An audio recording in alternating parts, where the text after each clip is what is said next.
Hello, everybody.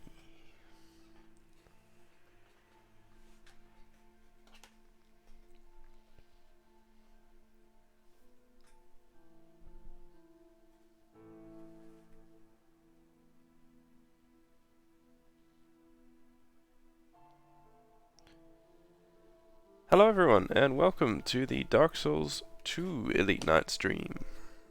We're going to continue on from the Elite Knight, so we're going to keep with similar rules. So if you didn't follow along for the Dark Souls 1 Elite Knight, the main rules were that I was not summoning anyone, that I was going to try and keep the Elite Knight set on as much as possible, and that I would use the S-Stock as my main weapon. Obviously, there's some other weapons like Silver Knight and Black Knight. There's not many of them in this game, so I probably won't be using too many other weapons. It'll mainly be the S-Stock for this game. Or at least that's the plan for now. And yeah, that's the main idea of the run. The idea of the run as well is that it's going to be a bit more of a chill playthrough, so we'll be going at a regular pace, and we'll be aiming to talk to some of the NPCs and just get a sense of the game and sort of follow the story the whole way through. So hopefully it'll be enjoyable to watch, especially if you haven't played much of the Dark Souls series. And if you have, hopefully it's a nice sort of slower reminder of the game and sort of how it progresses and the different characters and everything. Other than that, let's get straight into it, and let's get started on the character creation. So, new game.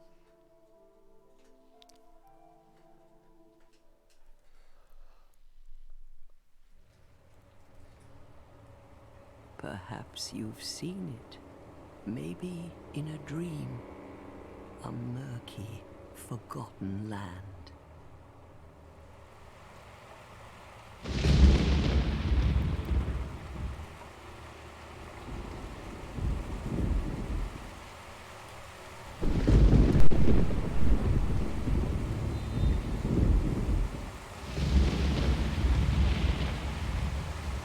A place where souls may mend your ailing mind.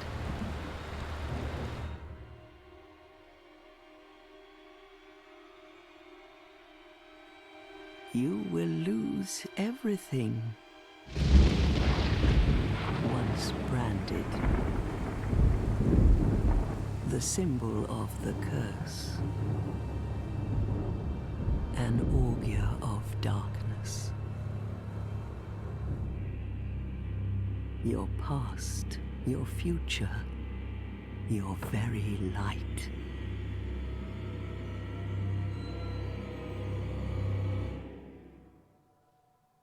None will have meaning, and you won't even care.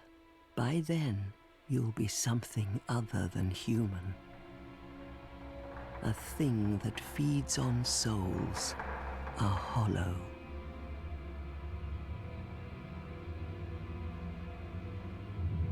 Long ago, in a walled-off land far to the north, a great king built a great kingdom. I believe they called it Drang Lake. Perhaps you're familiar. No, how could you be? But one day, you will stand before its decrepit gate without really knowing why.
drawn to a flame.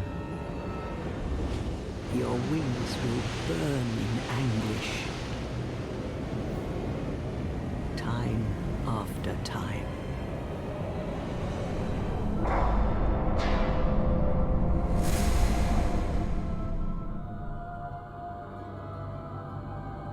For that is your fate. The fate of the cursed.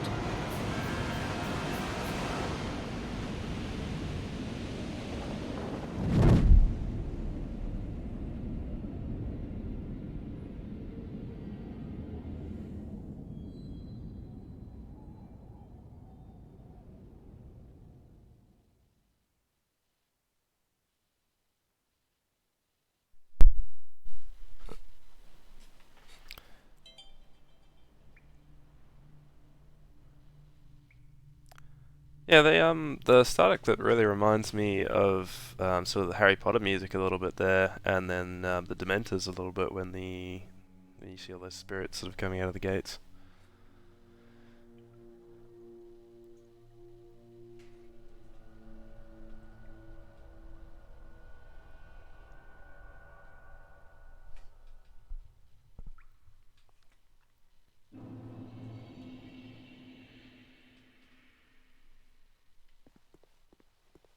You can see the Dark Souls 2 is still quite active, especially Skull of the First Sin. It's two phantoms that we've already seen as we've just spawned in. Right, so first of all, I'll come to the right and grab the rusted coin. And then I usually go to the left and just steal the lightning resin from behind the ogre.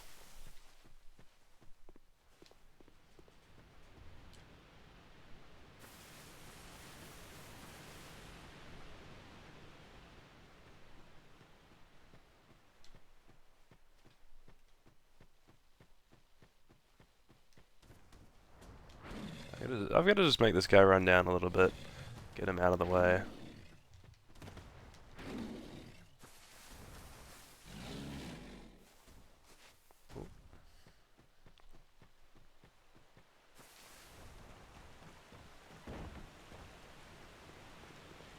You can get the stone ring from him as well, so we will come back to him later on. I think it's called the stone ring. It's to do with poise and I think reducing enemies' poise when you attack. I don't really use it much. What seems to be the ruckus? Oh my, your face. The face of the curse. It's an undead. An undead has come to play. They all end up here. All the ones like you. You spoke to that kind old dear, didn't you?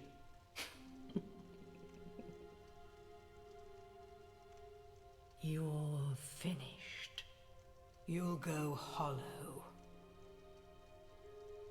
Yes, you'll become one of them. Hollows prey upon men, feast upon their souls. This is the fate of the cursed.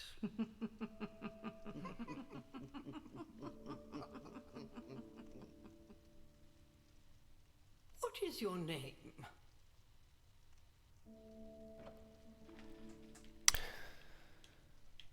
Okay, let's put in Red Mail 74, keep it consistent between the games.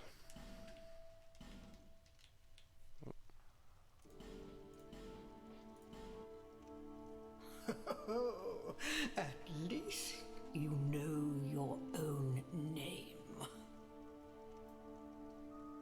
Here's your reward for sharing. It's a human effigy. Take a closer look. Who do you think it's supposed to be? Think back deep into your past. Yes, it's an effigy of you.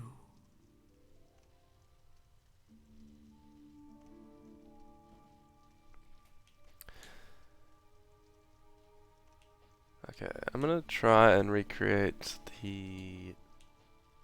what I had for Dark Souls 1.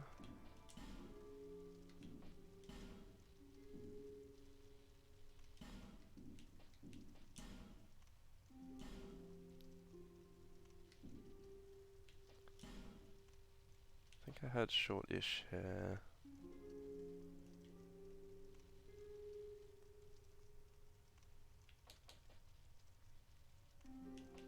Probably go with that one.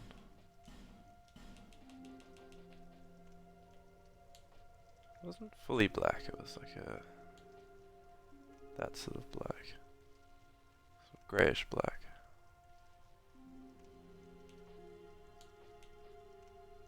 Go with that one.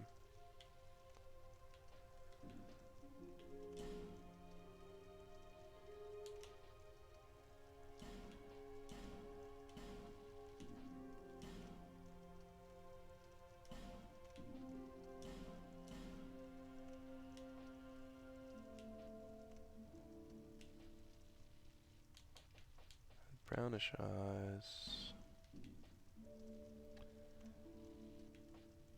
And then I think our face was a little bit narrower as well. Let's see if I can change the advanced settings slightly.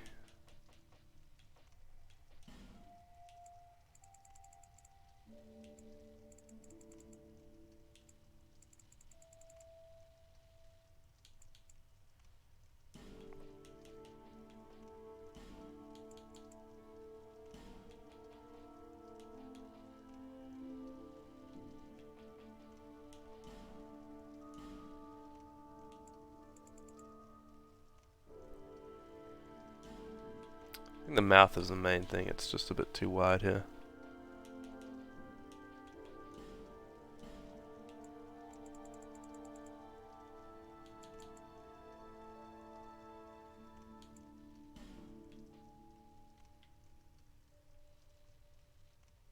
It's not terrible, it's not really exactly how he had it, but close enough. He's gonna have a helmet on most of the time anyways. Yeah, there's a bit of a PSA from Dark Souls 1 as well. The human effigy is like the humanity from Dark Souls 1, so it'll make you human. That's what we've just seen the Firekeeper give us. We'll go with Warrior. I think that was what we were aiming to go with for most of the games. Oh no, we went with Knight, didn't we? I think we went with Knight.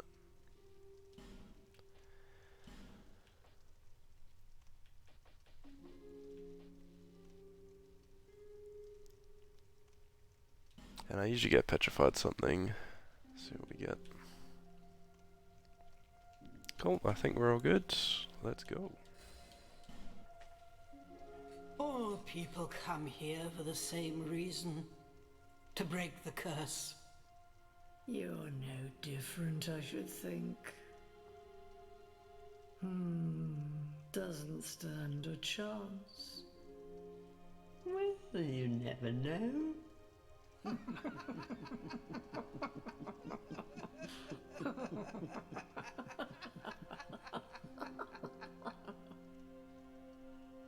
Go through the door and trot along to the kingdom. But remember, hold on to your souls. They're all that keep you from going hollow. Oh, I'll fool you no longer. You'll lose your souls. All of them. Over and over again.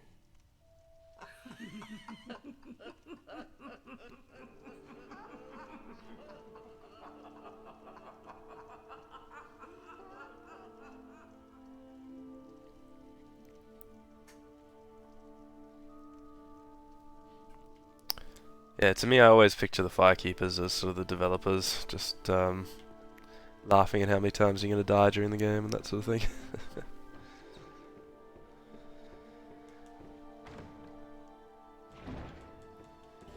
They do set this game up very well for the hollowing mechanic though.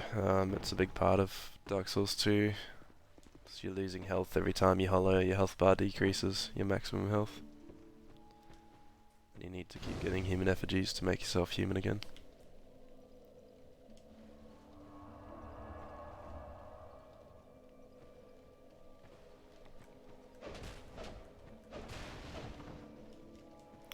Yeah, so we'll just use the long sword or whatever we got, I think the broadsword for now. And then once we get the S-stock, which won't be too long, we'll use that.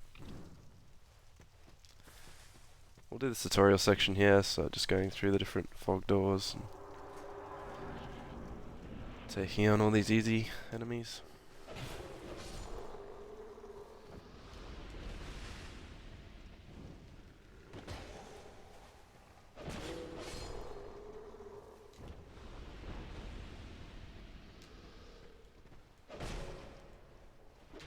Whoops.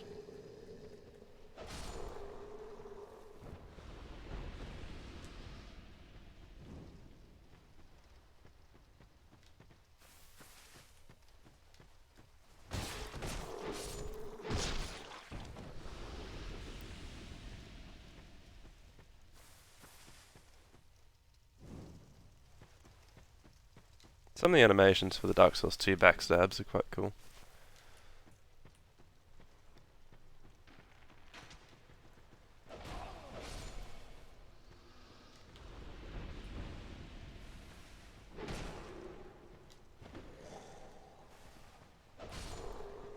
The torch mechanic's interesting as well because Dark Souls 1 didn't really have torches, and then Dark Souls 2 is the first game that introduced them. But Dark Souls 2, they're more of a, you have to light them at a bonfire or another light source. And you've got like a collective time with your one torch that you can have it burning for.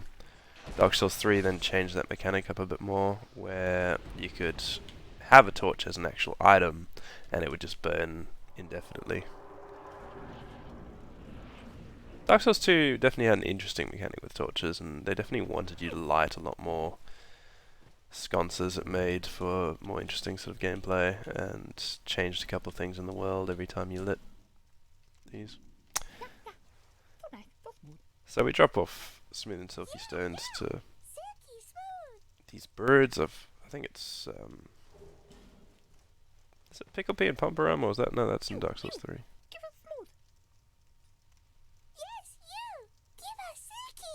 Can't remember what they're called in this one. If anyone knows, let me know in chat.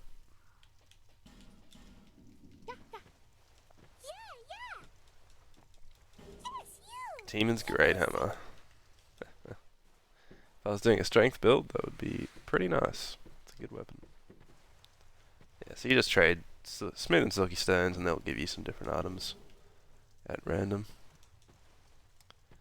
Dark Souls 1, it was specific items you would trade. This one, it's just smooth and silky stones, and then Dark Souls 3 went back to the specific items.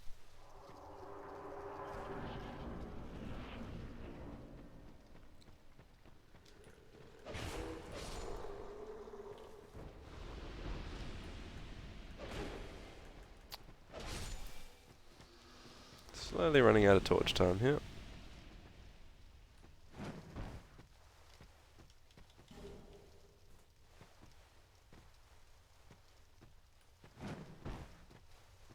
Trying to make sure I don't have any needless deaths due to gravity. Very easy to die to gravity early in this game. A lot more platforming than Dark Souls 1 had.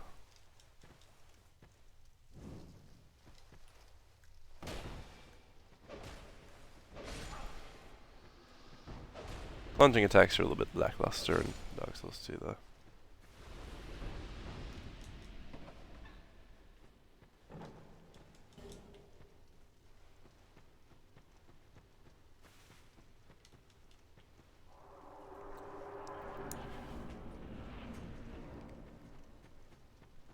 We'll see if we can make this torch extend long enough just to light these last couple of sconces.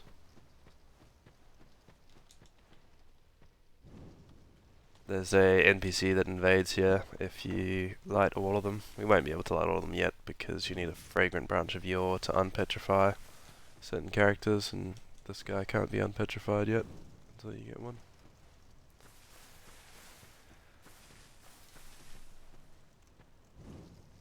Alright, so we're done with the torch, and let's make our way through to one of the most beautiful places in the entire Souls series, in my opinion.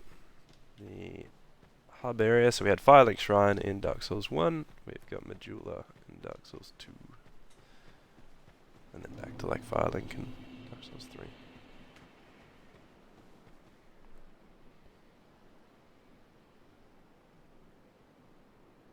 So it's one of those moments that you have to stop. There will be another couple of moments that I will just stop and take in the view, something to showcase. Very, very cool area that was created for this game.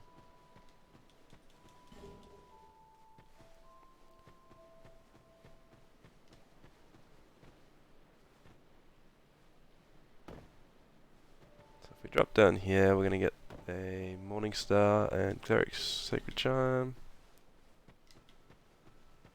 And then binoculars.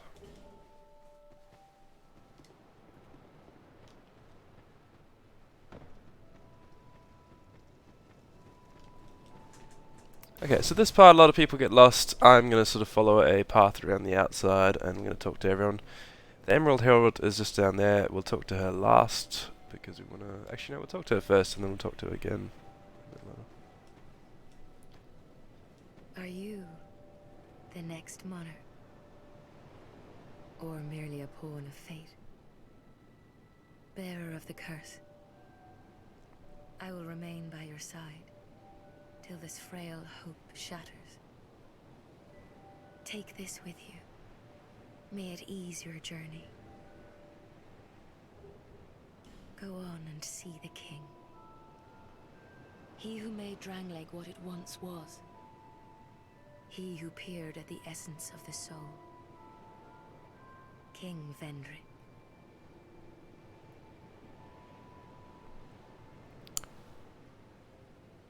Bearer of the curse, seek misery. For misery will lead you to greater, stronger souls. You will never meet the king with a soul so frail and pallid. Seek those whose names are unutterable. The four endowed with immense souls. Their souls will serve as beacons. Once you have found them, return here to me, so that hope will not fade away. Bearer of the curse, seek souls, larger, more powerful souls. Seek the king. That is the only way. Lest this land swallow you whole, as it has so many others.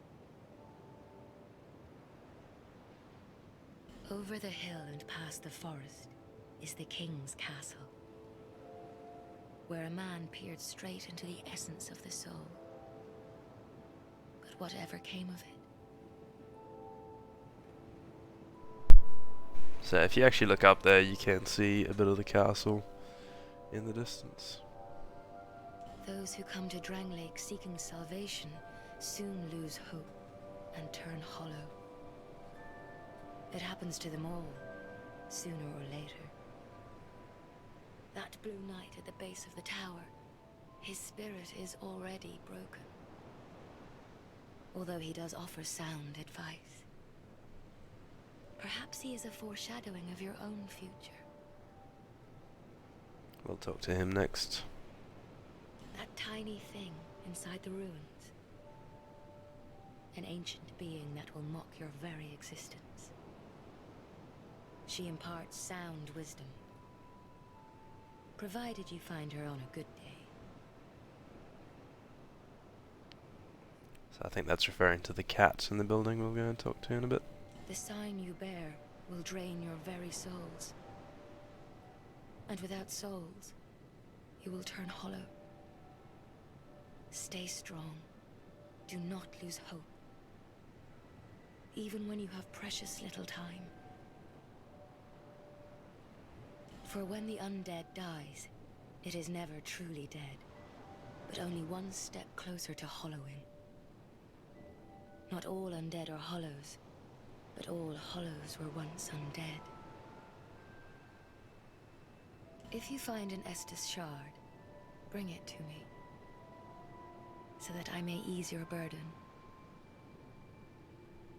Over the hill and past the forest. It happens to that blue. Now we'll talk to the Blue Knight. You're undead, aren't you? You have that distinct scent, the smell of irreversible fate. This is Majula. It is a kind of settlement. A place where life is almost normal. And in Drang Lake these days, there are very few places like that.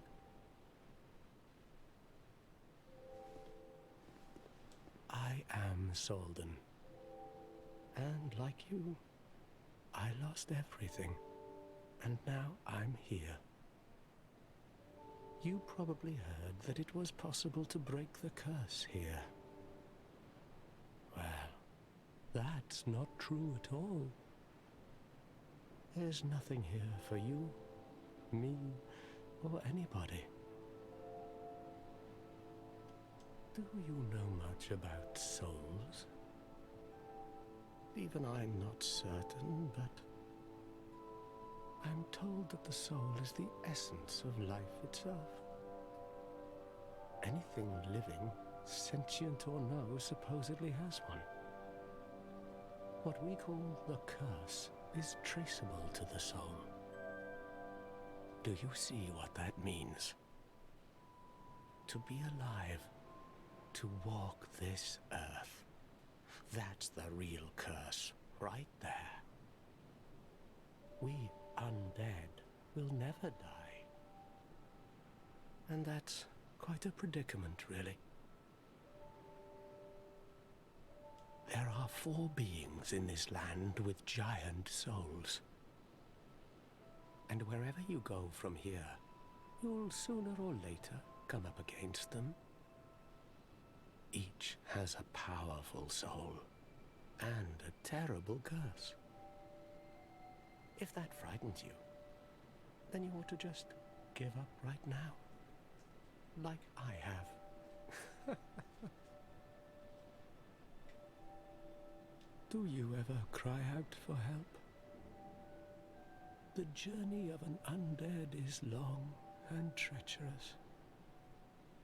You'll face invaders from other worlds at every turn. If you need help, why not proclaim faith in the Blue Sentinels? When you face danger, the Blue Sentinels will come to your aid. Protection is yours, if you wish. You need only accept their kind embrace. Yes, we'll join Way of Blue. We'll try and join all the Covenants as we go through the game.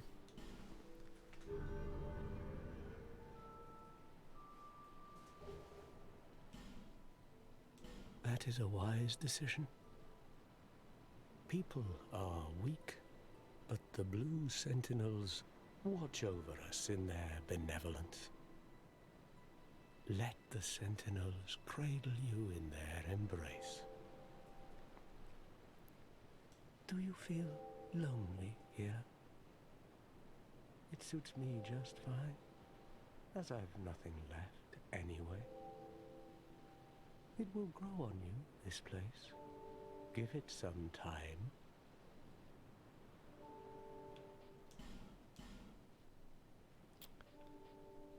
Do you see the way beyond the bonfire? That will take you to the forest of the giants. There was once a great fort, but little of it remains. You may just find something there that will be of use on your journey. But don't venture too far inside, or you might not come back.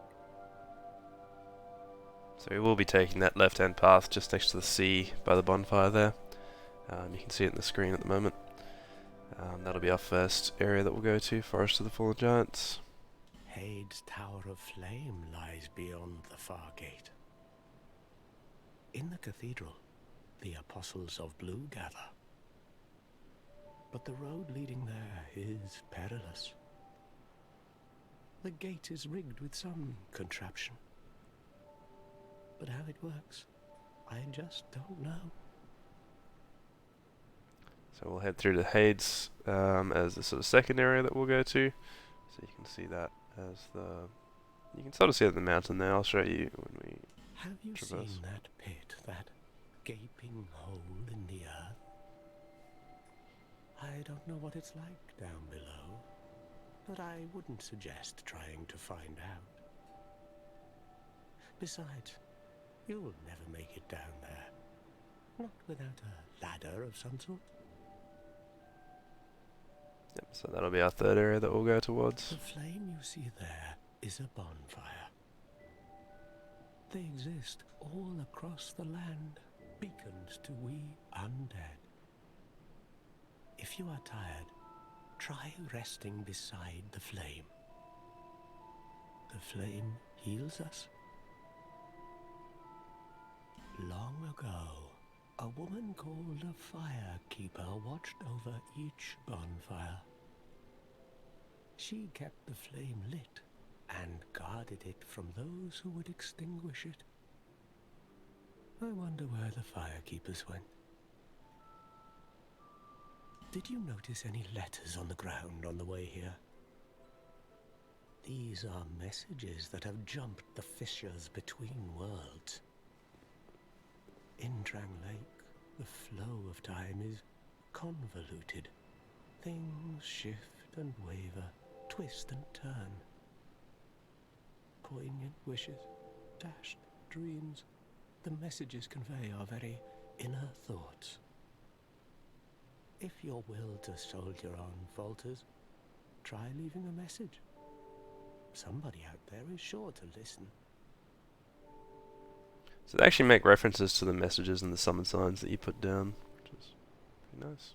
You may notice symbols that appear upon the ground. These are summon signatures. They call upon spirits from other worlds through the schisms in time. If you fear hollows, find summon signatures to call upon spirits to help you. Do you see the way beyond the bonfire? That it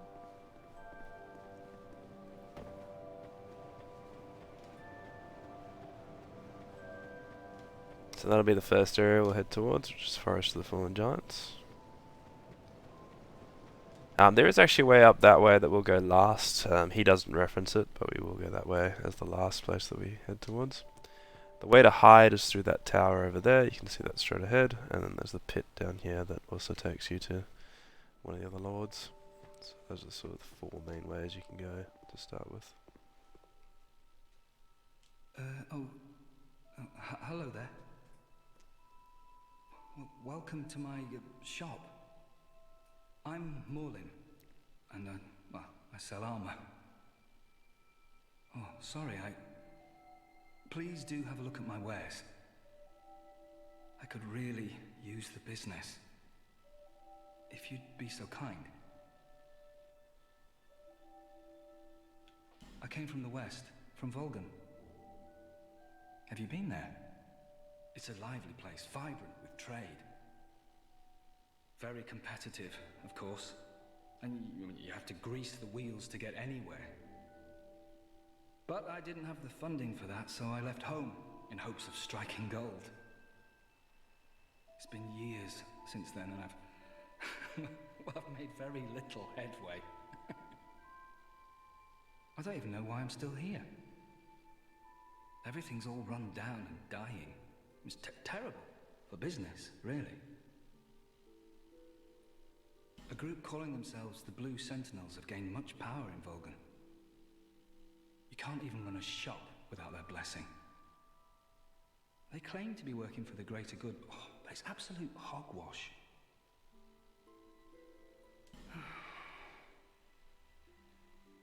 Oh, by the gods, why the hell am I here?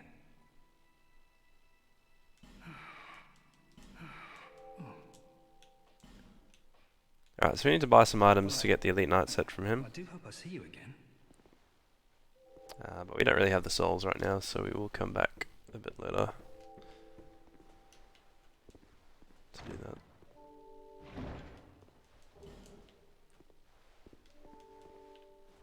Let's grab the Titanite shard that's hidden there.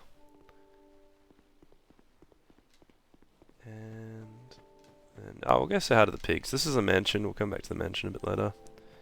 There's the Estus shard that was mentioned. Emerald Herald, or sort of the firekeeper of the bonfire in Medulla. She mentioned that there was an Estus shard, or to bring any Estus shards to her. So that's the first one that we found that allows us to upgrade our Estus like we did with Estus shards in 1. Yeah, so these pigs are actually really dangerous for you when you're low level. They were one of the main reasons that I actually left this game for a while when I first started playing.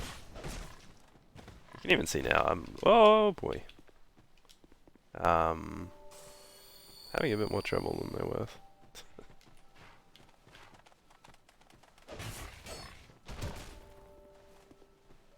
Jump attacks are probably the easiest, most consistent way to hit them, but it just takes a lot of setup to do.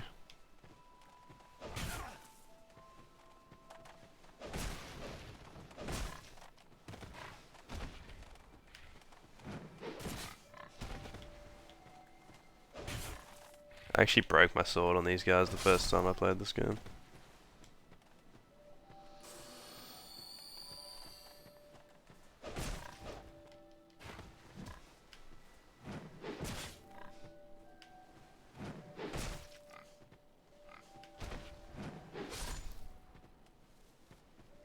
Anyway, so that's 3 little piggies.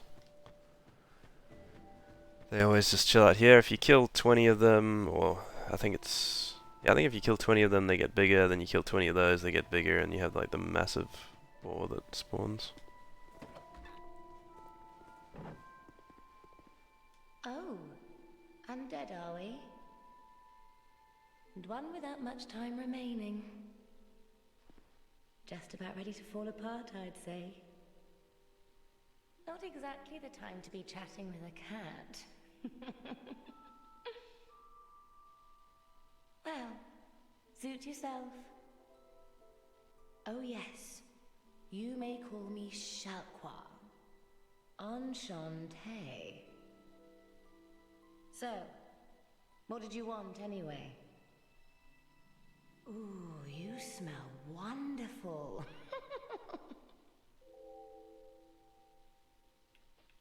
This place is already dead. Everything will crumble and waste away so that something new may be born. Isn't it wonderful? This place is fascinating. We receive only the most peculiar visitors. Folk like yourself. It's enough to keep even a cat amused. Are you going to see the old ones? Those 4 who have grown so incredibly ancient. They must have sprouted quite a thick coat of moss by now. For heaven's sake, no one even knows their names anymore. Imagine that. Yes, nothing like yourself. For you have a most pleasant scent. It grows nicer with each passing day. Have you made friends with the man by the sea? He's lost everything. Absolutely everything. The only thing he's good for now is a few tidbits on covenants. Covenants are a type of, well, contract, you might say. You give something to gain something. That's the way humans like it, right? It might be just the thing you need. But what does a cat know? Did you see that oddly formed rock behind here? Long ago they called it Victor's Stone, as I recall. If you wish to face greater challenges, speak to the rock. So that's the Covenant of Champions that you can join. You'd just as well not. We'll go up there and grab the homeward bones from up there in a second. This place is already dead. Everything will crumble and wait, isn't it? You can buy some items from her as well, so we will need to get the Silver Cat ring. Well, not need to, but worth getting it. And the Ring of Whispers, those are really important. The name engraved ring, less so, but if you wanted to co-op, it's really good. It's sort of like the password matchmaking system of Dark Souls 2. So, Dark Souls 2 relies on soul memory. So if you see the top right hand number, this soul icon you can see here. So that's your total amount of souls that you've got at the moment. But this is your soul memory. This is all the souls that you've picked up throughout the whole of the game so far. And this is what you need to level up with.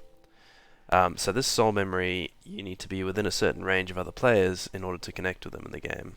And if you use that ring that I just showed you, so the... where is it? Sorry. Sorry. In the store. So the name engraved ring. You can connect with a wider range of players. So it'll increase the tiers in which you can connect with people. But you need to be on the same god. You can like choose a particular god or whatever that you have on the ring, and so you choose the same one as the person that you want to connect with. Yeah, so this is the Victor's Stone. This is where you get the Covenant of Champions from. So if you want to have a much harder game, you can join that. I recommend not joining that if you want to join it with any other players, especially because you won't be able to connect with other players or summon them into your world if you've gone down the Covenant of Champions route. Now I'll talk to Lenigrast over here. Who are you? Oh, it doesn't matter. Just help me open this door. I packed my tools in here, seeing it was vacant. But now somebody's gone and locked the door. I'm a blacksmith. I'm nothing without my tools. Bring me that key. Chop chop.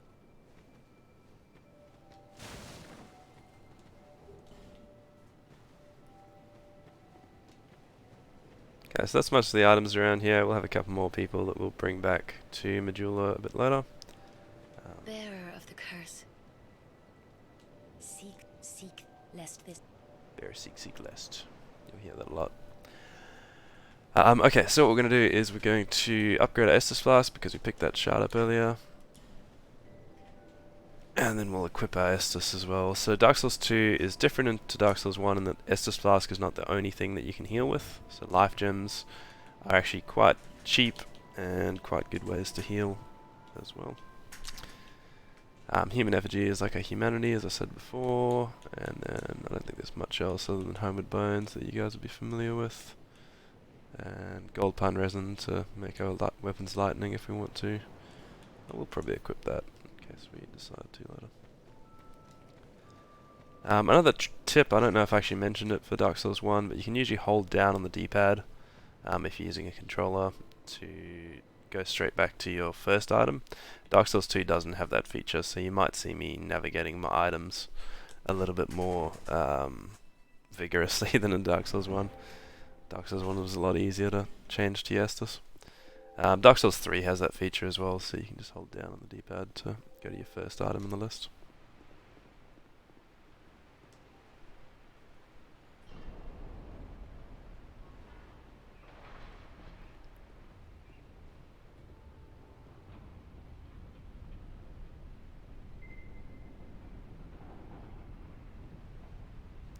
Dark Souls 2 has no loading screens if you're just going through the game, guys. Just so you're aware. That wasn't a loading screen right there, that was a door.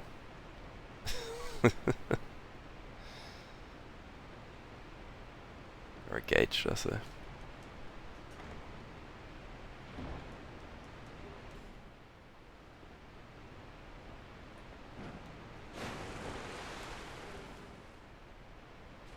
Couple of basic items hidden around here.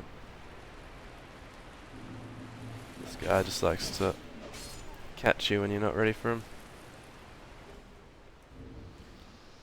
I'm going to equip items that I pick up for now, and then once we get the Elite Knight set, I'll change to that.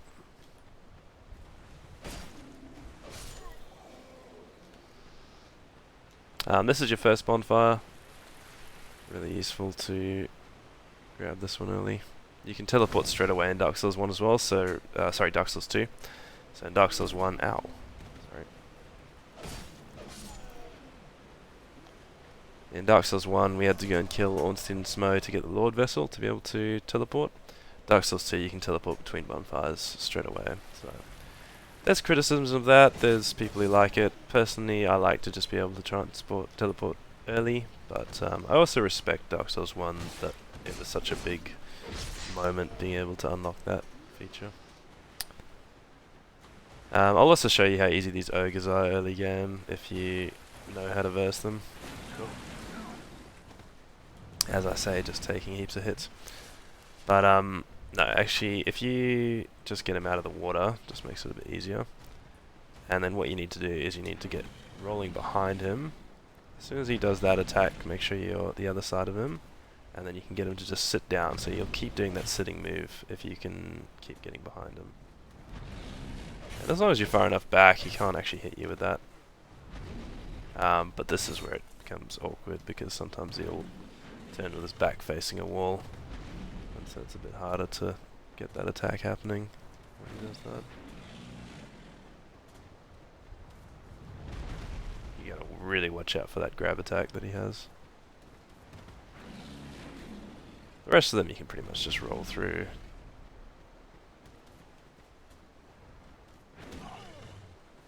Well, he does have those like swing through attacks that you've got to try and be at the right in the right plane to avoid.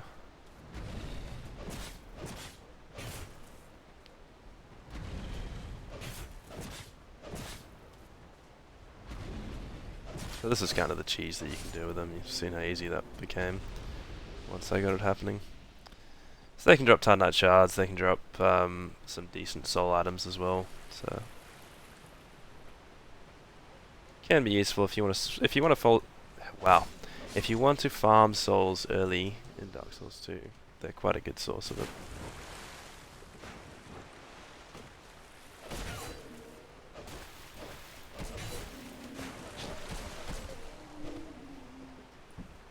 Give me a second.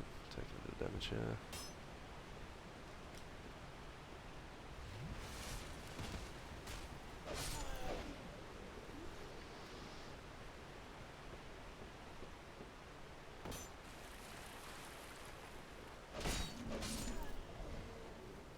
There'll be a soul item just down here.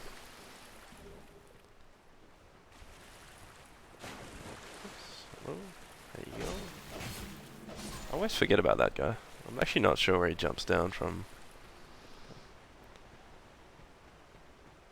He always appears and I just go, wait, what?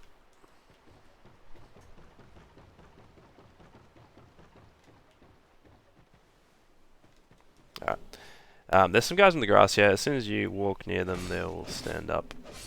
And so you can really get yourself in a lot of trouble if you walk into a lot of them straight away.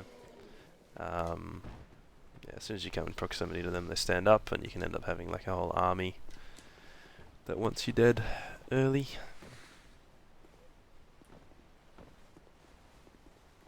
That's where Dark Souls, you really do learn from your deaths. Like, you learn what happens and how the enemies work, and that makes it a lot easier to get through the next time. So the whole idea about Dark Souls 2, you're losing your souls, you're becoming more hollowed, and you're slowly learning the system is good. Although if you are a new player, you could end up very low on human effigies if you don't understand that you might want to like not use them until you've lost a decent amount of max health. because if you're dying a lot in the early areas, you don't really have any human effigies to use. You've got about 2 that you'll end up with. They become really easy to get later in the game, but for new players, you do struggle a bit.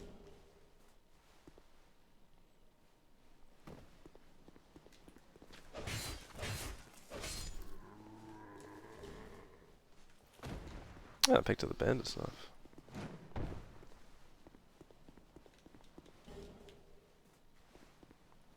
So you get the short sword there. Nothing to write home about at all.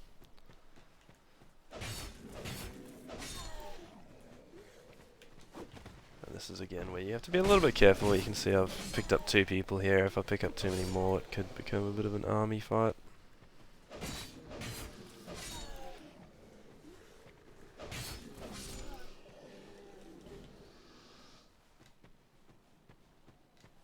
There's not too many good items. There's the human effigy there, but there's mostly broken straight swords and nothing too good. Got the helmet there, let's equip that.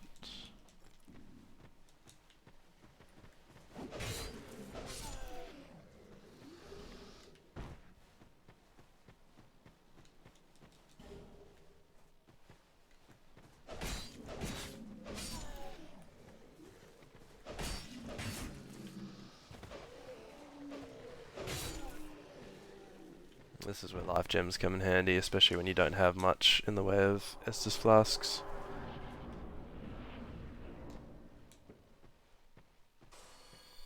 You can go left or right here. I generally prefer to go right, but left can work as well. Just gotta be ready for an ambush around the corner.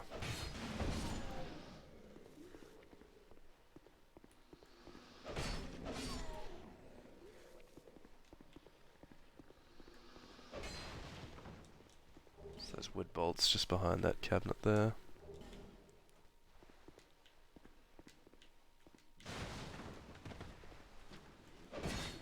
Oh, we gotta make sure we avoid some of these. We got 2 on us.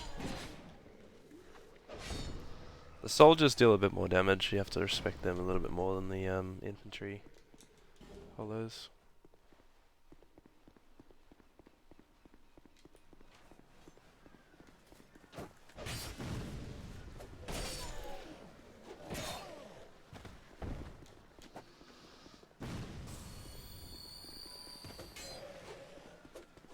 There's the buckler over here that you can grab. It is one of the better parry shields in the game. That and the rapier are actually both really good for parrying in this game.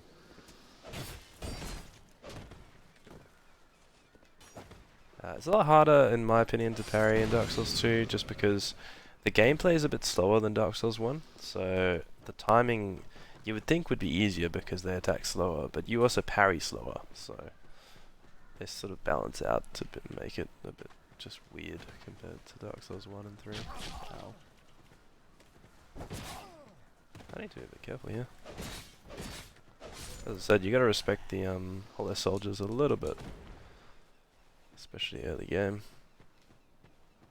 And there are some more dangerous ones late game as well that you'll find in other areas. You can already see someone's signature down here. There's usually quite a few signs in Dark Souls 2. Yeah, there's 2 already in Cardinal Tower.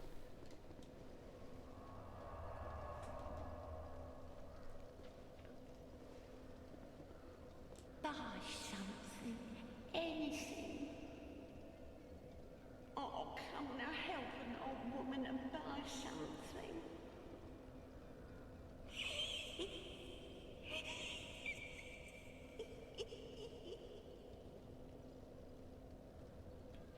My name is Melentia. You're a stranger to this land. Oh, we get as strangers these days. Everybody's gone and run off. Drang Lake's been a pile of rubble since the war fought long, long ago.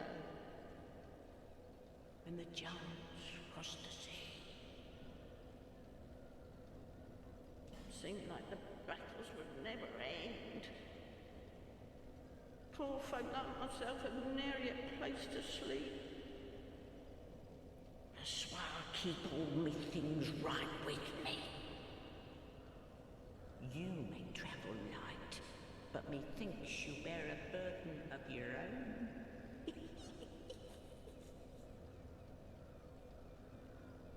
They say these trees grew from the remains of the giants. From each carcass sprouted new life growing into what you see now. But you hear what they also say? Don't believe what an old hag says.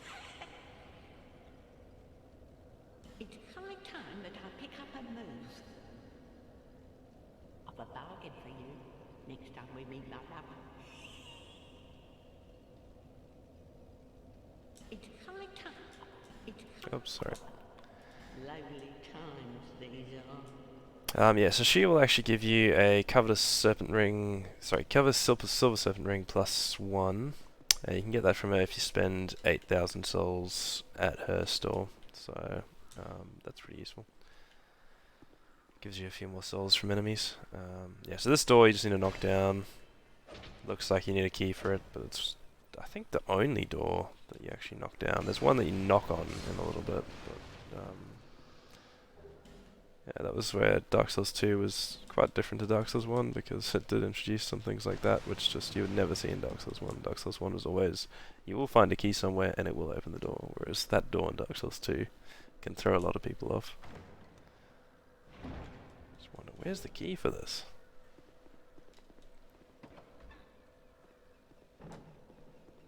This guy gets up when you open the chest, so I just give him a little bit of a smack early.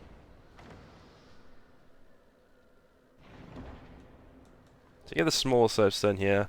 That actually you can be... So you usually can't summon someone into your world unless you have the boss active. If you've killed the boss, you can't summon someone into your world. But there's a mechanic that I actually think is really, really cool, and you can see someone's put it down here, the small soapstone. The mechanic that's really cool is that you can still get summoned into someone else's world for a short period of time. So you get maybe, I don't know how long it is, maybe 5 minutes, 10 minutes max, that you get summoned into someone's world as a shade, and you can do that after the boss is dead, in this case, with the small soapstone. So I actually think that's a pretty nifty idea. I think they could have implemented that in Dark Souls 3. I think that would have been a nice extra thing. Because you might still want to show someone where to go once the boss is dead. If you've got someone who's new to the game, for instance, it would be nice to show them around and yeah, show them where to go even once they've killed the boss.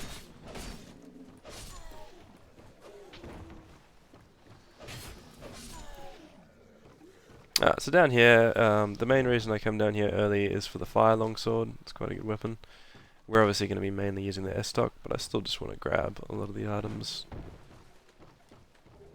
Human effigy.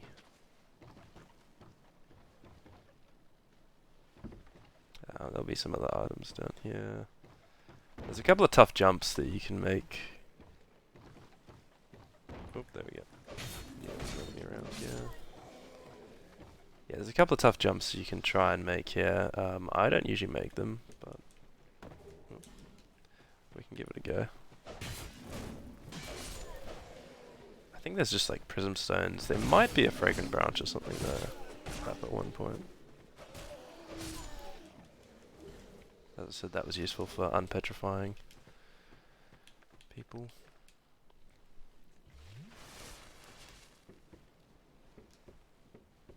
Let's see if we can make this jump. What's this message say? Try dash and then jumping. Dash, like run, yeah. Yeah, that's a good message. There we go. Yeah, so there's the prism stones up here. I don't think there was anything else. Let me out of here and then try bonfire. Was there anything else up here? I feel like there was, but I think you had to get to it from a later point. I don't think there's anything else that we can get right now. Just the prism stones. So again, that jump's not really very useful, but that's why I don't usually do it.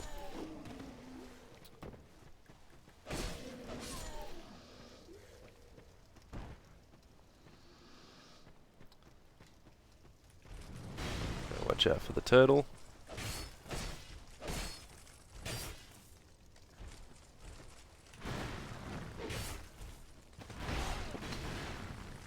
Oh, we're stuck on that little stone statue.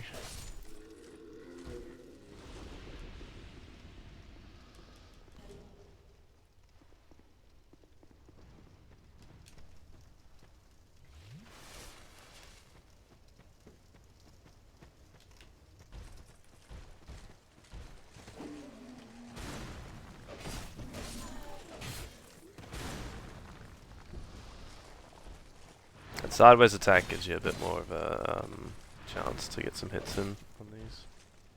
You can roll left or right during the forward attacks as well.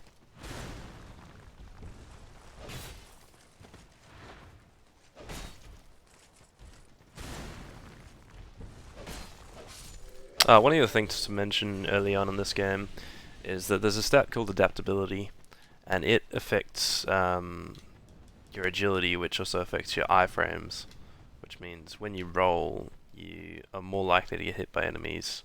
You sort of have a bigger hitbox, for instance.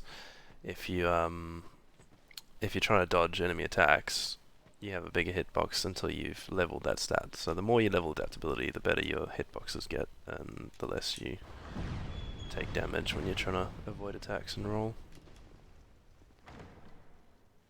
I don't fully understand it. I don't know if it's sort of shorter time frames that you can be hit or whatever, but or increase the length of the iframes, or whether it's actually the hitboxes themselves, or if it's a bit of both. But yeah, adaptability usually you want to get to, in my opinion, 25, potentially 30 max. You don't really want to level it past there. You don't get many benefits past there, but it's a good stat to level. Important stat to level. Unless you're using a great shield, for instance. If you're just trying to block all your attacks, then you don't really need to level it. You can sort of save some points.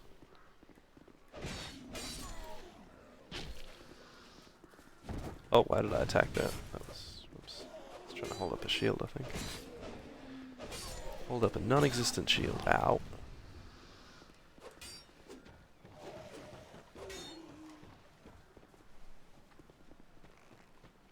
Okay, so we got the fire longsword. We got a lot of items from down there. We can probably go back to Majula. We'll see if we can get the... What do you call it? The Elite Knight armor. Get that early.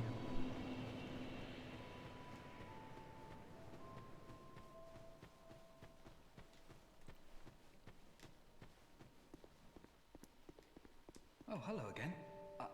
I hope you find something of use.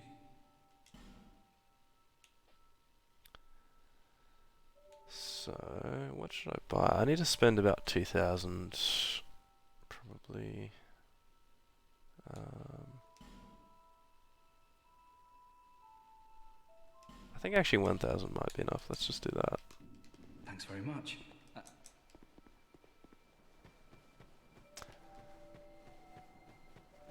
So Moglin sort of gets a bit, get more confident, let's say, every time you spend a certain threshold of money, and then he starts selling boss armors as well, after about 15,000 that you spend at his store.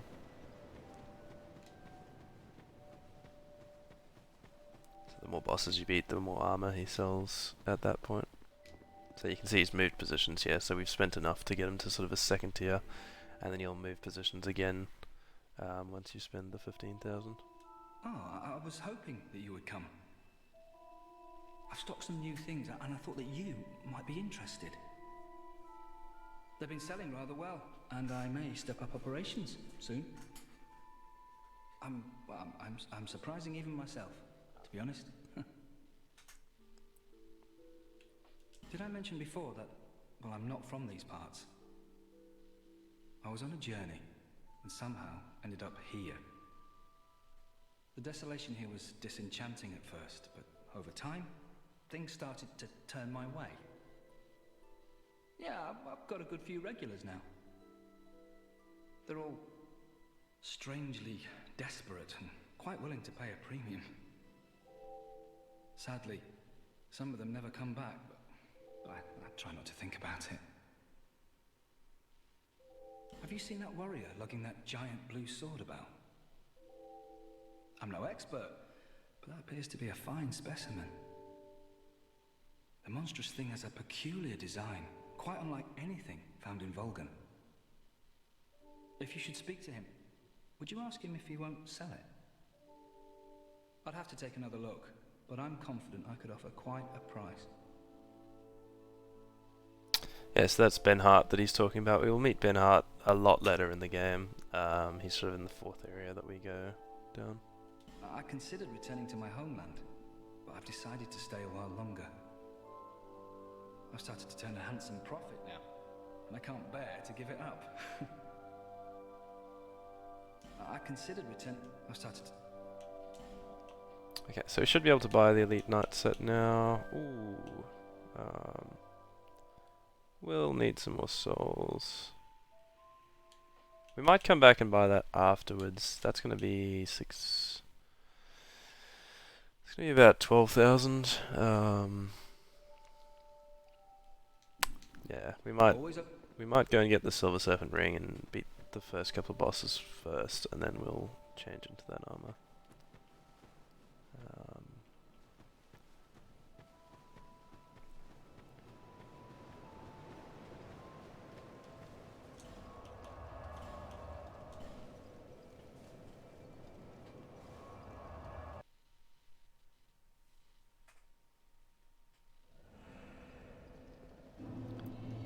You again?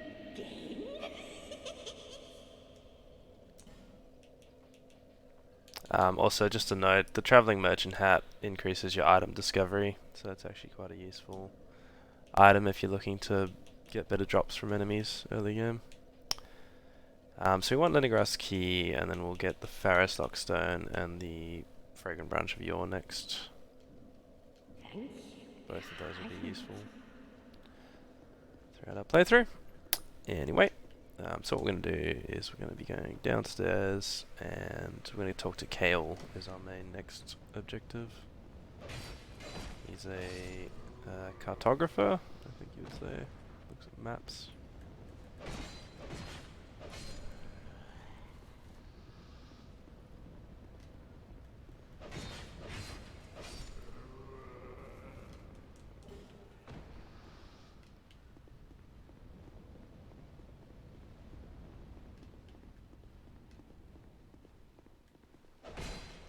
That guy blends in quite well. Keep an eye out for him if you're coming through this in your first playthrough. Very well sneak up on you when you open that door. I should have bought a firebomb actually, but we'll see if we can do the sort of half cheese here. So we want this guy. That's exactly what we wanted to do, just we're supposed to be able to run first. He doesn't usually do that combo attack, he usually does just a small swing, so I was hoping he'd just do that exact swing that he just did. Oh no. He left, yes. I thought he was dropping one of his armor pieces, and I'm just picking up the armor at the moment, because just to make it interesting. Thought I was going to have to equip some turtle armor, gets pretty heavy. Alright, so we want that guy to throw the firebombs at those barrels, and that'll open a shortcut up for us. Still need the barrels to stay intact though, so I'm trying to not have them destroyed just yet. Right, so if this guy throws them correctly... Ow. Dude, can you not do that? Can you just throw them over here, please?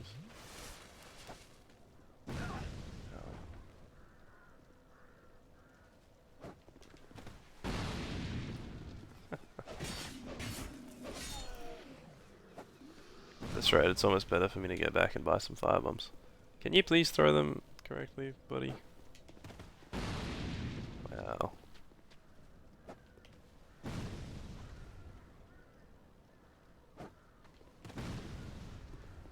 Last chance. I don't even think you can see me anymore. We're gonna go back, we're gonna buy a firebomb or two, and we'll just open it up ourselves. Actually, no, we don't need to. Hang on.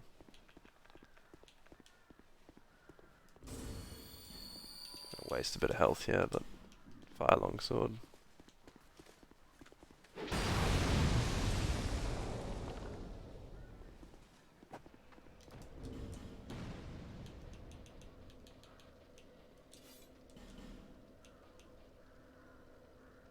Where's my broadsword? Oh, there it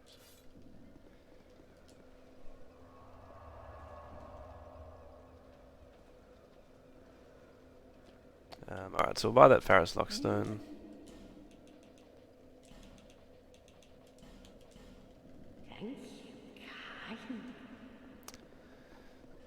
You can fight one of the bosses up there early. We will actually fight him, but I will try and get the Silver Serpent Ring +1 first so that we get a few more souls from the battle. You can fight him in this boss arena later, but I'd like to show you winning the battle up there.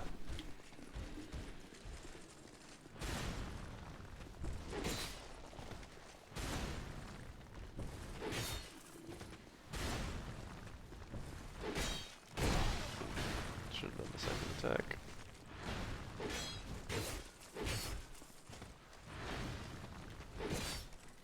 Oh.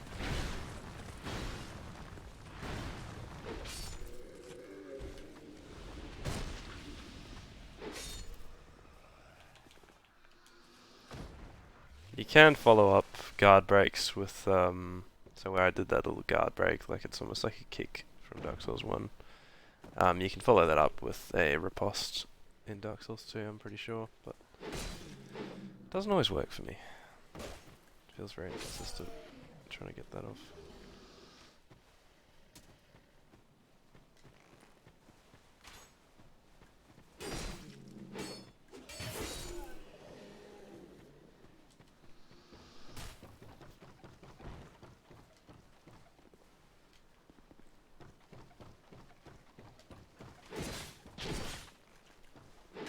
Oh. I'm getting shot at by archers the whole time, but it's worth just getting rid of him.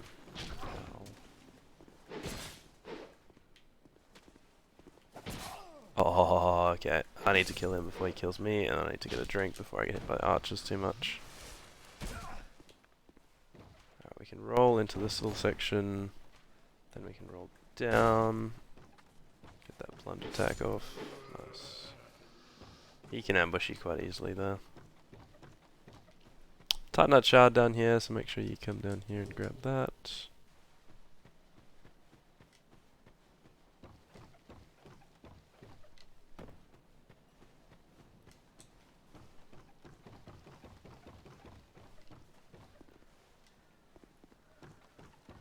And then we're going to go over to Kale now.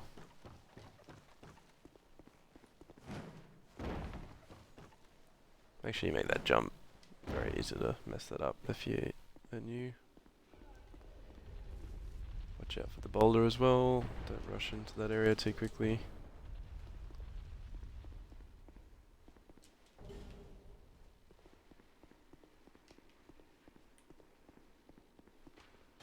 I try and run from left to right in that tunnel. I usually still get hit by the arrow, but we avoided it that time.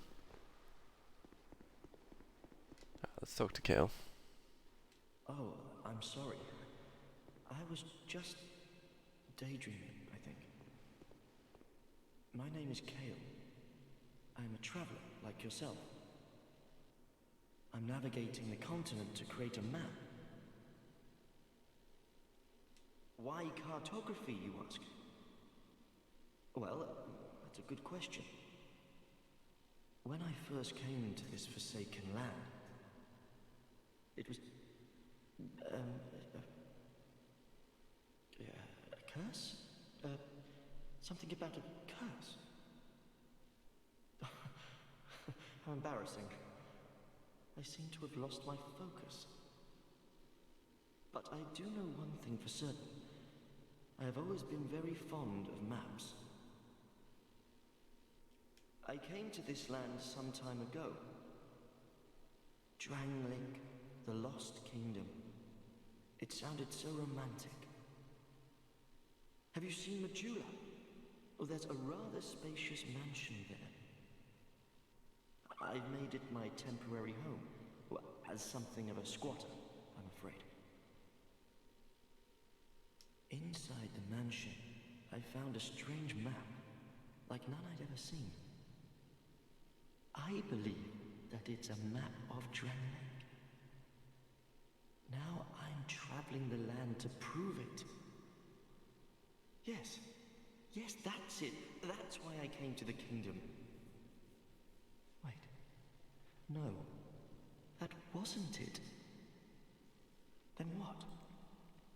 I don't seem to recall. Were you looking for that map? Wonderful. Then you're fascinated by maps, just like me. Shame on you. You should have told me before. Here, take this. A key to the mansion. What a joy to meet a kindred spirit out here.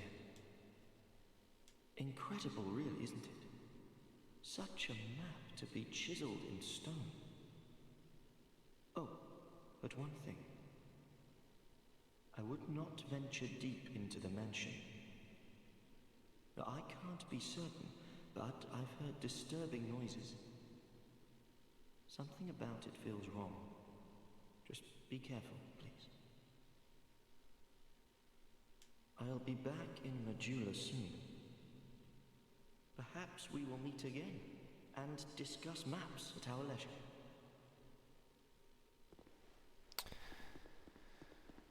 Alright, so that opens the mansion that we'll go back to in Majula. That has an Estus Flask shard in it, so that's quite useful.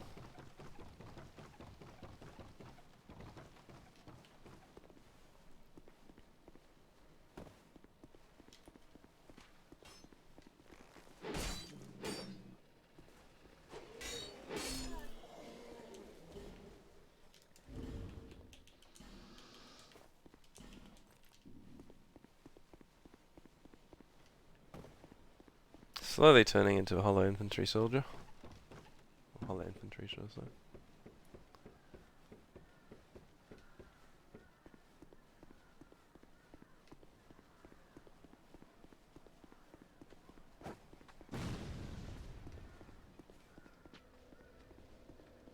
I'm gonna rest, refill Estus. We'll keep going through here. We don't really need Estus shards just yet. Be nice, but we've got life gems, so it's no big deal.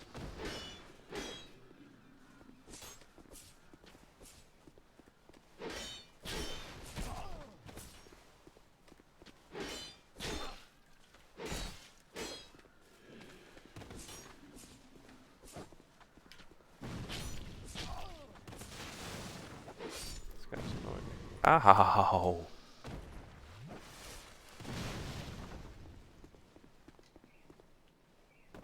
There's a little trick to this one. There's going to be people who attack you through here, so if you trigger the ballistas and then walk out, this guy will get shot. So that's always useful. Then I like to attack these guys on the right hand side first and just kind of get rid of them before the others.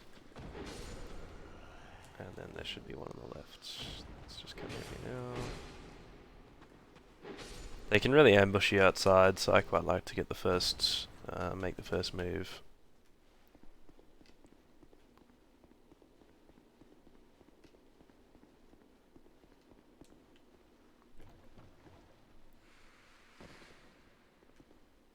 So we got that Ferrous Lockstone from the merchant, so we can use that here.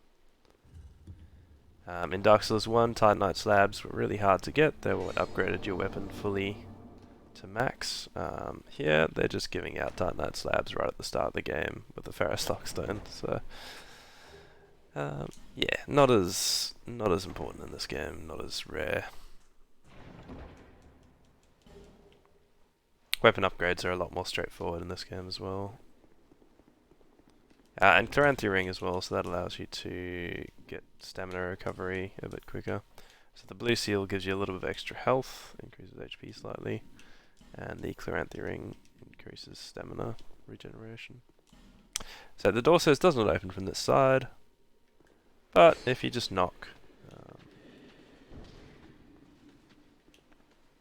they'll open it for you. What nice hollows. Oh. I think I spoke too soon about the niceness.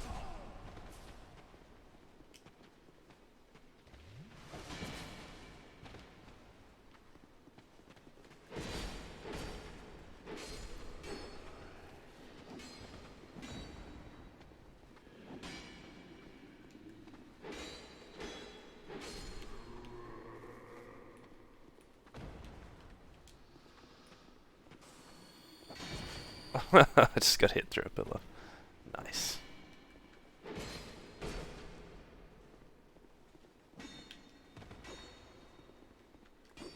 I forget that he does that third attack sometimes. This is trapped, so it can either be yep, this one, so you roll back for the green smoke, or then the arrows, there's arrows when there's white smoke, and that can shoot like directly forward and then at some diagonals, so if you just move slightly to the side, you'll avoid those arrows. I'm sure that'll occur later in the game. Yeah, through here's a life ring. For some reason, people have put messages all around lighting the chest up, so appreciate that. And a large Titanite shard as well.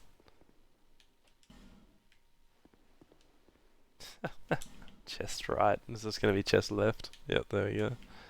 And chest but behind. Nice.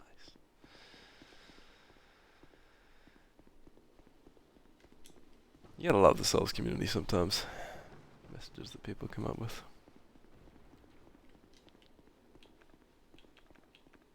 I wonder if we'll see some of the classic fatty messages here, where there's like a space that you can't quite fit through. Someone just writes fatty. Pretty funny.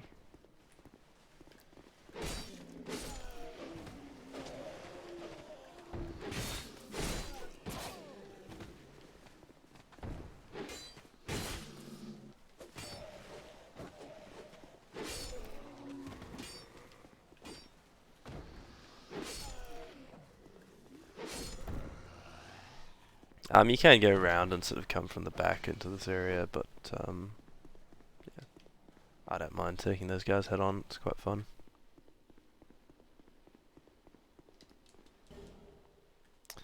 Aromatic ooze is basically pale pine resin from Dark Souls 1, or is it even Dark Souls 1? But it applies magic to your weapon. Dark Souls 3 definitely has pale pine.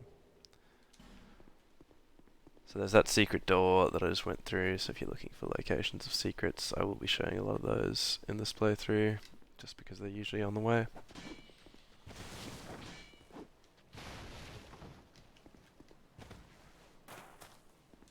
Well, I see you managed to escape. I wanted to warn you of the trap down the way, but you walked right past me.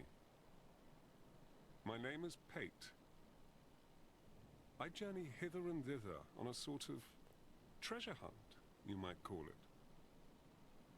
Be careful out there. There's talk of unsavory bandits who prey upon travelers like yourself. Oh, but you should take this. It allows undead to call out for help to one another across the fissures between worlds. With luck, somebody will lend you a hand. Good to see you safe. Good to see you safe.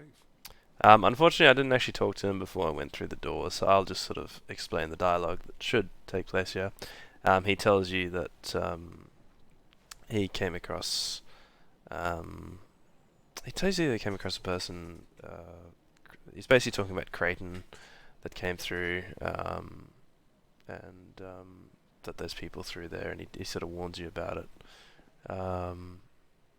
Yeah, it's no big deal, but just keep in mind that he sort of warned you about the people through there, and he talks about a ring that he's got that he wants to give back to the person. I don't want to elaborate on it too much just yet. But, yeah.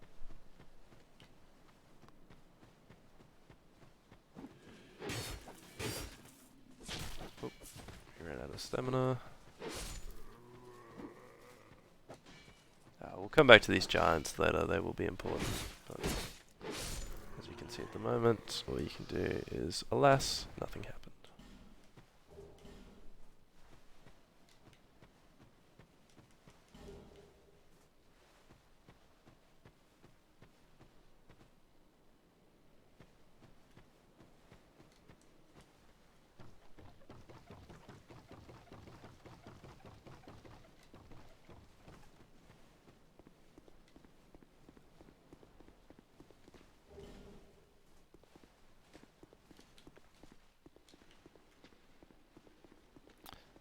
So just while I take this life gem, have a look and see if you can notice anything in this room that's out of the ordinary. 3, 2, 1. Oops.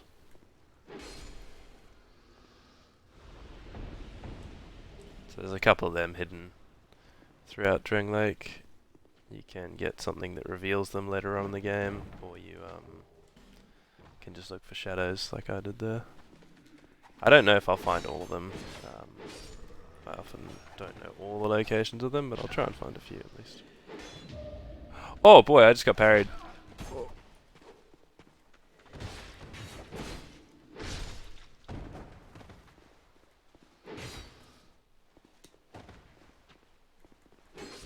I don't think I've really ever been parried by hollows.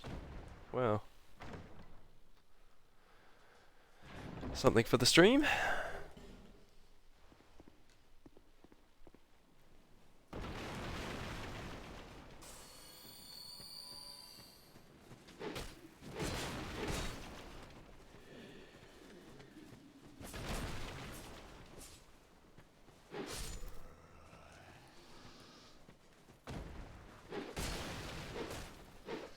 Oops.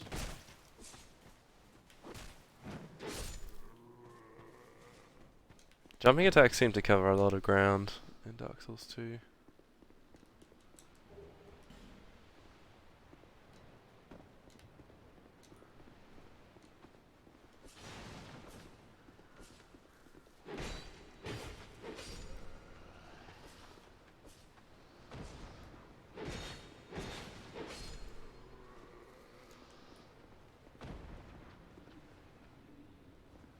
Just trying to get the help with that turtle. I guess we'll just fight the turtle first. Or maybe not.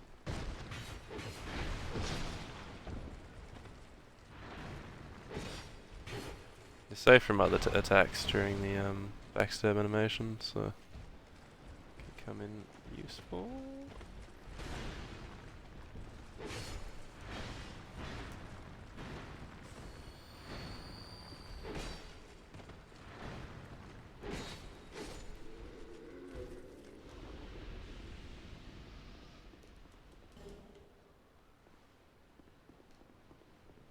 Alright, so there's an ambush waiting for you above here. See those guys up top.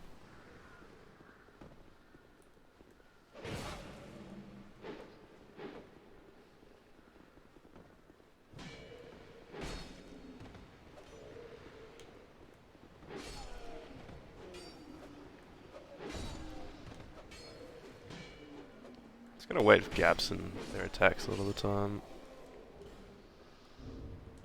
I think I've already got the gloves equipped.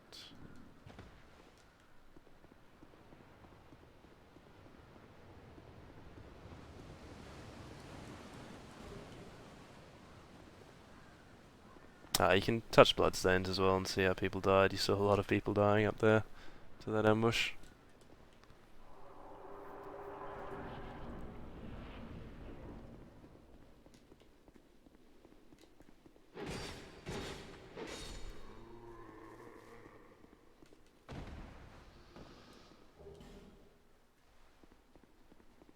Large leather shield down there if you're looking for a decently sized shield early game and you don't get one to start with.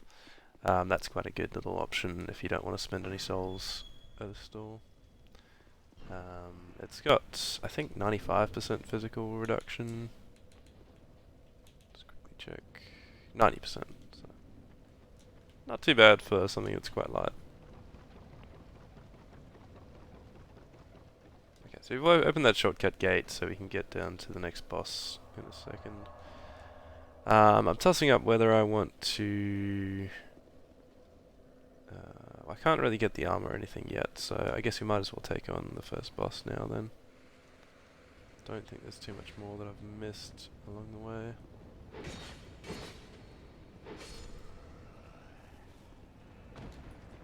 We'll do it with an unupgraded weapon. Should be fine.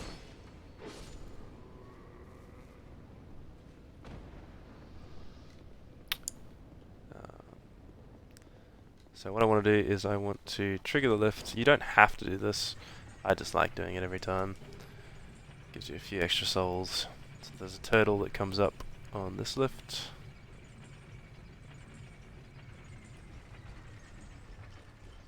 And one of the cool things about him is he can't actually go past that little area there, so he's completely stuck there. So I think if you wanted to, you could probably get him to walk off this way. He's not too keen on that.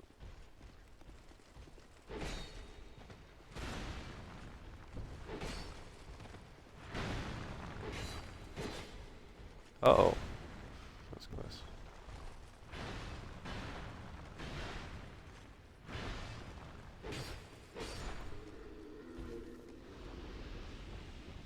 I mean, 600 souls from each turtle is quite nice.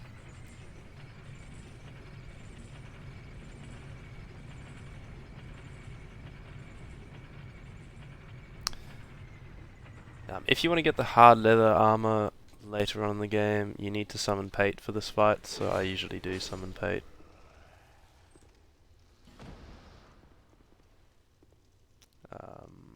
Oh, we're doing no summons, so I won't actually summon them. I forgot about that. Anyway, but you can, so just a note.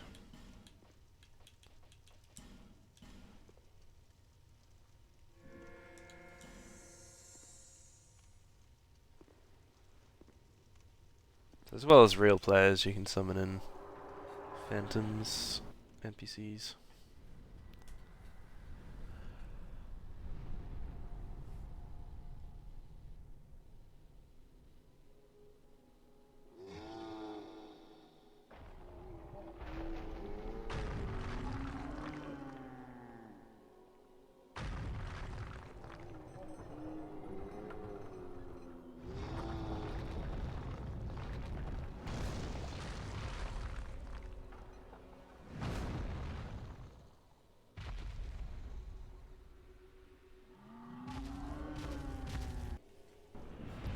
Fire weapons are really good against the last giant here. If you have any, but just as a note.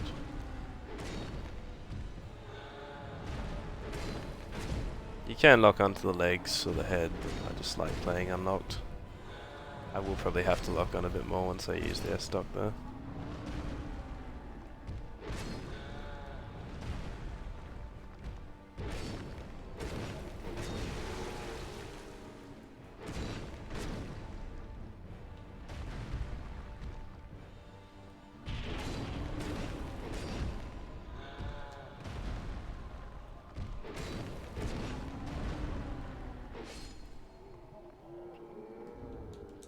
And that's the last giant.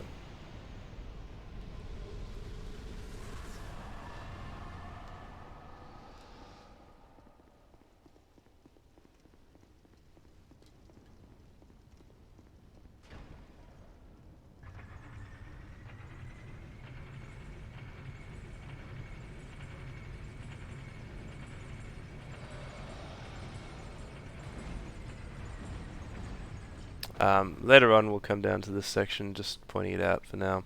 There's some fire lizards down there that we'll take on and get some items. But yeah, you can't get down there. Well, you can actually get down there if you've got the Silver Cat ring, and I think if you plunge attack one of them, but very hard to get down there without the right key. And the key's located a lot later in the story.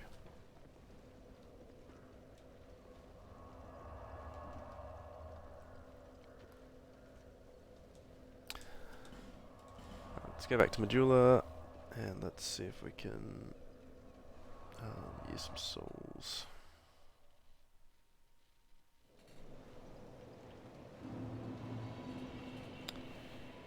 So Melenti will travel down here as well. Oh, you again? Go on. It's on the cheap for you.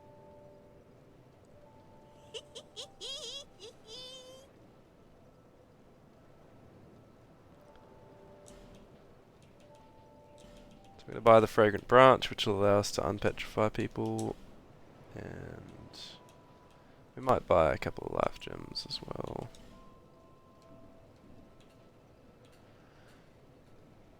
So she sells unlimited life gems, just to point that out as well. Really, really useful, especially if you're trying to do, let's say, a no bonfire run. You're going to need a lot of healing, but you can't rest at a bonfire to heal yourself. You get rings, so just as a little note, if you do a no death run, you get a ring that allows you to make your left weapon invisible. If you do a no bonfire run, you get a ring that allows you to make your right weapon invisible. So both of those runs have some rewards. Just one quick note: do not skip the credits if you do that. I have skipped the credits when I did the no bonfire run, and I didn't get my ring. So I was quite frustrated about that.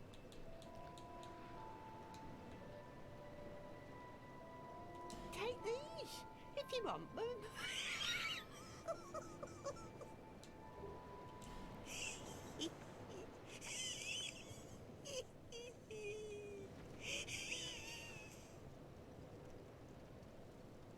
Yeah, the merchant hag Lovely times these are. really takes that Dark Souls laugh to the extreme. Just the absolute creepiest one of the whole Souls series, in my opinion. Alright. We're not going to be getting any weapons from most of the boss souls, I don't think. I'll try and not use them, maybe. Shouldn't need to upgrade too much.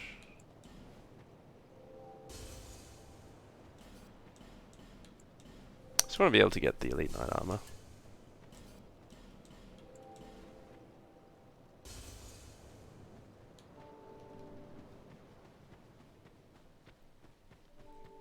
Should have roughly enough. I'm glad to see you safe. Take a look at my wares.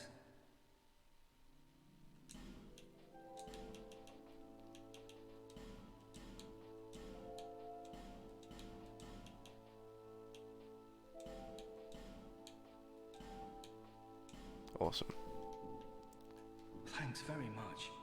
Do come again. We'll go through the mansion real quick as well. Let me just equip that.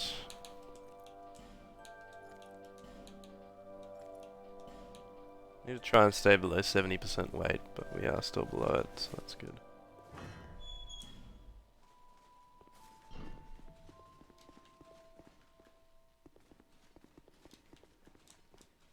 So Ferrous Lockstone, there'll be some Titanite shards upstairs, and then we'll be going for the Estus Flask shard downstairs, where Kale told you not to venture deeper.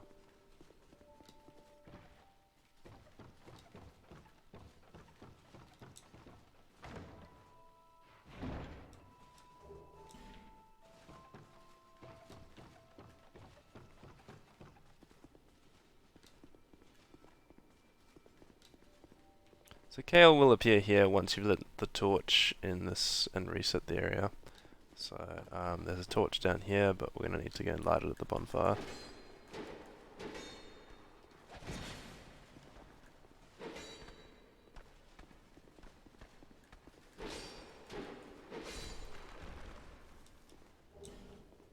So kill the skeleton, grab the Estus Flask shard. And then you can grab soul vessels. If you take soul vessels back to the Firekeeper, they'll actually allow you to respec your character.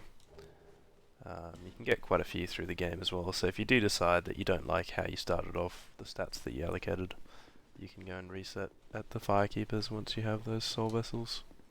Each time it costs a soul vessel.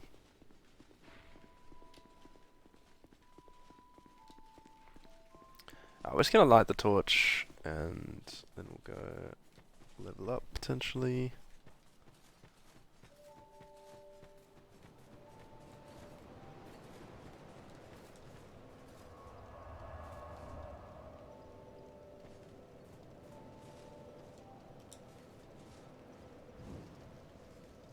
Actually, there's no point in leveling up. We want to get the S-Stock, so we need to save our souls.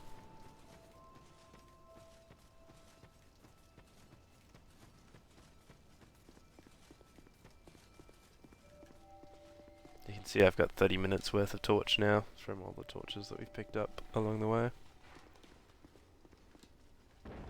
So every time you pick up a torch, it increases your time by something like 5 minutes, I think. Where's the torch? Yeah. See, a lot of people did die to that skeleton. See the bloodstain there.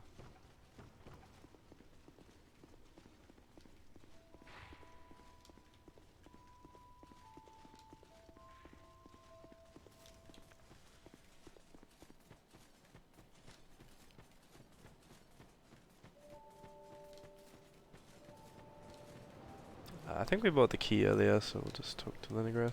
I'm a blacksmith. I'm nothing without my tools. Bring me that key. Chop chop.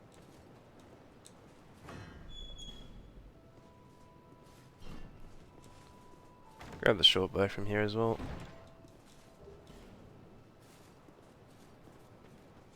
Ah yes, very good. Now I can get to work.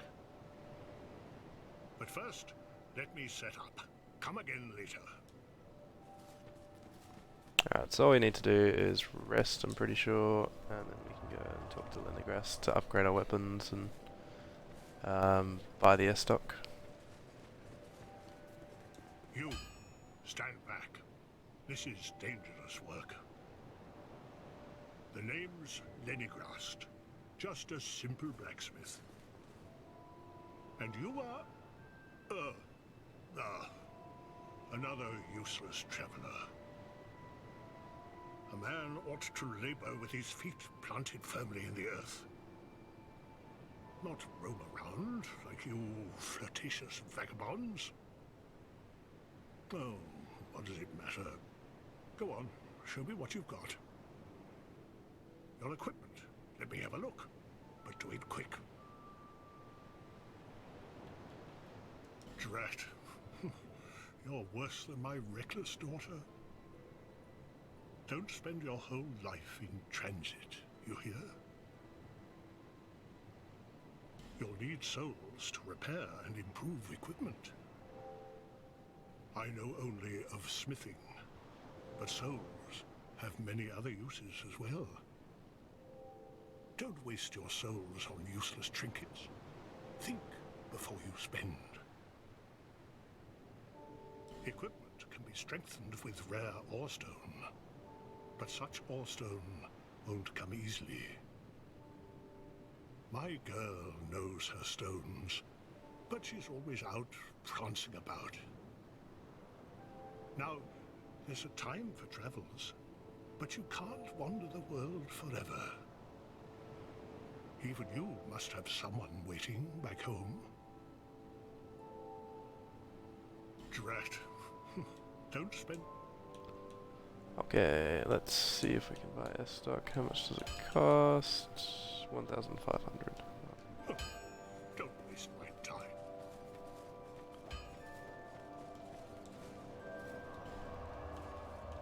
What we might do is we might just go kill a couple of, like, kill the turtle and a couple enemies just here, just to get a few souls.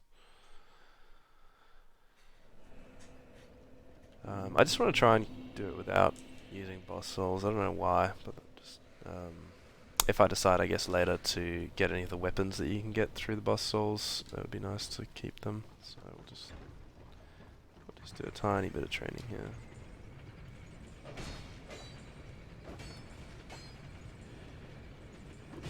Ow! I walked straight into that.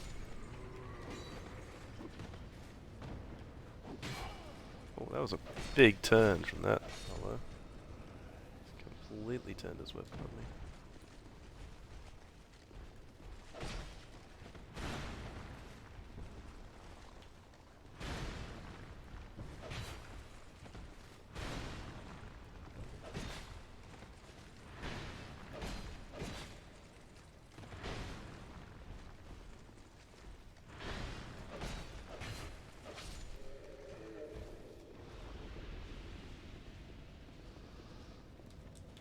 Do it one more time and then we'll head back.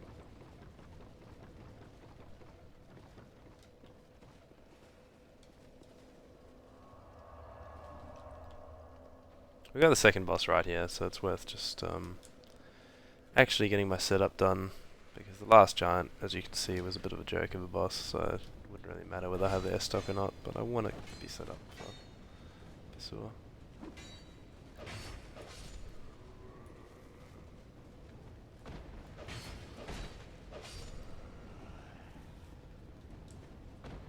Oops.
Ah.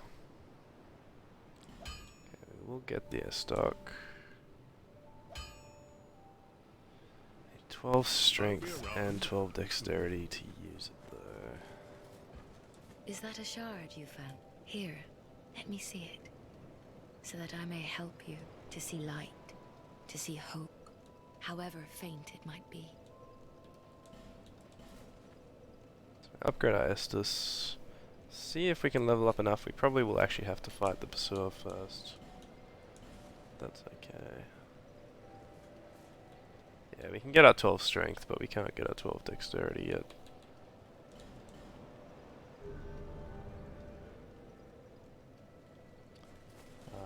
Whoops. How much did I need to use the... Excuse me. How much did I need to use the buckler? 13 dex. Well, smaller the shield should do. Doesn't quite do the job.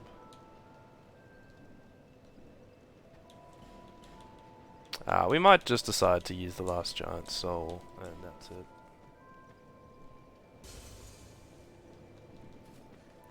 Just means I can equip my things that I'd like to equip.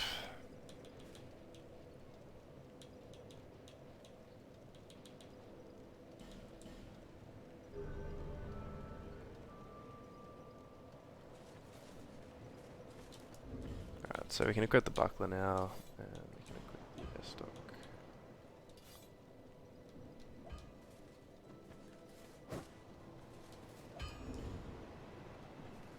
What does the S-Stock scale with? Let me just have a quick look.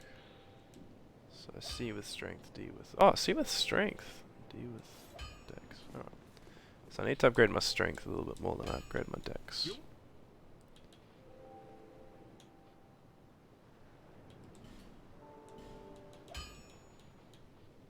We have enough souls and Titanite shards to upgrade the S-Stock once, but we'll have to fight the Pursuer before we can upgrade it again. We have enough Estus shards, I mean Titanite shards, but we don't have enough souls to upgrade it further yet.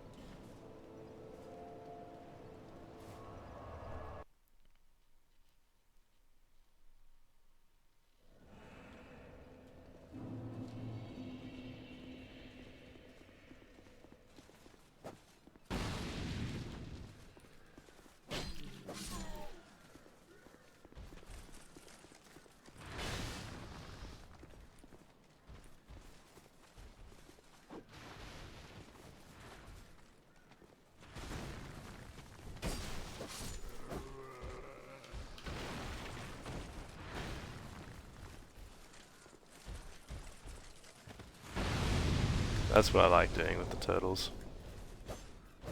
Oops.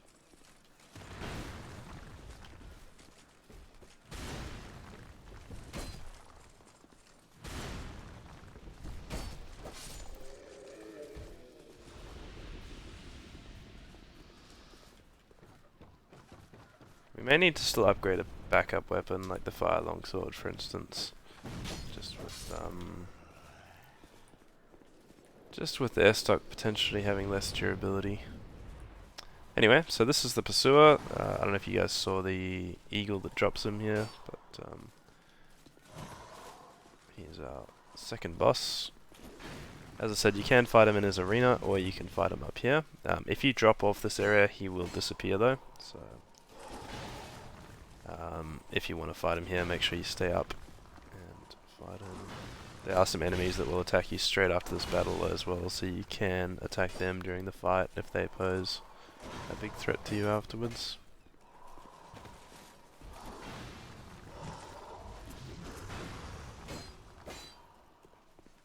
Pursuer's actually quite a tough battle the first time you fight him, when you're new to the game.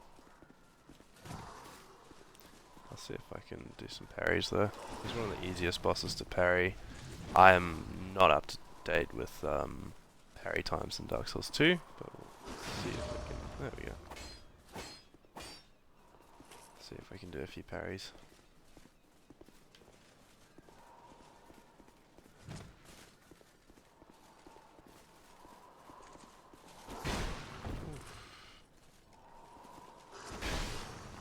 And This is where adaptability can be really useful. You can see we're taking some hits there where probably the iframes wouldn't let us take the hits in Dark Souls 1.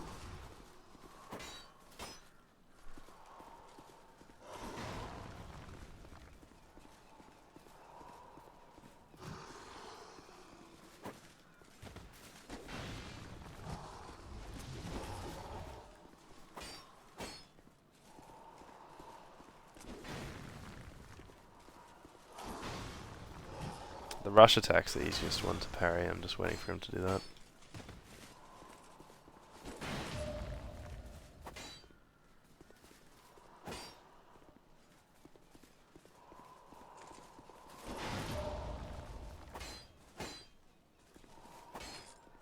I think I time it as he's about to start his dash, so there. Oh no, that's a bit early. I don't even know how I time it, I just feel it. There's certain times where muscle memory just kicks in. I'll see if I can give you a point to parry it though.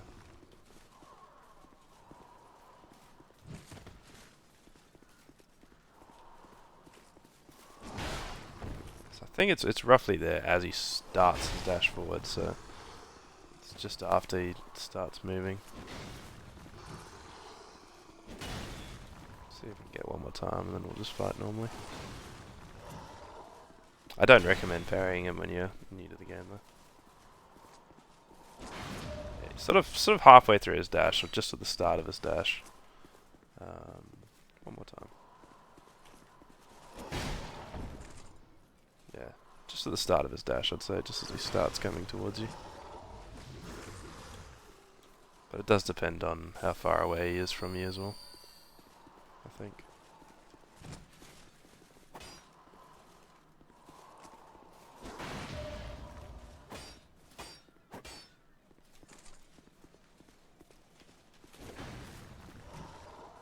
We're just going to fight normally now. So this is what I normally do. I just walk to the side, hit, roll back, let him do his long attack. Oh, he's not going to do it now. Make sure you go left to right. That is a really dangerous move that he does there. Takes away your... that causes you to hollow immediately, the blue sword. So you can either roll through or you can dodge to the side, depending on how confident you are with this attack. So just walking to the side can be enough if you know your positioning and timing.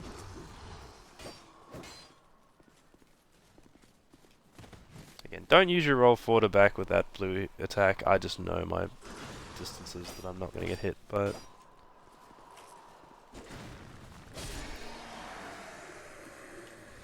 Oh.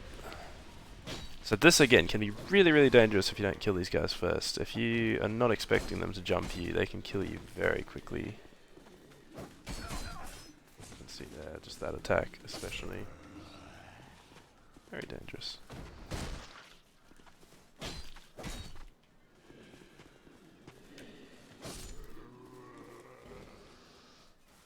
So pick up a torch, pick up the human effigy life gem, and there should be the Estus Blast shard. And there's a repair powder there as well, which could come in really handy for my Estoc. And that's the pursuer. We will be going to his boss arena in a second. I'm just going to level up first.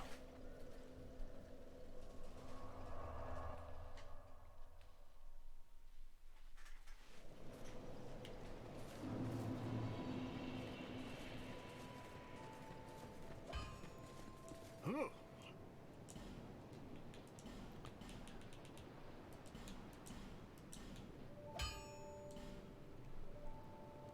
Yeah, so we can get our Estoc to +4 already. You can upgrade armor in this game as well, so for instance the Titanite shards that I'm not using I could put into, for instance, the Elite Knight armor, and the helmet and all that. The armor is usually the most important. You can see you go from like 114 physical resist there to 124, whereas you're only going from like 33 to 36 or 40 to 44 with the helmet, so it's not as big a gain as the chest piece gives you. I'll be around if you make it back. Is that a shard you found? Here, let me see it, so that I may help you. To see light, to see hope, however faint it might be. you saw at the start of the video as well, we got branded, so we've got the dark sign on us. That's sort of the big reason that people are going hollow. They've been cursed, and they've got this undead life that they're living in Dark Souls. And that sort of gets touched on a bit more in Dark Souls 3 as well, so I won't go into it yet, but just mentioning that dark sign because that was also part of Dark Souls 1 to an extent.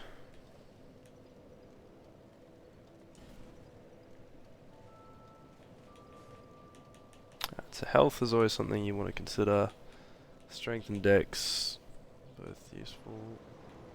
And then adaptability, we want to start increasing as well. We might even just keep those going at a similar rate for now.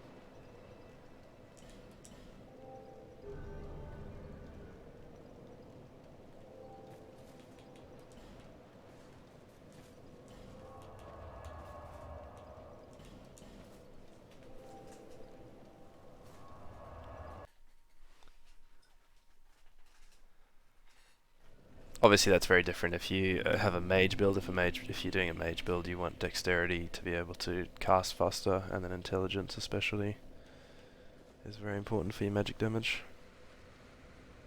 I'm not going to go into all the builds here. We're doing a quality build, so we're doing strength and dex.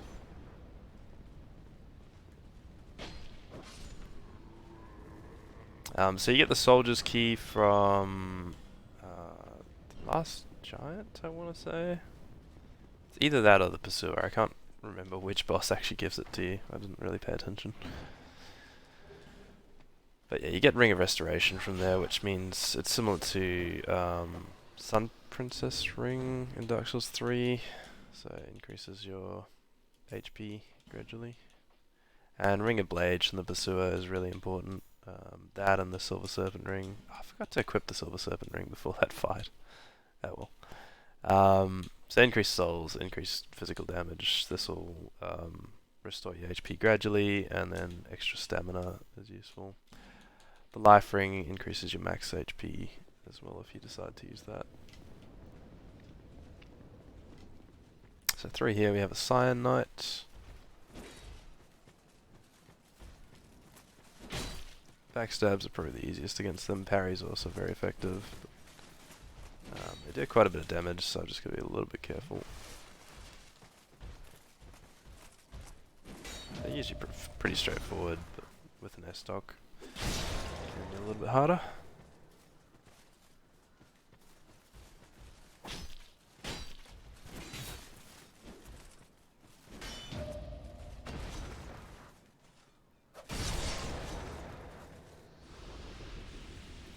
Just the damage output early game can be a bit of an issue, that's all.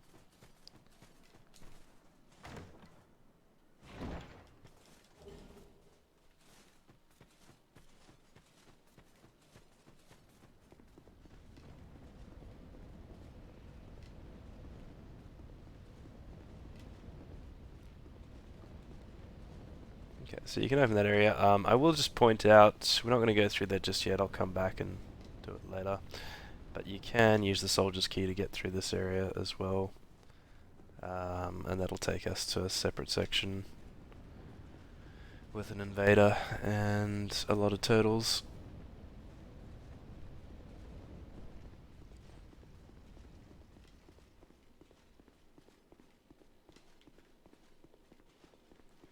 I was going to try to roll through here because we will get attacked. Ooh, fat rolling. Might be because of the extra word rings.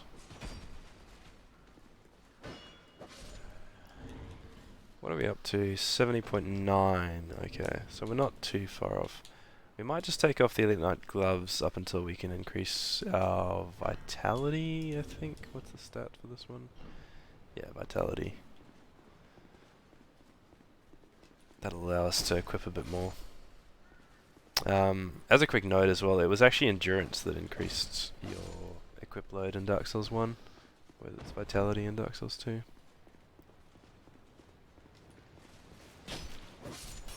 Yeah, stock's pretty good. I think Rapier's a little bit OP in Dark Souls 2. Turd.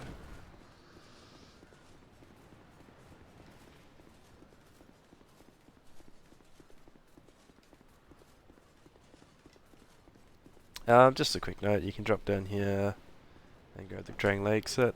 So, Drang Lake armor, Drang Lake sword.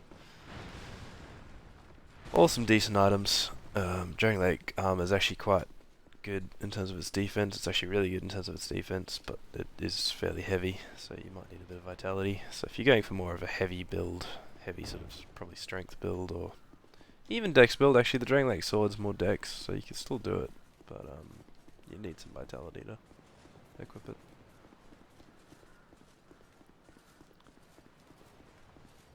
Anyway, now that we've taken that quick detour, we're just going to leave those guys at the moment, and we're just going to head to this bird's nest. Before I head to the bird's nest, actually, just a quick little detour. You can get quite nice views from the Pursuer fight area as well. Similar to Medulla views that we had a second ago. Pretty cool. You can see that sword that we climbed up as well, just sticking over the edge there.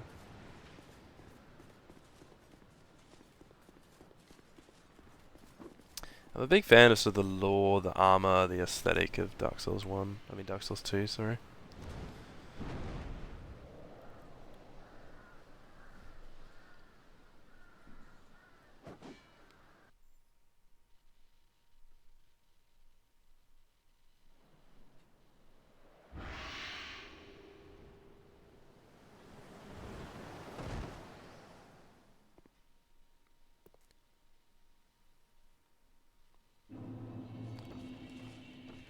Birdie dropped us off at the Lost Bastille.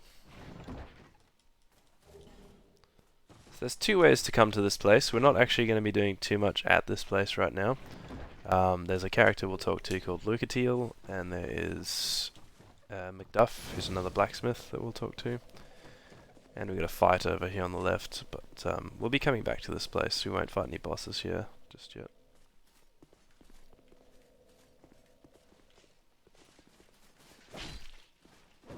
Uh-oh.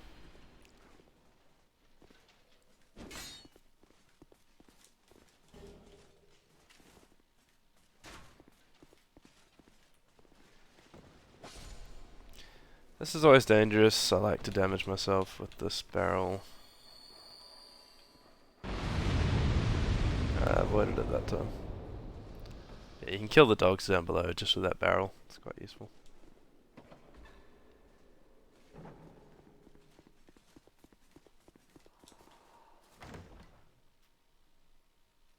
You can actually just walk over to the chest. You don't have to open the chest to get the Pursuer to get triggered. So true to his name, the Pursuer's going to pursue us quite a bit through the game.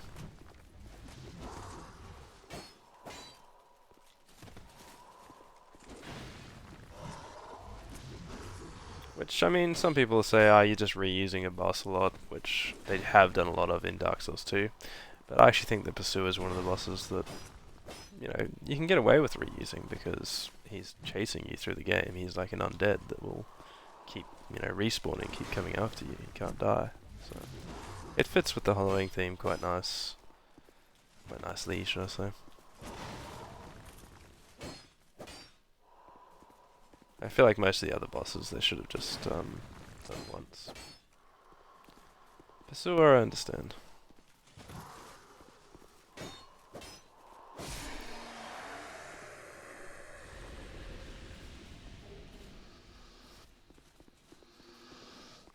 Also, just a note, you get another fragrant branch of yore from this and the Silver Serpent ring. So if you didn't get the Silver Serpent +1, if you didn't spend money at the merchant to get that, you can just get the base version of it there. Get a bit less souls from each kill that you get, but it's still good.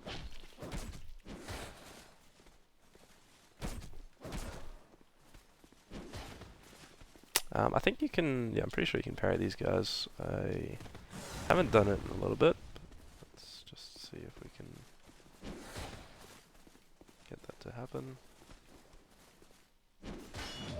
There we go.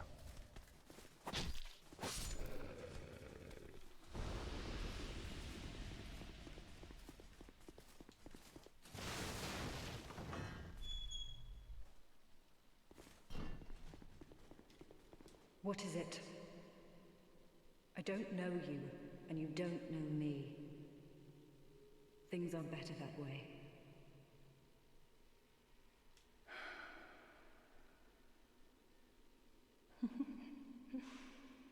You are an odd one. Normally, people keep a safe distance when they see this mask. But you... I'm called Lucatil. From the land of Mira to the far east, across the mountains. They say Drang Lake brims with powerful souls. And so I came to claim my share. But what a strange place. Even the rumors did not prepare me. You are an odd one indeed. I've always made a point of avoiding people, while you've made a point of engaging me. I can see that you are mid-journey. If you require assistance, I will help you. I come from Mira, a land of knights. My sword is always ready. Don't hesitate to call upon me. Whatever happens, I won't be missed.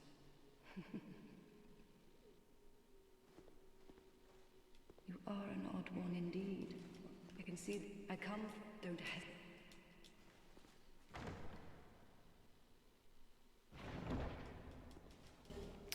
Yes, that's Lucatil. I really do like Lucatil's character in Dark Souls 2.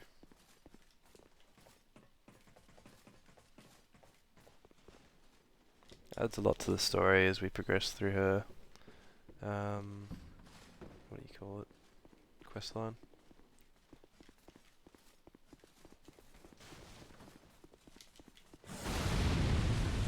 Well done, buddy. Full marks. Anyway, what I need to do here is be very specific, because this guy will most likely blow up the barrel, and your aim is to try and get this barrel to keep going, because there's a secret wall up ahead that we want to blow up. So if you can hit it before he hits it, then bam, you can open that door up. It is useful to have firebombs at that point, just in case you need to open it yourself. You can't just use a firebomb, you will need to get the barrel down there, but sometimes the barrel doesn't explode the wall. Hi dog. They don't usually chase me this early, but anyway. That's unexpected.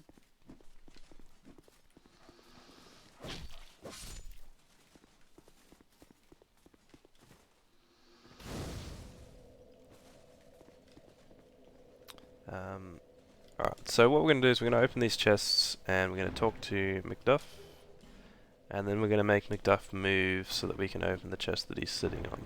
So you need a torch and you need to light the torch in here to get him to move places. So this is Macduff, the blacksmith.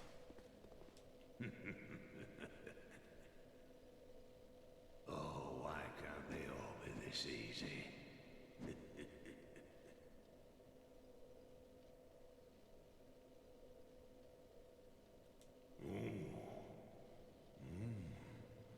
We've got a wild one here. Shape up. Shape up, I say. Oh, that's it, yes. That's the way. Dear flame, how brightly you burn.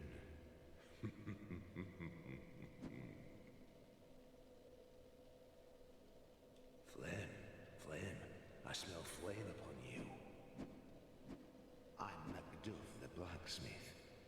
All I want is a little flame. So, hand that ember to me.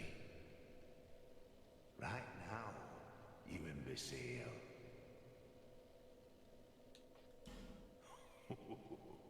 What a marvelous ember. You've got stones, I pray. Give me stones, and I'll fortify your gear. So we can actually buy large titanite shards from him. So let's say we want to buy 4. Be a bit costly, but we can then reinforce LA stock to +6. It's quite nice.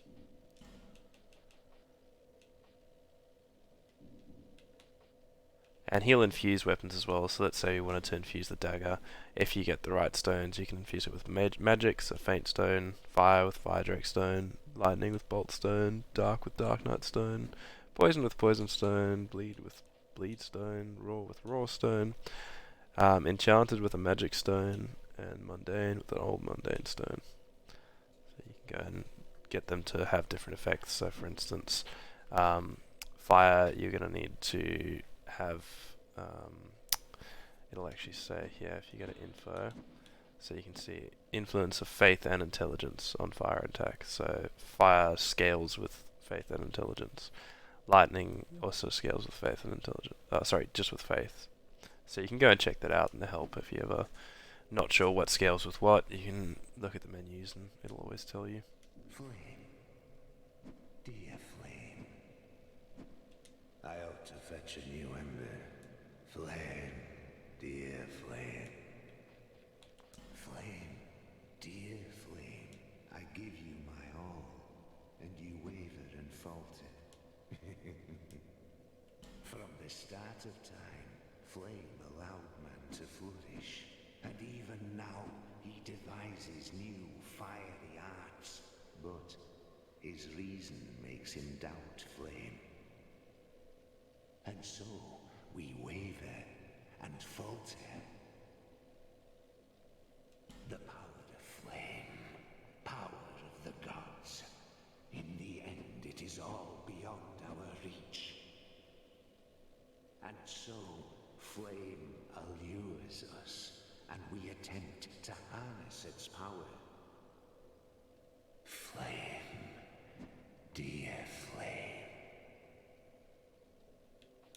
Flame, I give you my all. Flame, dear Flame.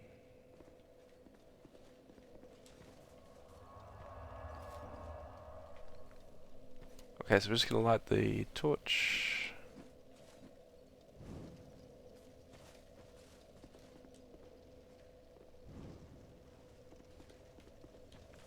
And you'll see now that we've rested, Macduff's going to swap spots. So that chest that he was sitting on is now available for us. Craftsman Hammer and Twinkling. I ought to fetch a new ember. Flame, dear Flame. And now he's forging over here. From the start of time, Flame will flame.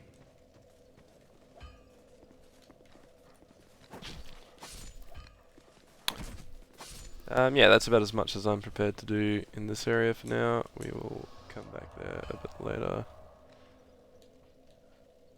Heading back to Majula. Okay, so we've taken our first path towards the Forest of the Fallen Giants. We're now going to take the second path, the path to hide. Bearer of the curse, seek soul, seek the king, lest this land swallow you whole.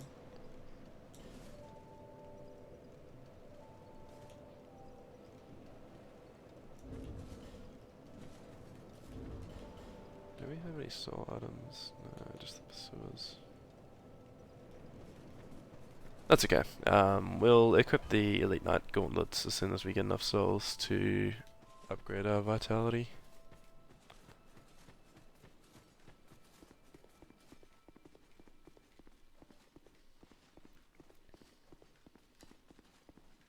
I'm actually getting a little bit annoyed at the particle effects from this Ring of Restoration.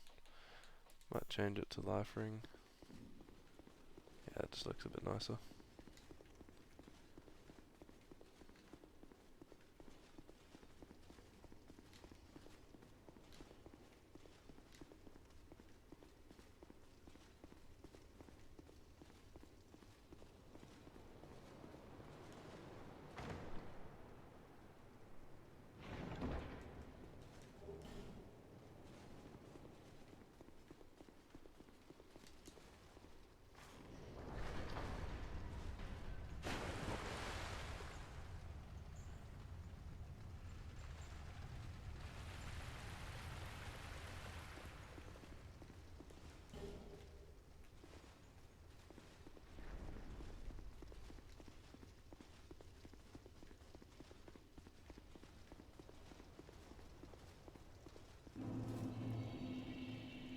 This is Hyde's Tower. I really do quite like this area as well.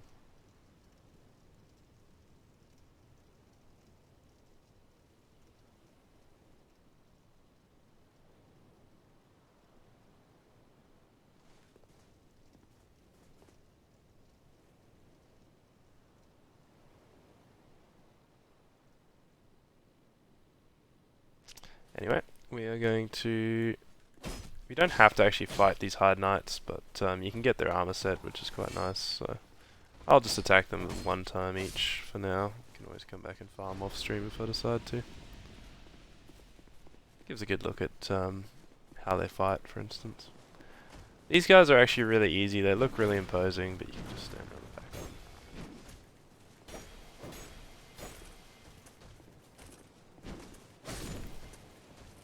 Ones with the club have a little bit more chance to hit you, in my opinion.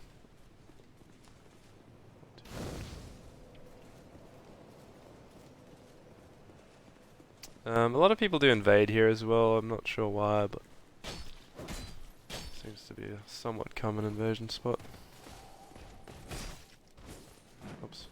Let me just reset that. Thought he was going to do a second attack. Still on the weird ones. Hang on. Just want to get a parry off on the Hard Knight. They're actually decently hard to parry, but they can be easy if they do the normal attacks. These. Oh. Wow, I'm getting a little bit owned right now.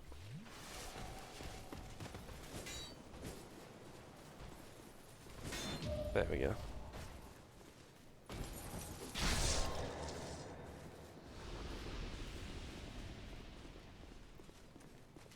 Yeah, they have some weird movesets for Hard Knights, but the armor set is really cool, in my opinion.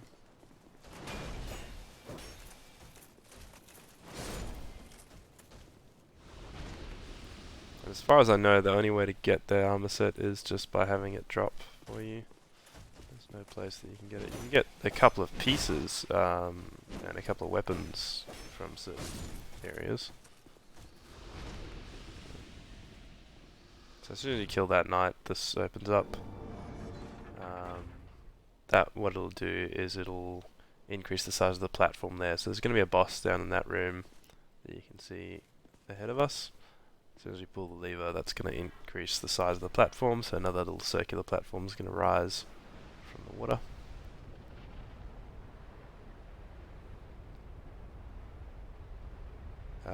But you can actually cheese the boss by making him fall off if the platform's smaller. So if you don't want to cheese him, then raise these platforms. If you do want to cheese him, then leave the platforms down.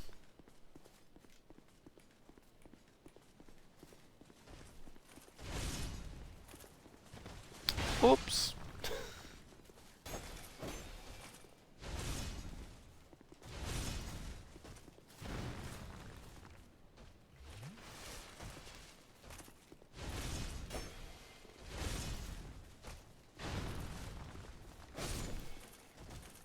Bigger knights can take a bit more work. They're easier to kill, as in they die quicker, but their damage is quite high. And these two you really want to be able to fight one at a time. Using a bow can sometimes help in this area. I don't really want to use too many life gems, but I might use a few.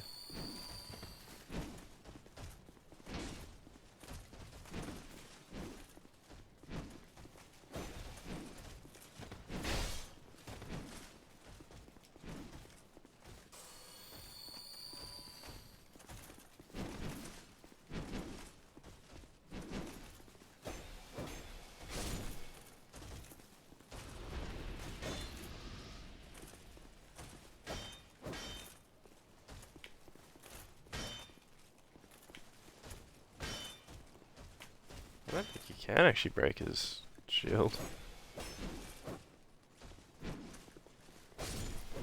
Break his defense.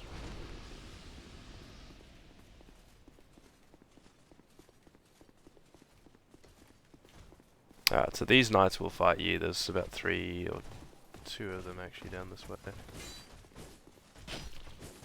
I always do this boss first on the left. There's one to the right, there's one to the left. I do the one on the left first because if you kill the one on the right first, all the Hive Knights will become aggressive in this area. So.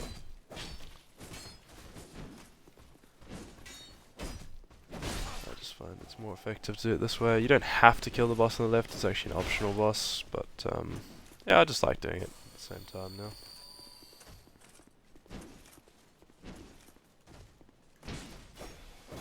Oh, fourth attack. Sometimes they do a fourth, sometimes they don't. Not always expecting that fourth.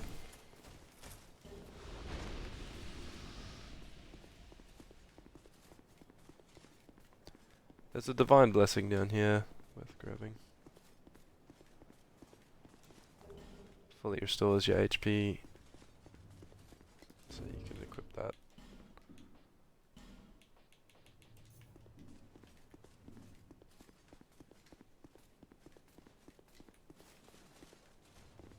Spear ones are a little bit harder in my opinion. Knights, I'm not even going to try and parry them. I have parried them, but I'm pretty sure I have.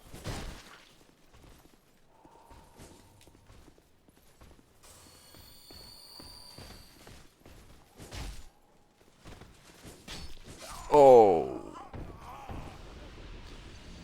Well, we're not going to have a no-death run.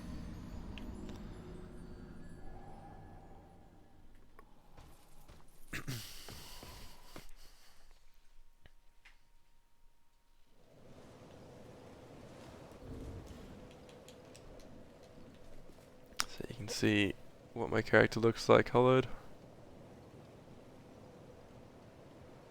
And you'll see my health bar is reduced by a tiny amount. So we can use a human effigy to repair that, but we don't really need to right now. Another interesting fact about Dark Souls 2 is you can still get invaded while you're hollow. Which is very unusual for Dark Souls games. Usually only when you're embered in Dark Souls 3, or if you're human in Dark Souls 1, you can get invaded, but Dark Souls 2 changed that up. Why am I attacking this guy again?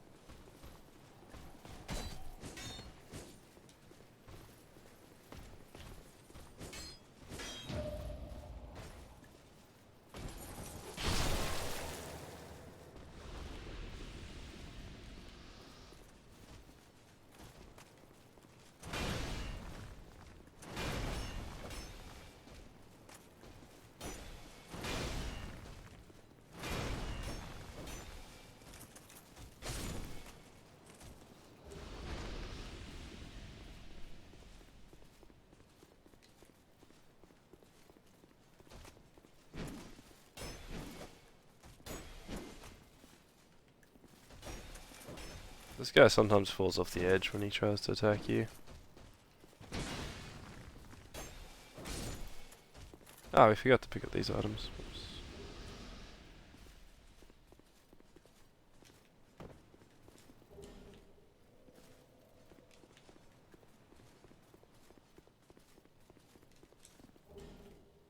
Also, cracked blue eye orbs you can use to invade.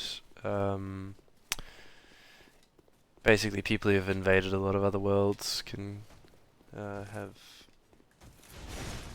similar to indictments placed on them, so they get like a sin counter or something, I think. I'm not even entirely sure how it works, to be honest.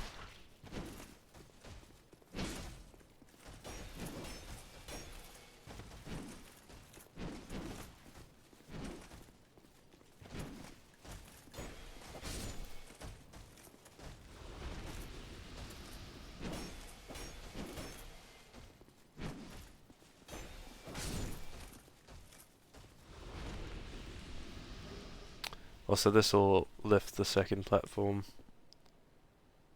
of that boss arena.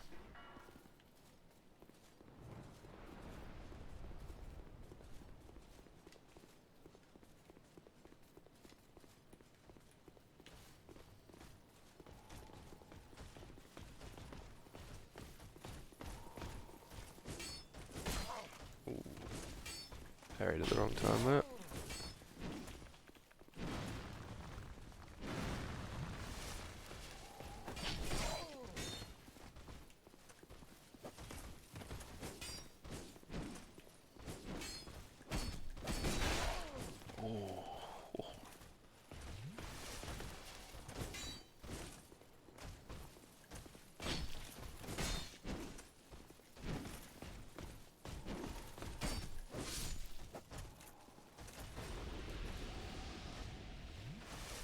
some work, this little area.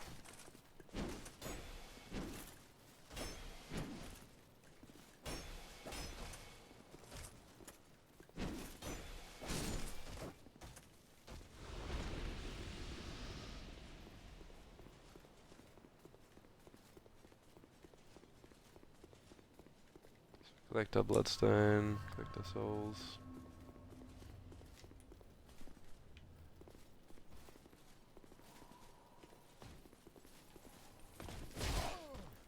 Rolled a bit too late.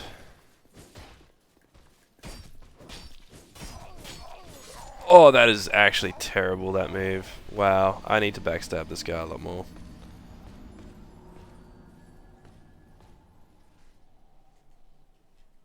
I'm not a fan of the spear hide knights in this game.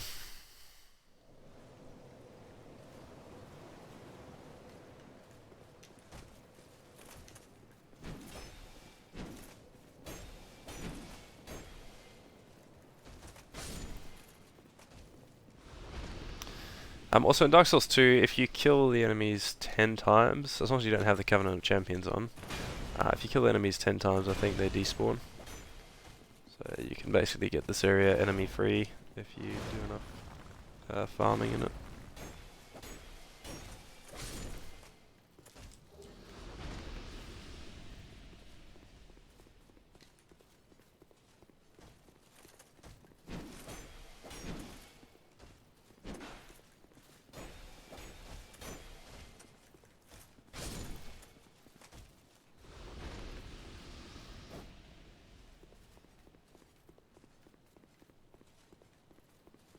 Yeah, that spear is doing so much damage to me.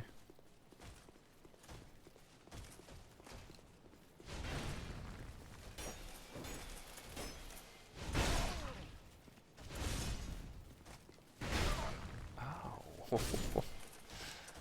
We're not traveling as well as I'd expected for this area.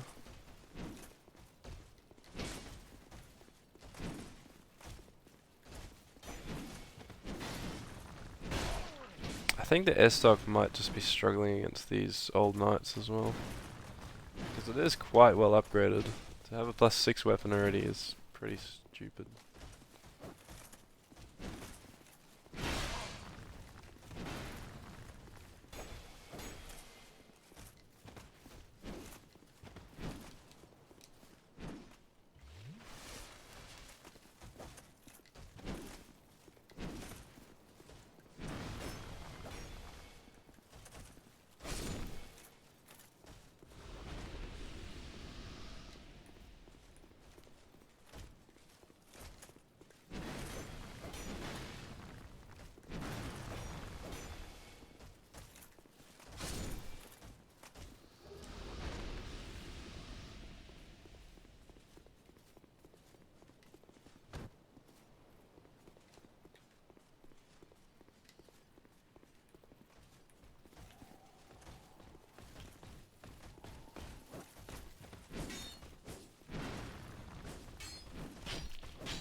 Okay, moment of truth, guys. Can we beat the unofficial boss of Hyde's Tower of Flame? The Hyde Knight Spear.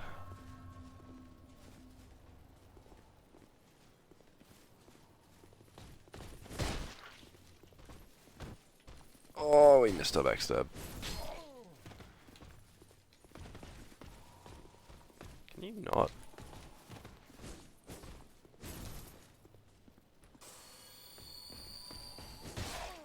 Yikes. I'm really struggling. Gotta not get caught in that again.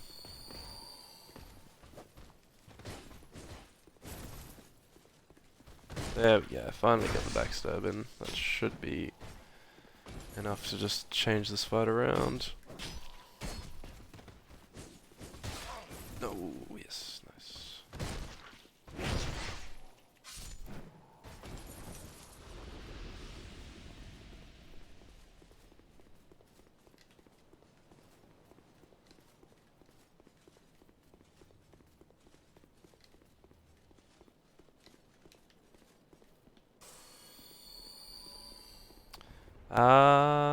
Yeah, look, I went a bit too early here.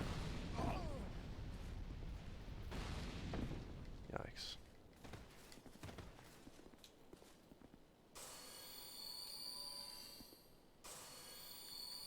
We can wait for the next bout of flame and then go straight after it. We might be able to do okay. Usually you can run through really quick, but we didn't quite go quick enough.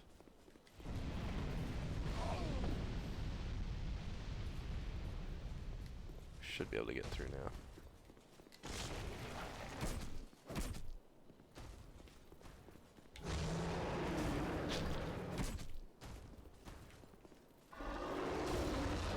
So just going between the legs is quite good, but he can do a jumping up fire breath attack, so you want to try and kill him before he does that. Otherwise you gotta go running away down the platform again, like potentially down that way. Because the jumping up attack does most of this platform worth of damage.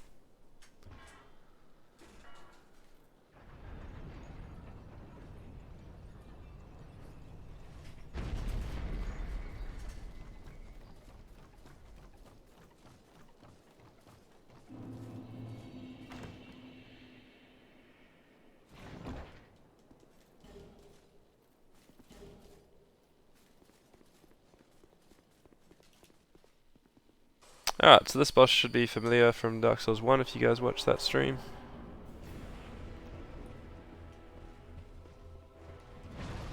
Ornstein.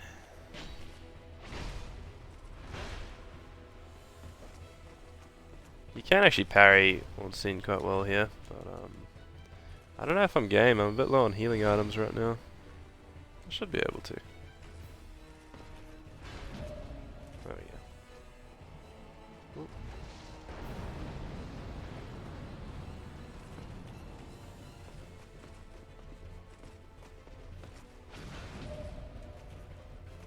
It doesn't really help you in this battle, that's why I'm not so keen on it, but it's just a nice little flex.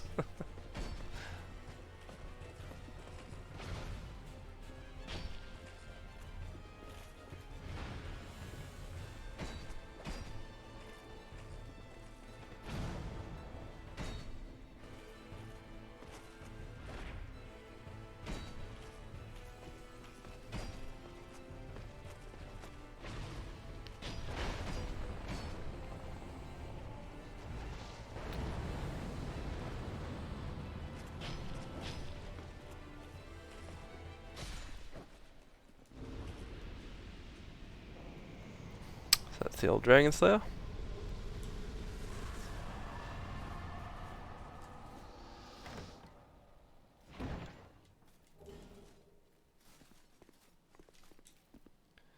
So you need to have helped someone else in their world to become a Blue Sentinel. So this guy Targay will allow you into the Blue Sentinels if you've helped someone else. Transient being, this is no place for one such as you. Be gone. You are not needed. Transient being, nothing has changed. You would never make a Knight of the Blue, and I have nothing more to say. Be gone. You are not needed. Transient being, nothing has changed. I really do like his armor set, I must say. He has a couple of things to sell you as well if you have helped someone else out. You need to get a... what's it? Token of fidelity for helping someone else, and then that'll allow you to become a Knight of the Blue. Or a Blue Sentinel, should I say. Bearer of the curse, seek soul, seek the king, lest this land swallow you whole.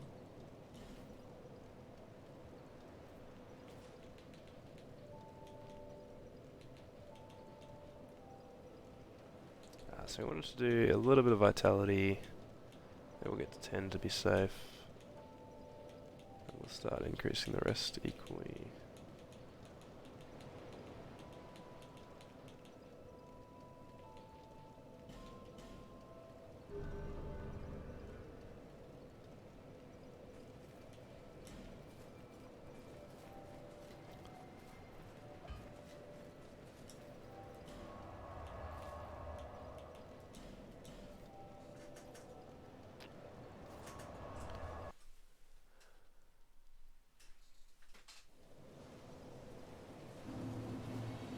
Okay, so we're gonna head to the second boss now. Second boss of this area, sorry. Fourth boss overall.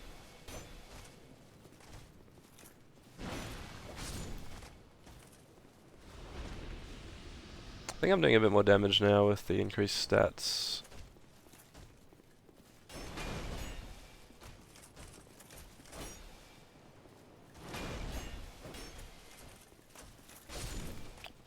Not a huge amount more actually, I don't think.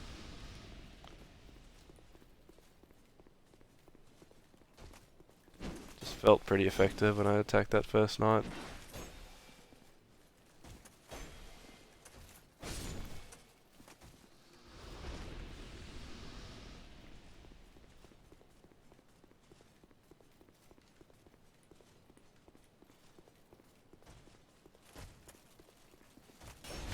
Ooh, a bit too far in front. Oh no. That's done.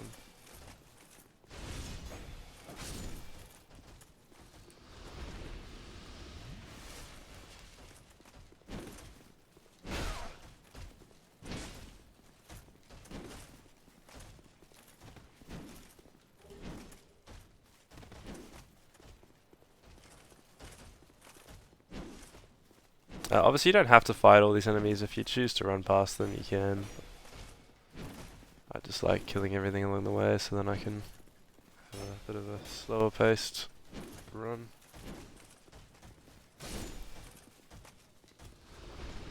Don't worry about anything chasing you.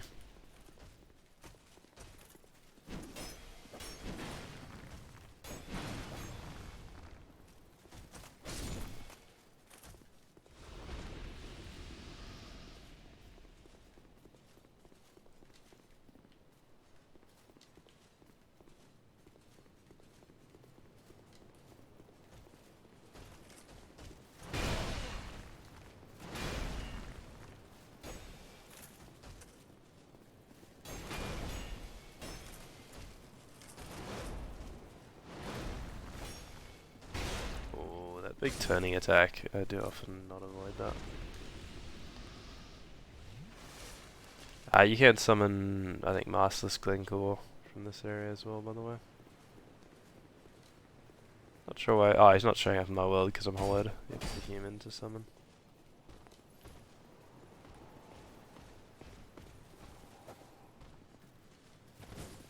That little delayed attack is quite a cheeky attack from the Hard Knights. Fairly easy to work out when they're going to do it. Still, oops. He didn't do his follow-up attack.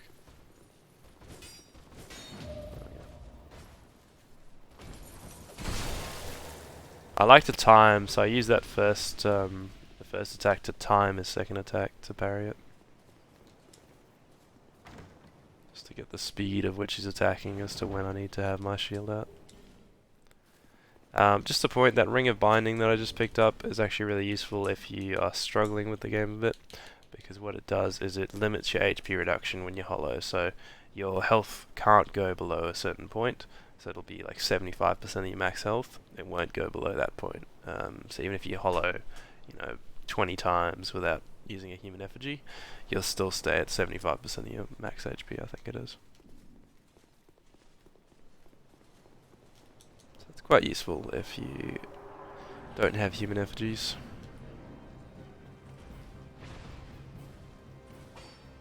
Ah, sorry, let me just display how dumb this fight can be.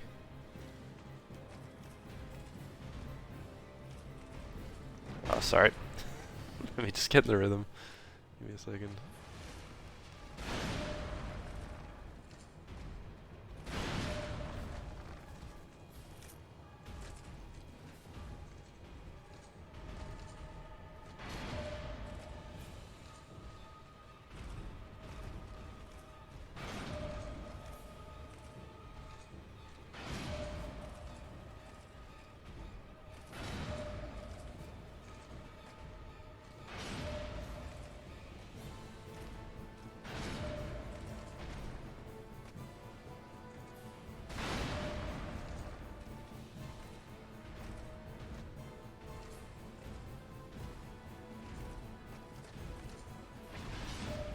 Anyway, I think you guys get the picture.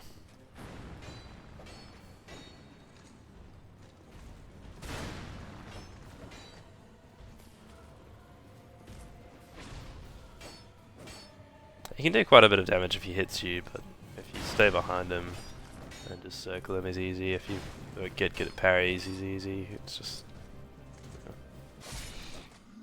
not a very tough boss. I do remember getting very annoyed with him when I was new though, so I think I was just standing in front of him too much and I kept getting knocked over and then he'd just follow up as soon as I got knocked over, so yeah. Don't feel too bad if he is hard for you, but he is really easy once you get used to him. As you can see, a lot of people attacked Lycia and that happened. Are you from these parts? My name is Lycia. I have come to spread the art of miracles, a practice of which I am a disciple. I can see that you are well suited to comprehend their wondrous power. But the cost of it, that's for your heart to decide.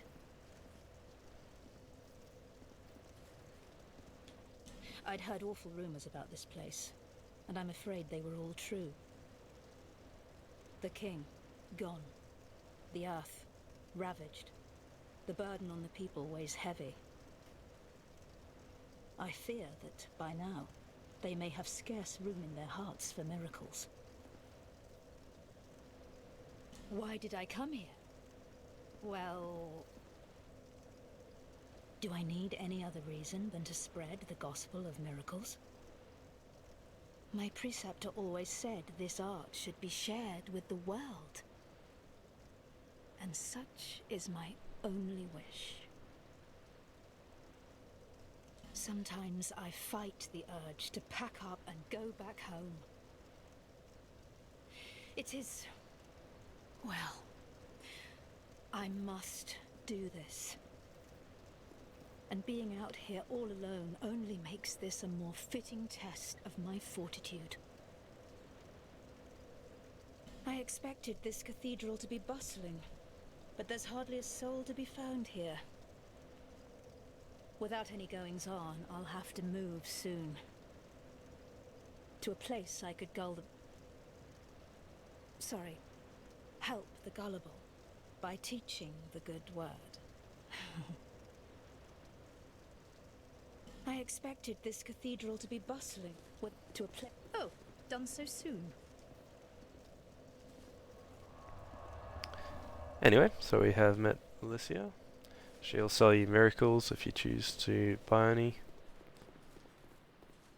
Good for faith builds.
I don't think I'm as good against the Cyan Halberd, but we'll see if we can get a parry in a second. Oh, we'll just backstab. Thanks. I actually kind of expected them to survive that, but I forget that the rapiers and Estoc would have extra damage on backstabs. Sublime Bone Dust that we just picked up, really important to note, that increases the amount that your Estus Flask heals. So the Estus Shards increase the amount of Estus Flasks that you have. The Sublime Bone Dust increase the amount of like +1, +2, so the amount that it actually heals for each one. So essentially, we had, what did we have for Dark Souls 1? We had Firekeeper Souls. Dark Souls 2, you get Undead Bone Shards. Sorry, Sublime Bone Dust, and then Dark Souls 3, you've got Undead Bone Shards. Wow, sorry, that's really hard to get that all out there. There's some guys that are going to jump up from the water here. I just kill the basilisks first because the rest of them aren't too hard.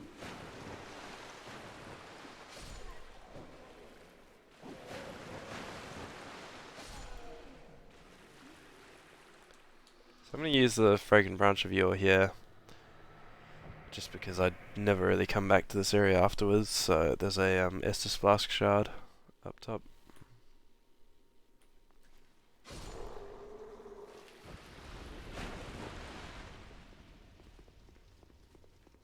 And there's our first, what are they called again? Completely had a mental blank as to what these guys are called. Mastodons.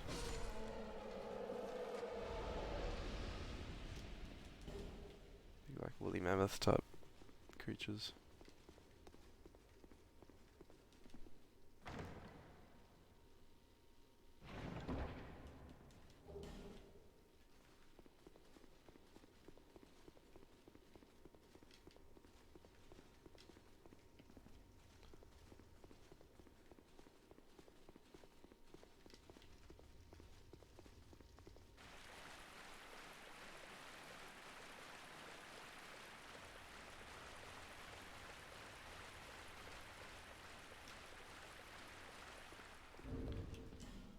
Do I have 10 intelligence? Oh wow, I've got 3 intelligence.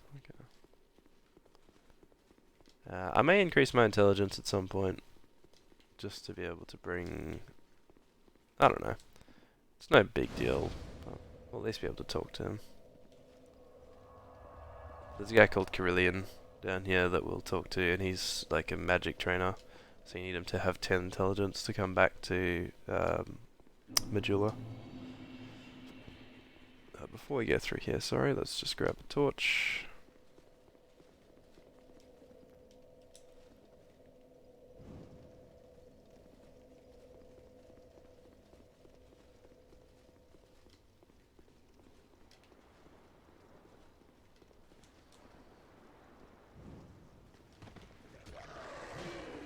See, there's an archer shooting at me from the right. I'm just keeping an eye on that every so often.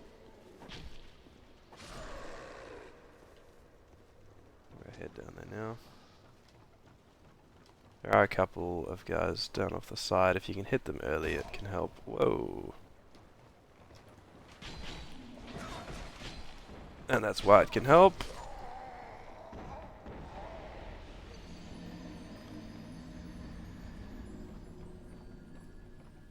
I just assumed I could turn around and deal with him, but then I got attacked by both, so it became a bit of a problem.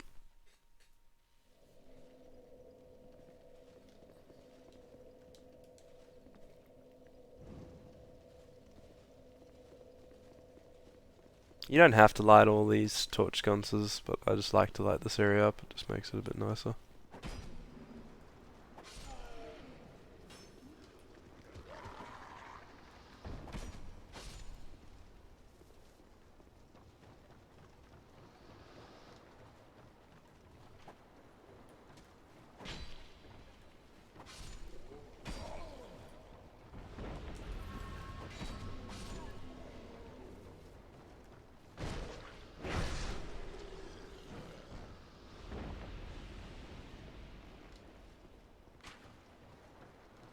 There's an archer above as well.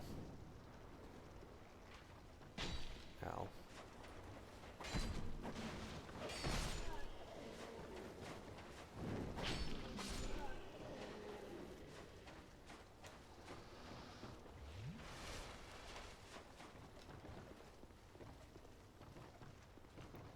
So this area I affectionately call just the pirate place.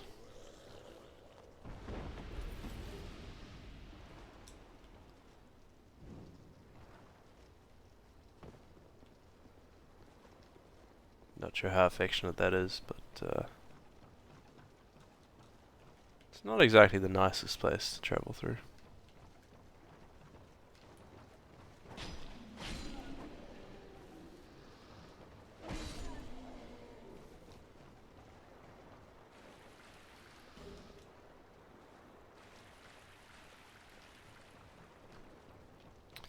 Also, this little bit actually falls off.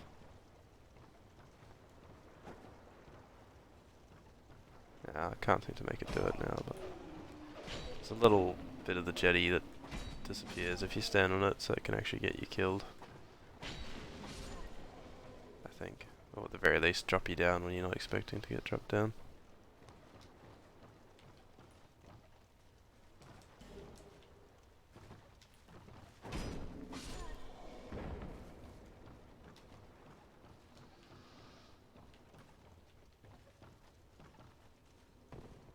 There's this guy that will drop down when I come near. There's this guy who actually literally just carries a torch everywhere. There's no real need to kill him. He'll just light up our area.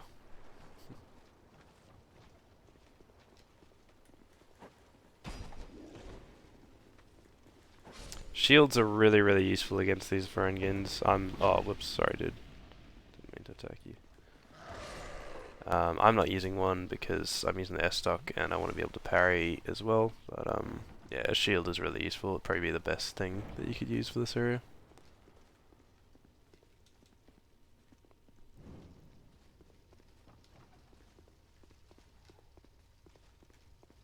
Just gonna light this one up here. Where is it? Come back inside in a second. I just want to do this a little bit first.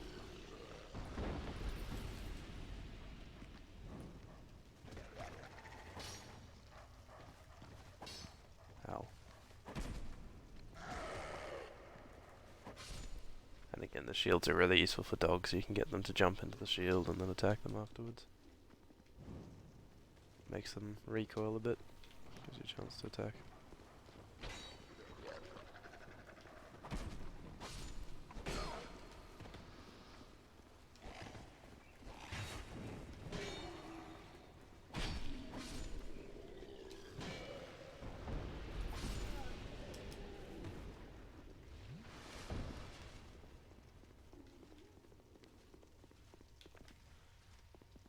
I thought that might be you. You haven't changed a bit, have you? The longer I am here, the more madness I discover. A wretched place indeed, but not without traces of its former glory. What could have caused such degradation?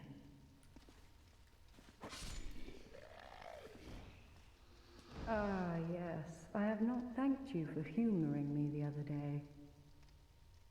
This is for you. Of course, I've no idea what it is. Our land of Mirror is surrounded by enemies and constantly at war. There is only one way up in Mirror. Join the Order and prove yourself in battle. My family had little fortune and no name. I had to carve out a piece of the world for myself. With two things, my sword and my loyalty to my lord. I was raised to wield a sword from birth. Life was hard, but I never gave it a second thought. I had swift success on the battlefield and quickly attained respectable stature. And then I came here to... Have you heard of the undead? These poor souls affected by the curse. An undead gradually loses his humanity until his wits degrade completely. Finally, he turns hollow and preys upon others. And a hollow can never be human again. One can skirt this wicked fate only with the help of the souls found here. Assuming, of course, that the legends are true, I can only hope that they are. I'm sorry to burden you with talk of my fate. I suppose I've grown weary these days. I'm sorry To burden you with talk of my fate. I suppose I've grown weary these days. Just trying to show the fact that you can see the sort of human side of Lucatil's face, and the sort of hollow side. It's really hard to get the camera in the right spot. Hang on.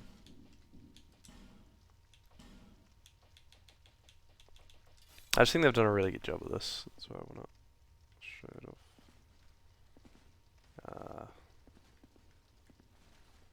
Yeah, so you can see sort of the human half, the normal looking half, and then you can see the curse. It's really hard to get a view of that. You can sort of see it going black and tattoos-ish. Camera's not giving me a good view though.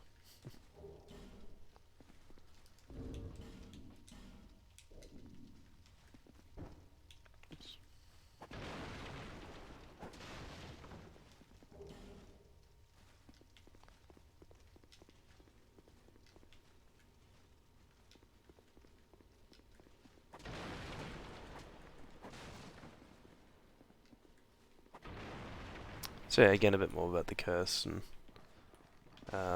Lucatil talking about these poor souls, but you can see she's cursed herself.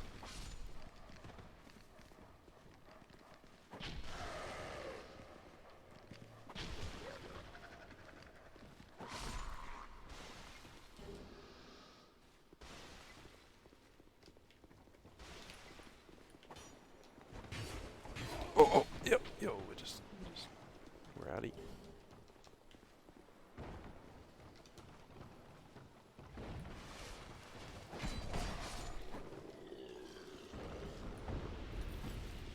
Yeah, so basically the biggest way to kill these guys is either very quick attacks, make sure you kill them quickly, or have a shield, otherwise you gotta back off and try and get a couple of pokes in.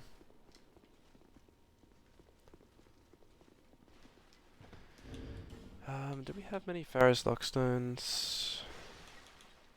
We got one. I don't need anything in particular, so I will actually use it. This isn't really a very useful place to use it, but it sort of keeps some of the spider monkey enemies that are further up at bay. Lights up the whole area. So quite nice in that sense, but not super useful. Nice for a stream though.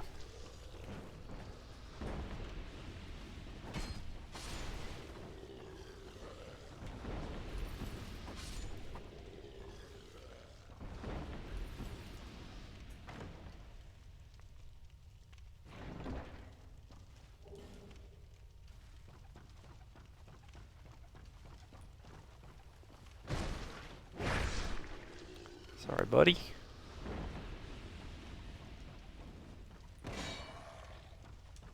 I forgot there was that guy above that tries to jump here.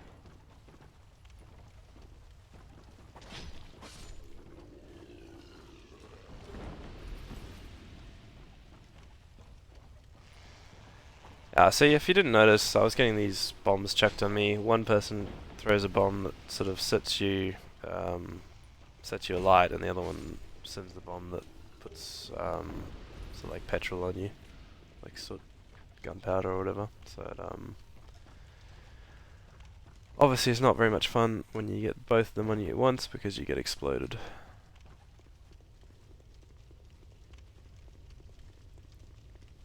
Alright, let me just go and light up the torches.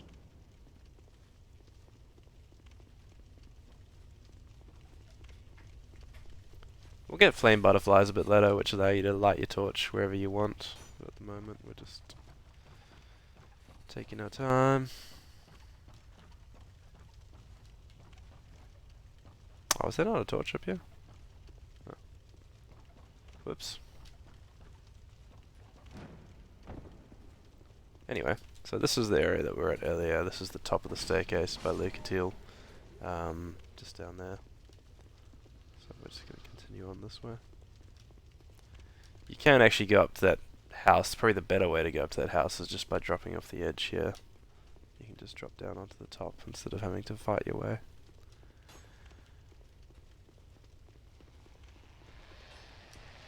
Those are the spider monkeys in the building there. I'll take them on in a second.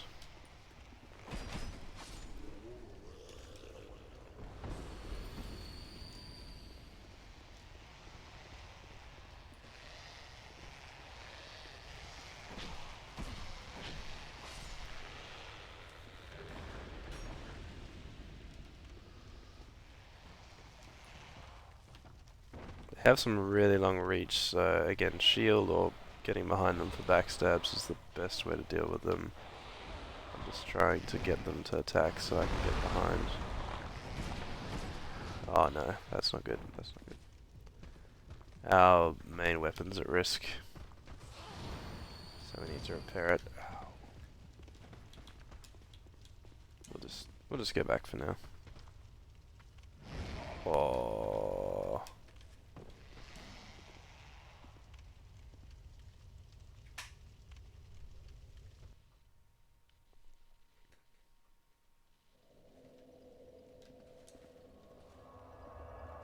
May just go level up.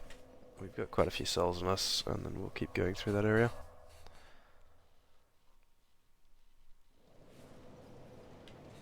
Is that a shard you found?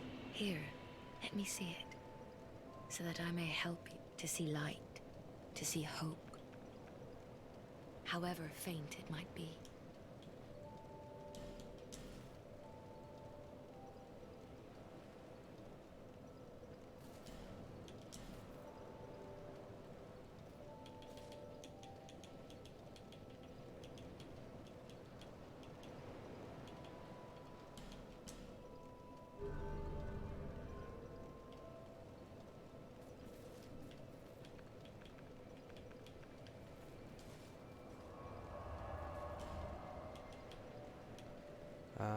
Okay. Is there anything else we need to do? I don't think so.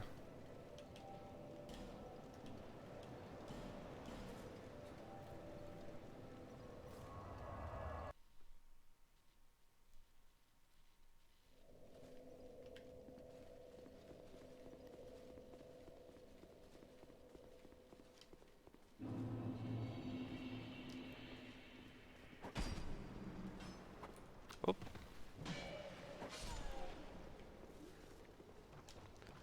Let's deal with this dog just in case we get attacked by him a bit later.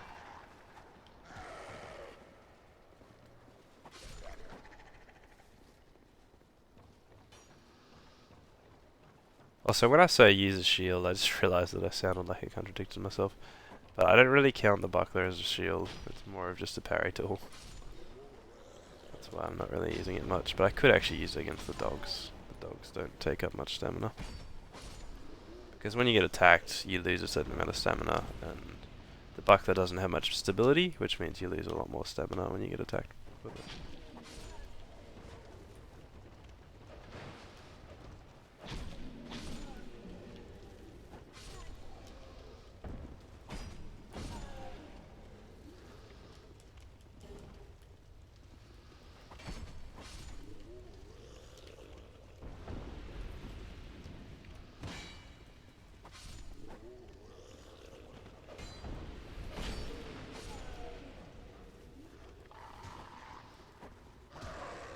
Oh.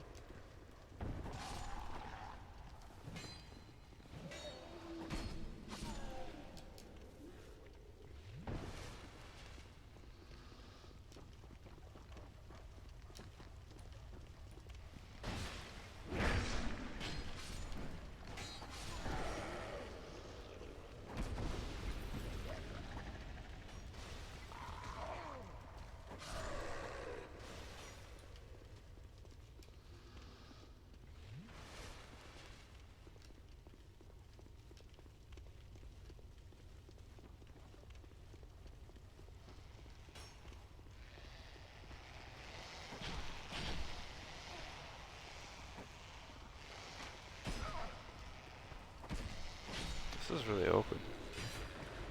It's like protecting the Vangarian. Varangian. I don't even know how to say it. I'm just gonna call them Vangarians. Probably got it wrong. I can't get the backstabs in on these guys. I'm really struggling with that. Need to back off.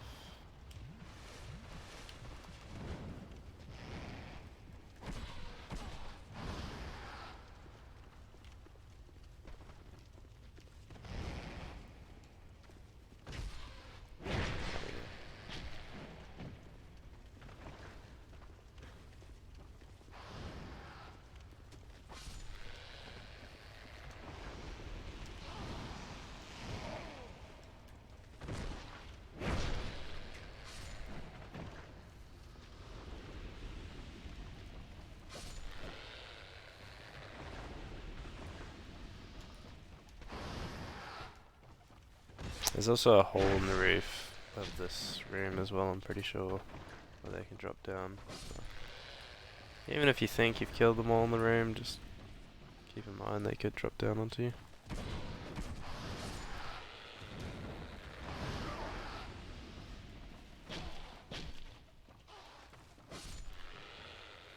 See the hole there. And they can drop pieces of the tattered cloth set as well.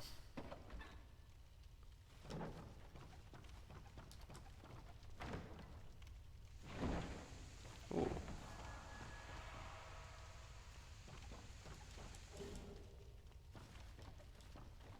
It's an unusual one, don't get that very often.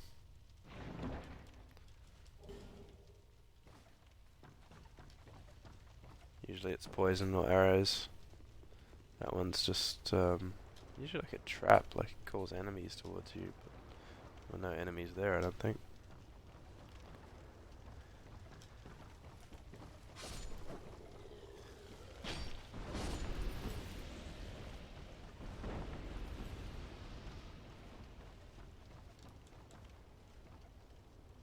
This you can actually shoot with a bow as well, you can shoot that, but it calls in the ship.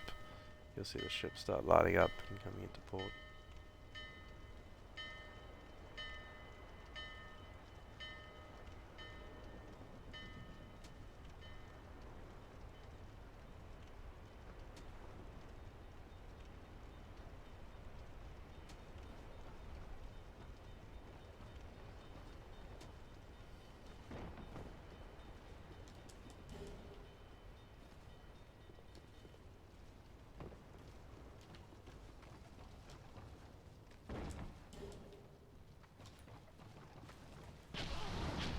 Oh, that's dangerous. Yes.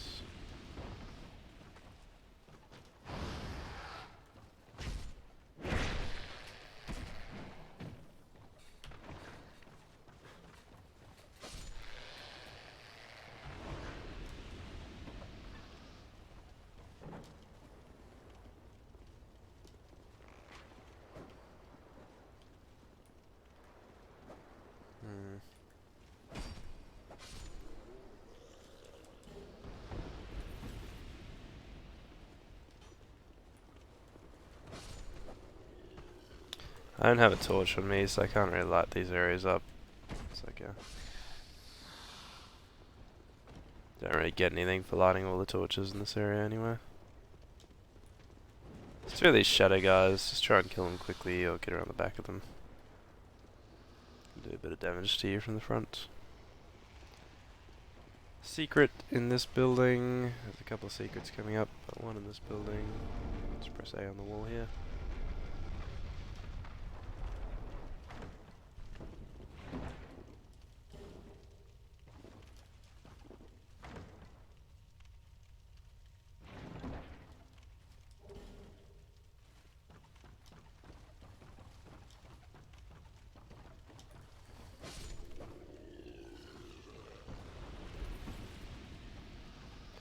This is Gavlan. Who are you? I, Gavlan. Gavlan will, Gavlan deal. Gavlan wants soul. Many, many soul.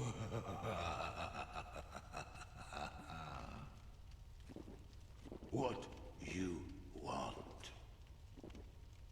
With Gavlan, you will, you deal.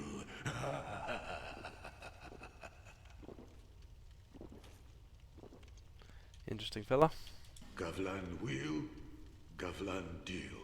Gavlan wants soul. Many, many soul. What you want. With Gavlan, you...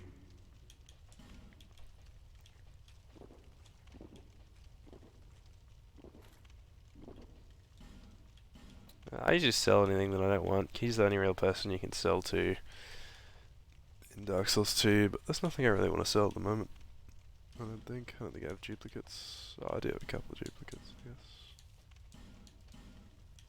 But yeah, nothing really interesting. Many deal, many thanks.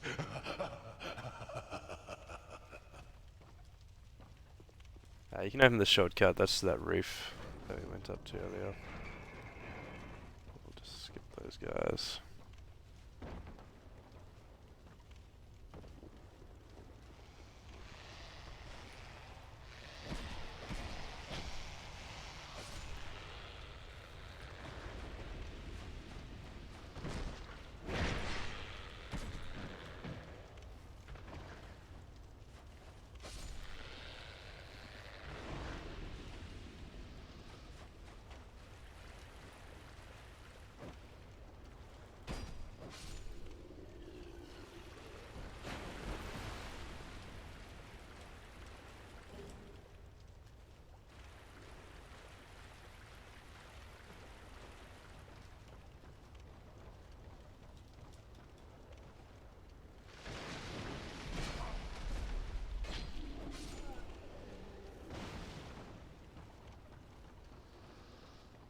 Yes, this is Carillion. He's not gonna really be interested in me, but if you have enough intelligence, if you have 10 intelligence, he will be. I see light, but it remains dim. I am Carillion, and I've no interest in the magic impaired. I see light. I am... He has no interest in the magic impaired.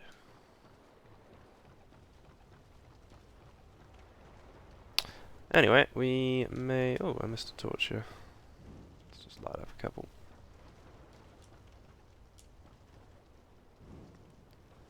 I may just head back to the bonfire and rest up. Continue.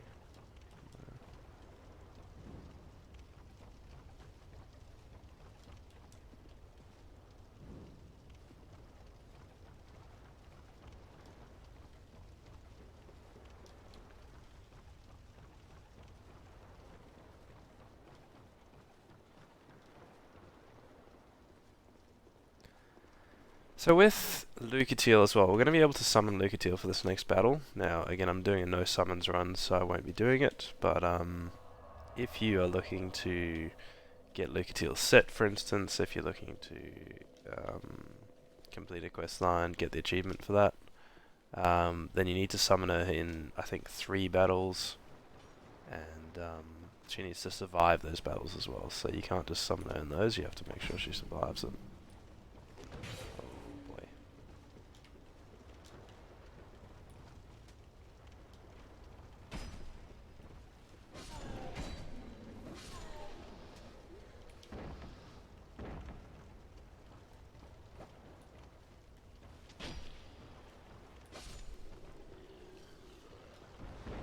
Just thought I'd note that on stream, because yeah, a lot of people miss out on the quest lines. I miss out on most of the quest lines for most of my playthroughs, to be honest.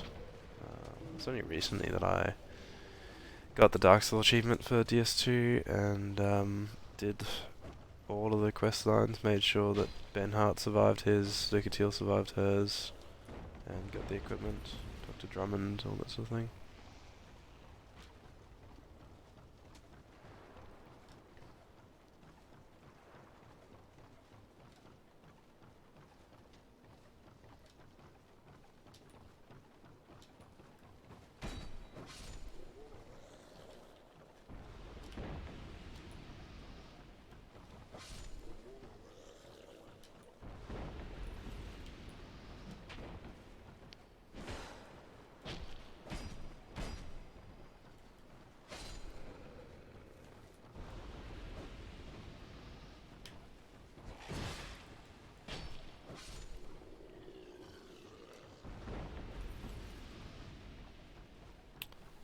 Alright, Flexile Sentry is down here. Next boss fight.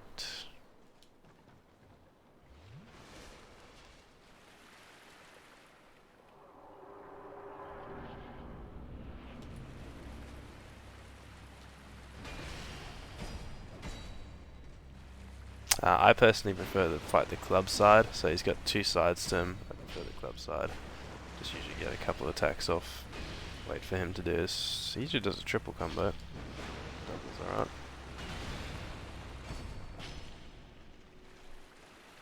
But I make sure he gets his combo off before I attack again. So there's the triple, that forward thrust attack. And that gives you a chance to get a few attacks in. This sword side is a bit harder in my opinion because it attacks a lot faster. I think it does a little bit less damage, but it's a bit dangerous.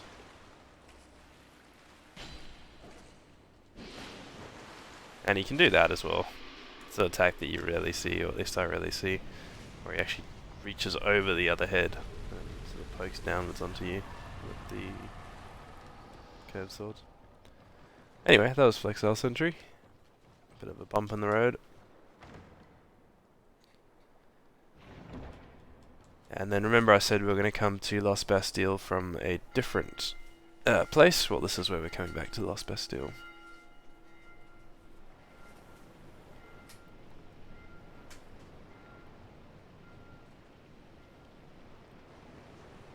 So the four major ways that you can go from Majula. There was that to the Forest of Fallen Giants, but I consider this to be the same path because it all leads to the same boss. So those are actually two different paths, but consider them as one. You can then go to the pit, so down the well. There'll also be Huntsman's Copse that we'll head towards, which is kind of the second area that you can get to near Hides. And then there'll be the fourth area with the petrified statue that we'll go to later on. So we're doing this part first. We'll do Huntsman's Copse next, and we'll do the pit, and then we'll do the statue.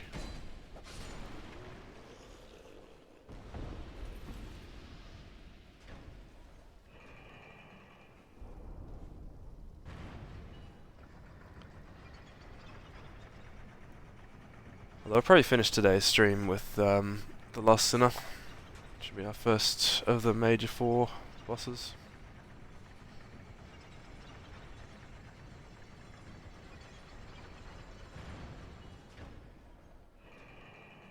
The ancient ones, as I think the Emerald Herald or the Cat called them, old ones.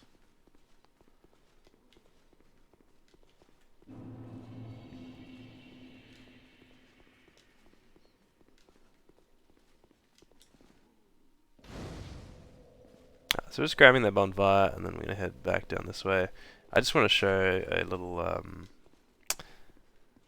thing you can do here. So you can just trigger the elevator, wait for it to go down, jump on top of the roof, and there's a secret little item stash here.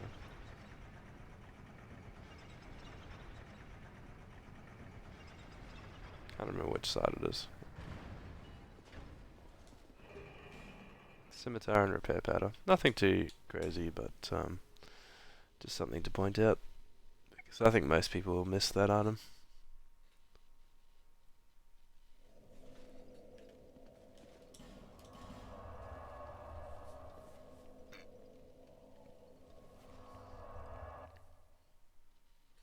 We're just going back to Majula. Do a bit of level ups. Bearer of the Lest. Bear 6 list.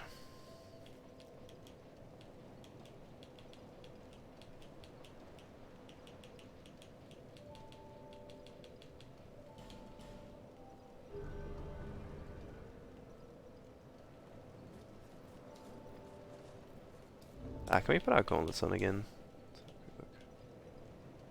Yes. Good.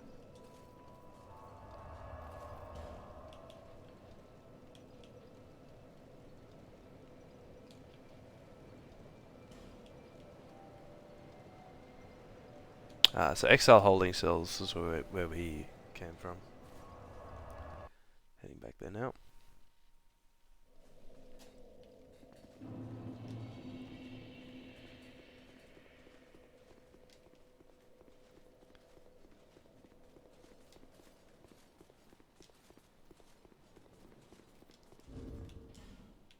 Use my Estus Flask Shard. Yeah.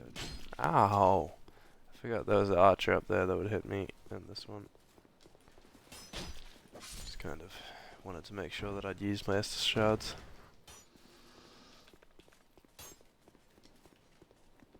Okay. We could attack him with a bow, but we should be alright. Just gonna drop down here. There's an item around the corner.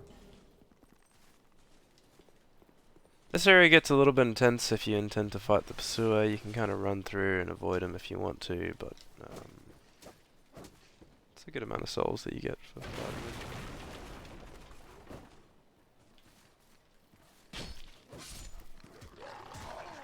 We haven't triggered the fight yet, so that's how we want to keep it for a second. Let's fight some of these guys first. And then we need to knock down the archer and deal with him. We might get the pursuer to do that for us, actually. We'll just come down this way. And he can knock it down. Oh boy, I'm not expecting that. I forgot he had ranged attacks. I hardly ever see those.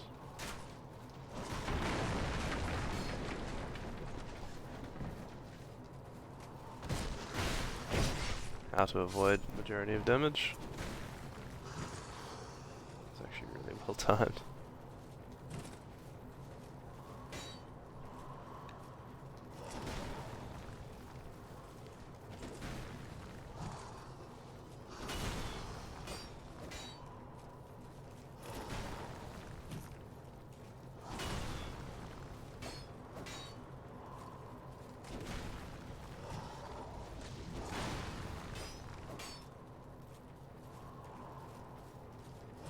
I don't want him backing up against the wall too much because he has a very annoying attack, this one, where you want to get behind him, otherwise those projectiles are going to hit you.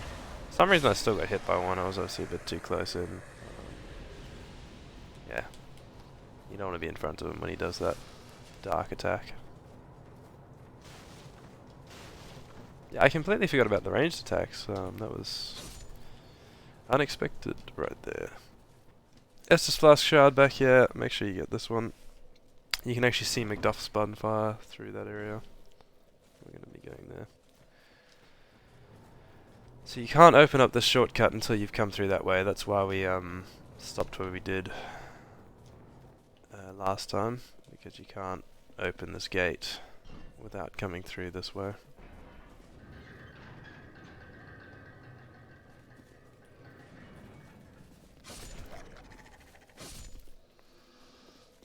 So you can see this is Macduff's Bonfire. You've got Macduff just through here. I'm not actually going to rest just at the moment. We've still got enough durability and Estus that we should be fine, so we're just going to keep going. Ah, there's an item actually up here. Let's grab that.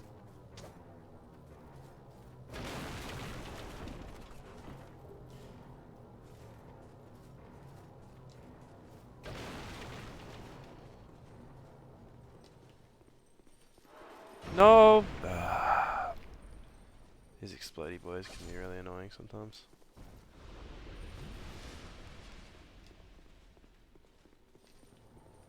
Walk in this room and walk out because they'll explode. Oh, at least one of them will.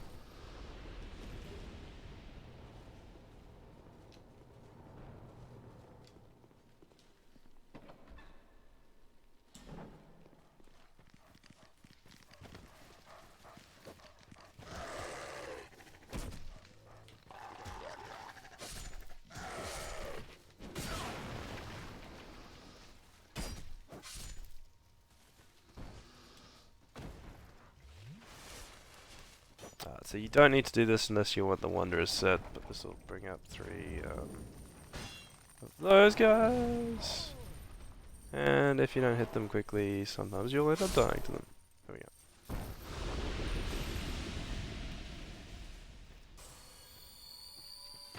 Can't tell I'm not a fan of the exploding enemies in Dark Souls 2.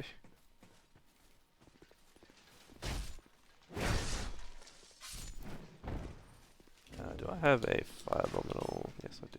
Right. Let me just equip the firebomb because that'll make this a little bit easier. Let me just chuck that. Whoops.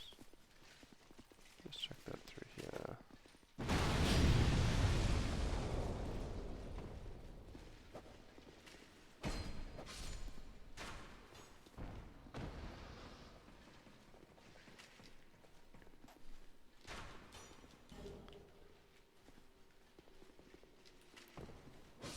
That firebomb also opens this area in the wall. Arcdrake robes and shield.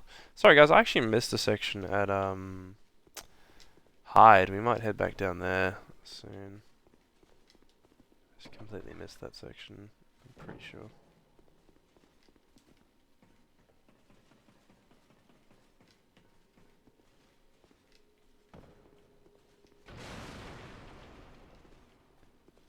Anyway, you can light this area up, but it's such a small area that it's really not worth it. Just kill the thief. And then there's a treasure chest here, and there's 2 on the wall on the other side.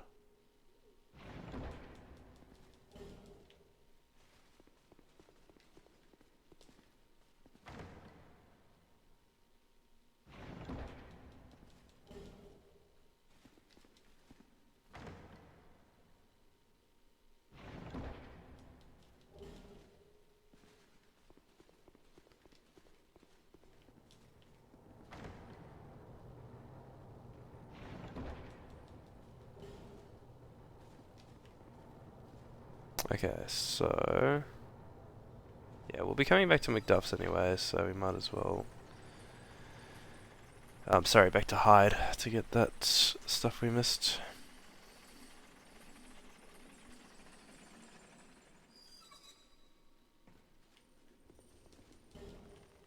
Alright, this area, I think what I needed to do was just jump. Yeah, there we go. Got the bonfire acidic. Probably didn't even need to heal up. We'll just see. I've forgotten where this takes me anyway. Oof.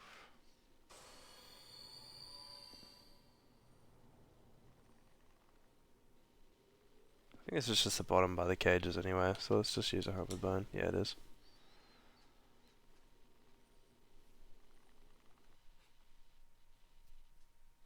You can roll out there, but again, it's a bit dangerous. Easier just to homeward bone back. Alright, so we're going to go back to the Hyde area, the pirate place. Just want to get those items that I missed, and then we'll come back there.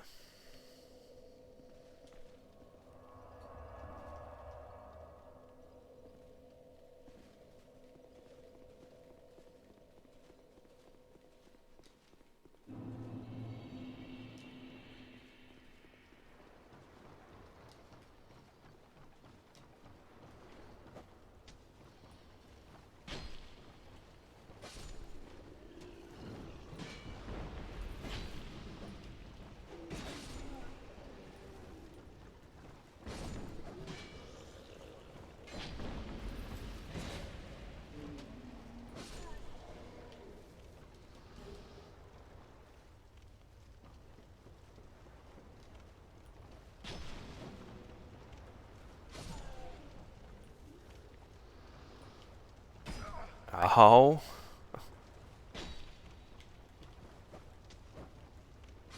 He's sniping at me. Oh wow, all the way from up there.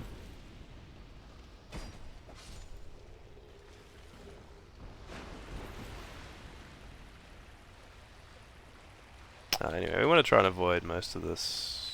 Spider monkey's going a bit crazy there. Doing some laps. Anyway, so there's a thief here that we want to try and... Whoa! Okay, he just broke the door down. You can open that door with A, just as a little note. You don't have to do what the thief did.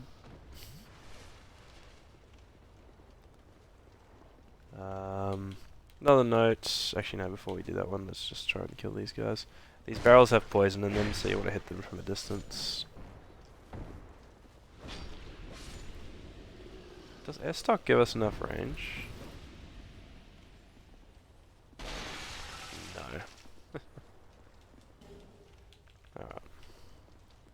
I just have to make sure I heal up quick enough.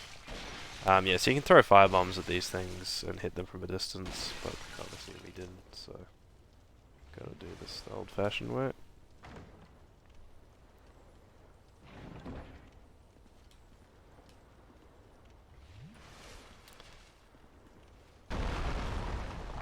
Alright, so there's Crystal Lizard.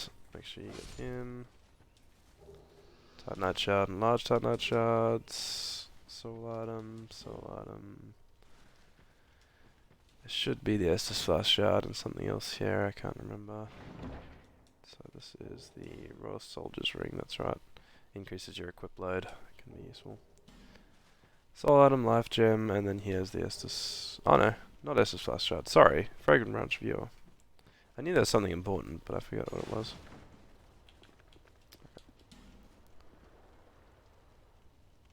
Anyway, so that's that little area that I forgot about done.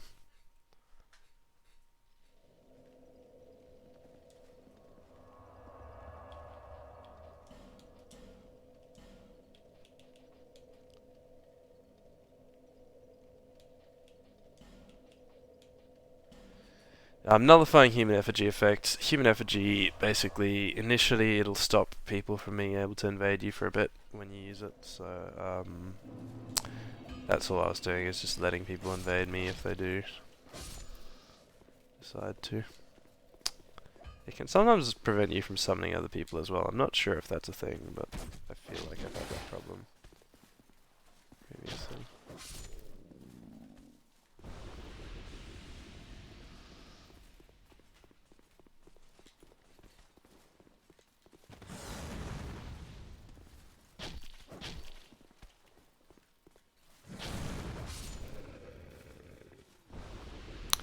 Anyway, so coming up from Macduff's, this is the way to the next boss. You can actually skip this boss by using that elevator that we used earlier. So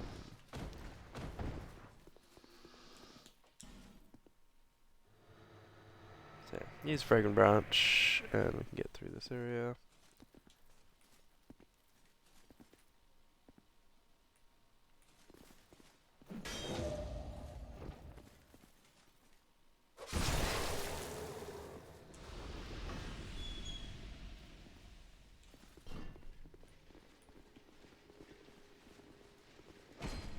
S-Stock's quite good for little tunnels like this, although, as I say that,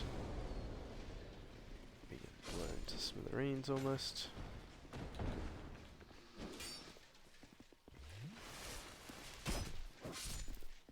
So there's some fire barrels in the next room. One of the enemies obviously hit them, triggered, thought I was there, and attacked them. Oh wait, never mind. Maybe it wasn't those ones. No, I'm not sure what exploded then, but something blew up. And it was bad.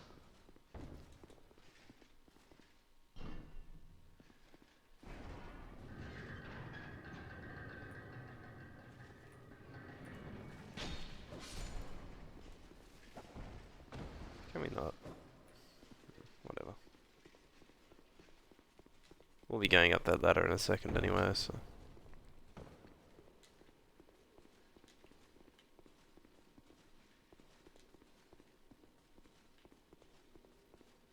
What am I seeing through that? Ah, okay, that's outside. I will actually show you that area. I'm probably gonna end up just killing myself trying to show you guys that. We'll see. At least we've got all the items here so far, pretty much. I think that's basically all of them except the ones near the boss room. Oh, we hit him through the thing. Okay, so this door, it will just get you killed if you walk out there, so don't do that. But what it is useful for is something like, I guess, if you're doing a speed run, or if you're expecting to die a few times, it creates a shortcut. So I'll just show that. You come back out here, if you come back towards Macduff's, and then you turn left just over here. There's this item. What you can also do, and I'm trying to remember whether you have to jump or if you can just roll. I think probably jumping's the safest, but I can't remember. But yeah, you can open that door up, and then you can jump, and then you can get in. So it's just a shortcut back into this area.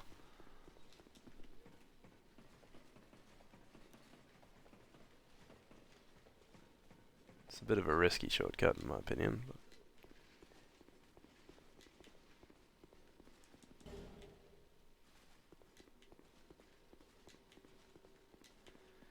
There are 2 summon signs around here as well in those rooms, so if you do want to summon anyone, there are 2 people you can summon for this fight. I think it's Devotee Scarlet and... is it Sellsword Luyat? I think.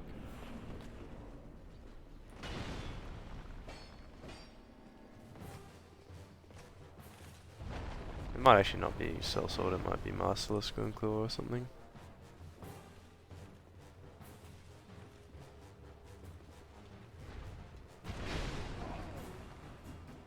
I think at one point I got really good at parrying these guys. I haven't done it for a while though, but I might attempt it in a second.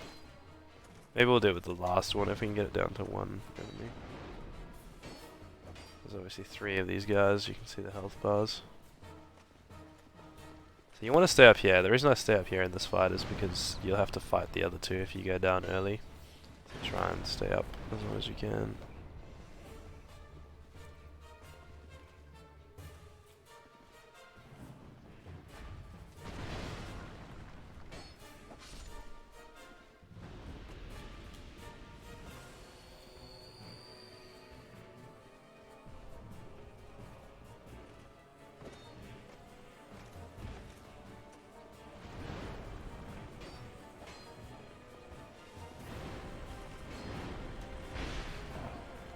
Now these guys can do some serious attacks as well. You gotta be a bit careful of like their spinning attacks.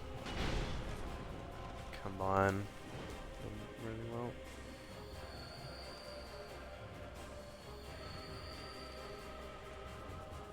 Like this. Try and stay as far away from them as possible when they do that. No, this is not good. Alright. So you mostly just want to try and trigger the normal attacks. They're not too hard to avoid, but it's when you're versing 2 at once that you gotta be a little bit careful. You just really want to get it down to 1 as soon as you can, but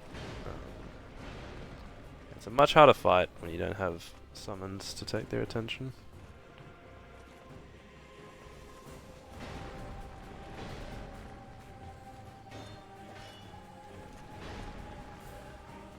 Can you stop putting your shield up?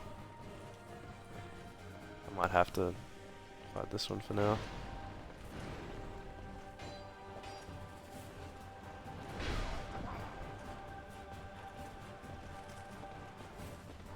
The reason I use life gems a bit more in boss fights is because you can move a slight amount while you use them, whereas, and you also get that gradual heal.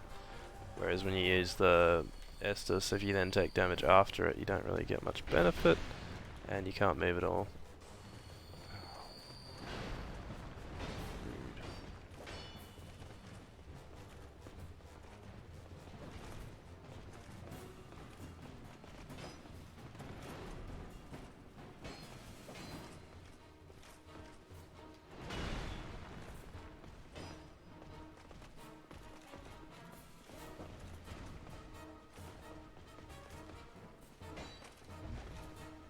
Trying to make sure I keep both in my sight as well, like I can't do it the whole time, but as much as possible. Let's see if we can get a parry in. Oh. Get that attack. There we go.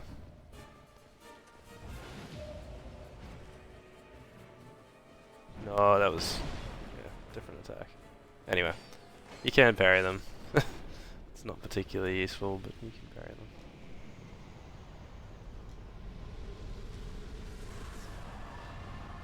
them. Okay, this boss room, sorry, I'm doing circles, I'm trying to work out.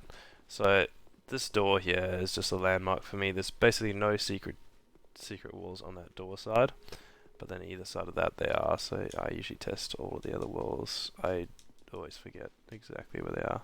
I think there's one here. There's one there. There's one here. Don't think there's one here. I don't think there's one here. I think there's one on the next wall. Don't think there's one there. I think there's one here. Yeah, I think there's one. No, there's nothing. The message deceived me. Okay, so let's go through, open some of these up. Open these two first along this wall. These three, sorry. So target shield and rusted coin. I think I was going to use the target shield a bit more between the games. Let's grab that.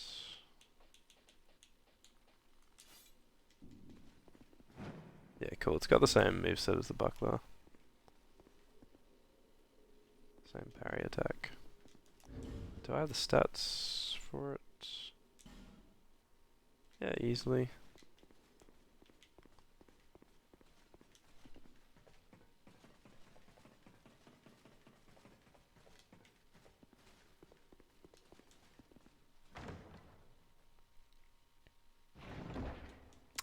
And then something I learned really recently is that there's actually another secret door. Where is it? No, don't go back up. You can actually sort of see the wall change like that. I'll give that a little rating message. So yeah, you can come get these homeward bones a little bit easier than I used to. I used to do this jump all the time. So you jump across there. But yeah, this staircase just leads back down to the bottom. So there's a staircase just down here. I'll just show it. But yeah, so just to the right of all those illusory walls, you can come up here. And this staircase takes you up to the next section.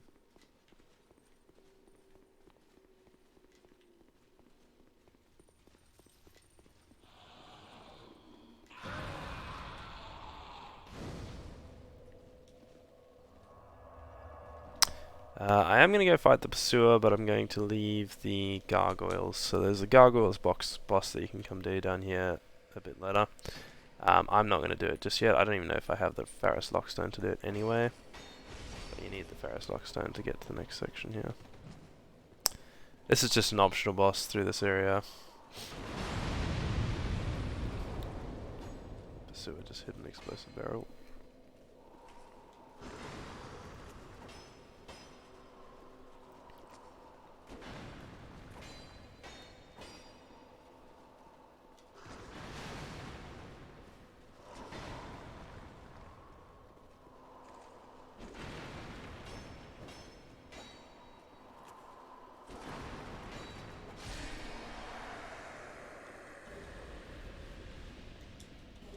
So yeah, we'll come back for the gargoyles, but just make sure you grab the items. There's definitely a chest in this room as well.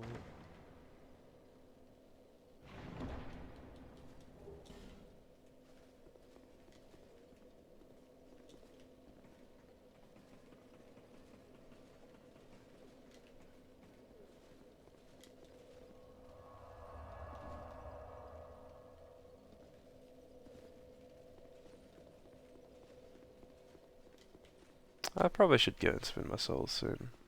Should be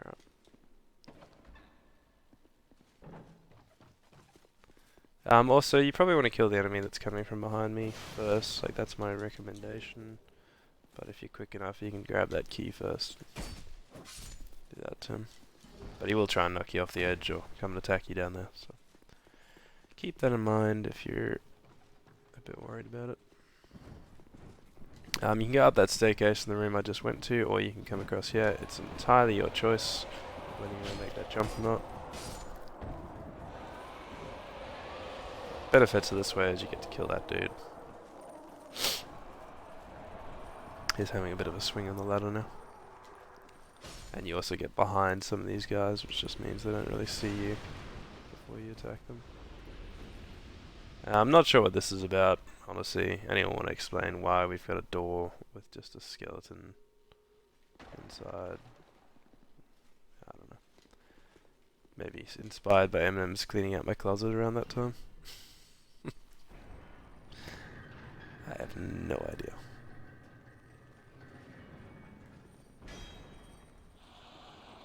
You don't have to attack, he'll just automatically blow up.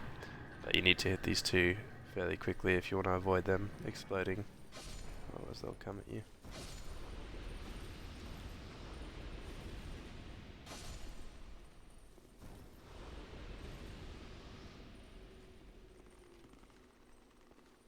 There's the dude upstairs, we might just go get rid of him. Oops.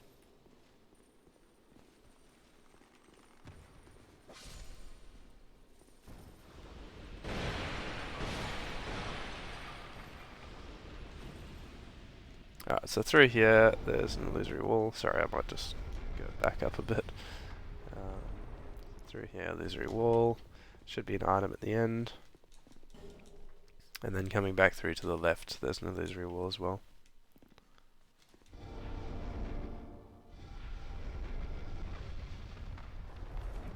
Pursuer will spawn here again.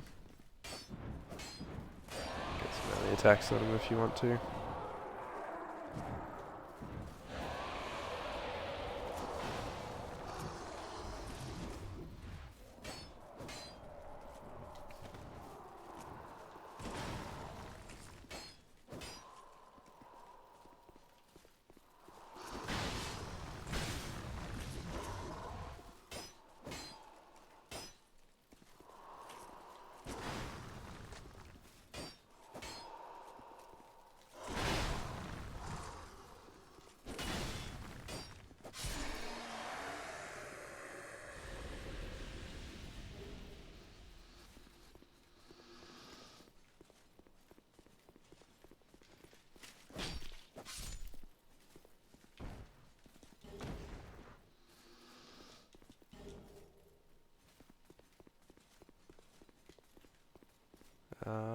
There's like the golden falcon shield and there's something else. I'll go get this item, but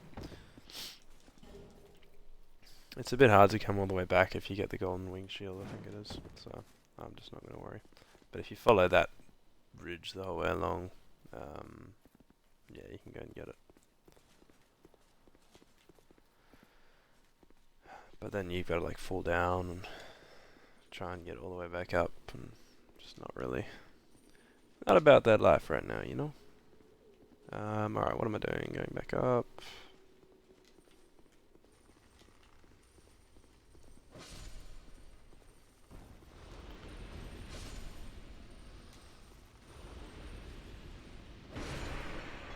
There's another one in here. We can open this gate. How many fragrant branches do we have? Got one.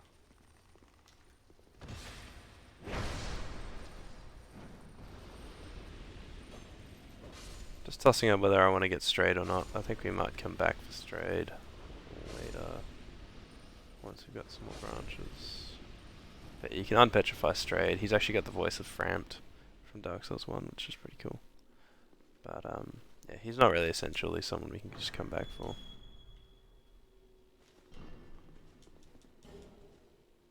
So just a note, if you come out this door and you drop down, if you haven't opened that gate, you'll kind of be locked out. So make sure you open that gate, because all you're going to do is drop down into this area. And so if you haven't unlocked the gate, you trap yourself out.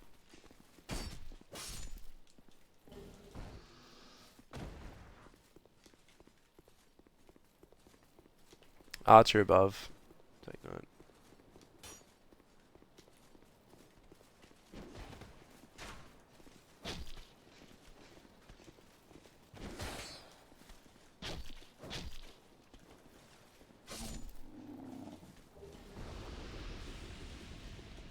Also, Twilight Herbs and Amber Herbs and all that stuff restore your spell uses in this game, so if you're more of a mage build, those can come in really handy. It's quite different to Dark Souls 1, in which you couldn't restore any uses, and Dark Souls 3, where you have spell uses tied to FP, force points or whatever they're called, as opposed to yeah, as opposed to Dark Souls 1 or Dark Souls 2's way of dealing with it. Alright, we'll be coming back here in a second. We're just going to go and level up.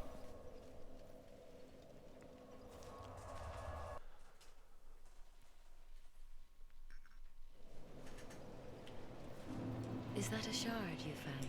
Here, let me see it. To see light, however.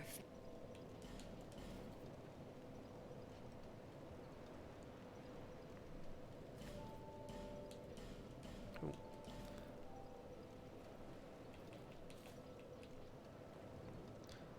How much is it going to cost me to get to 10 intelligence? Yeah, I might just do it, then I can go get Carillion.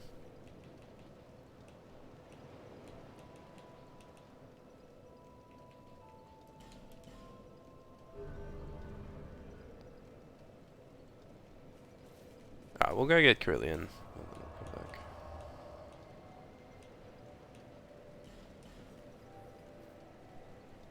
Wasted a few levels, but it's okay. As I said, you can always go respec at the Spykeepers, so if we find that it's a problem, we can go do that, but I really highly doubt we'll have to respec. They're quite generous with the amount of levels that you can get in Dark Souls 2 before it becomes very hard to level up.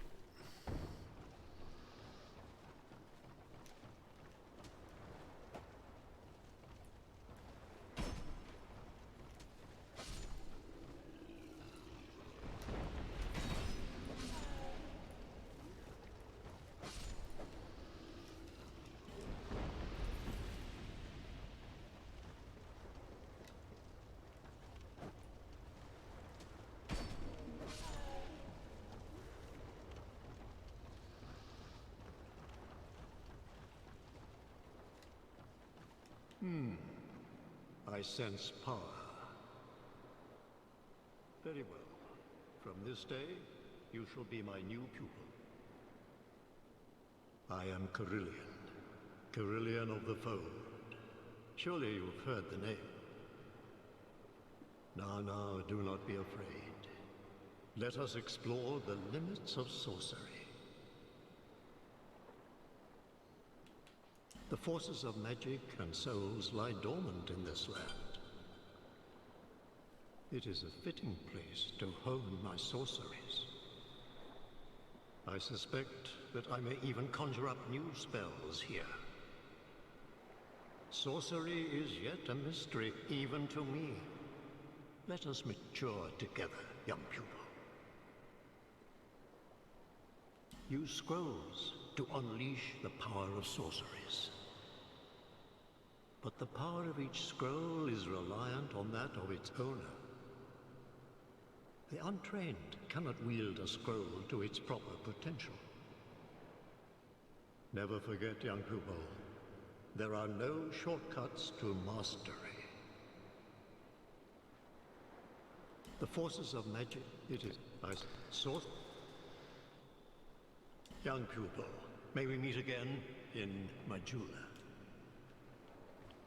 Alright, so he's going to travel back to Majula, and we are going to go do the same.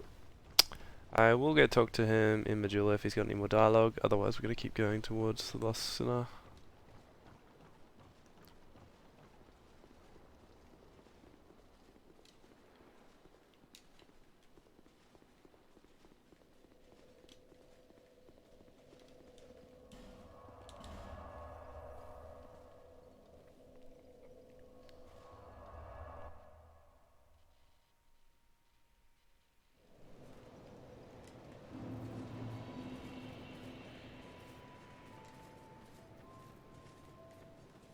Oh, so you finally decided to join us.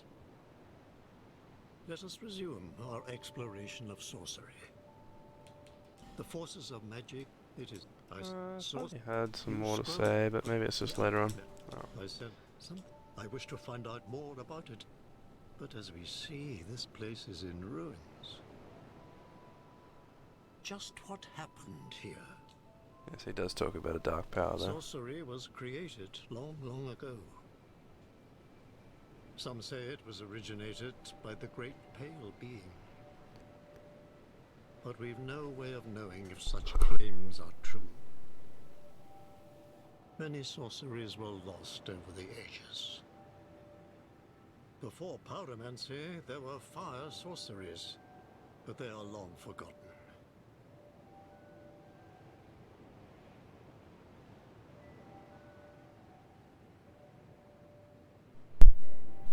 On my trip here, I met a strange girl once or twice.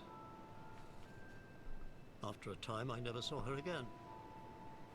I wonder where she went off to. We spoke only a few times, but a fair lass, if a bit clumsy. I hope that she is safe. The forces of magic... Okay. Yeah, I think he's done. The path is yet... Alright,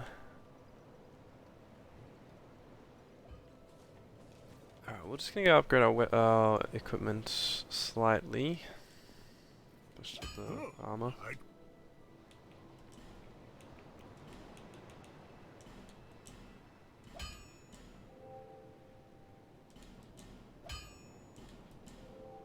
Or a bit more than slightly, actually. That was really good. I'll be around if you make it back. We'll head towards Lost Sinner.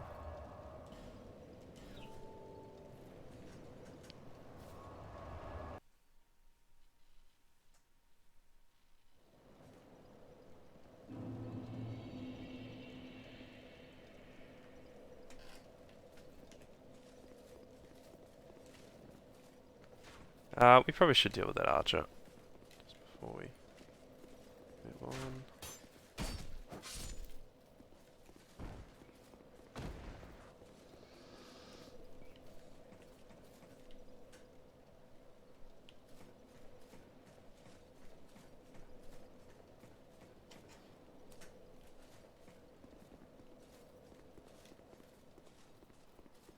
Alright, so there's one around the corner, then someone will come in from the inside.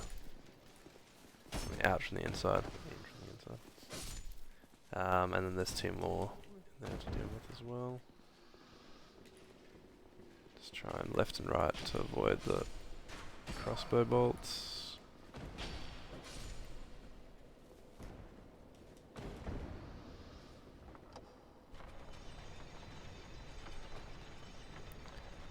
Just a note that you can summon Lucatiel again down the bottom here. There's also an item that you can jump off to grab. Just don't jump too early like those blood pools show people have done. Yeah, so Lucatiel's sign's just down the bottom here, I think roughly here. Okay. So there's an enemy here. It's the Flexile Sentry again.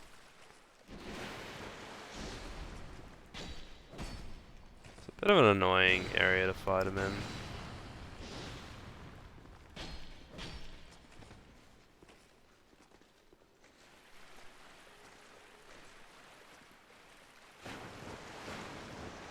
It's not completely terrible. You can't do it. It's just not particularly fun.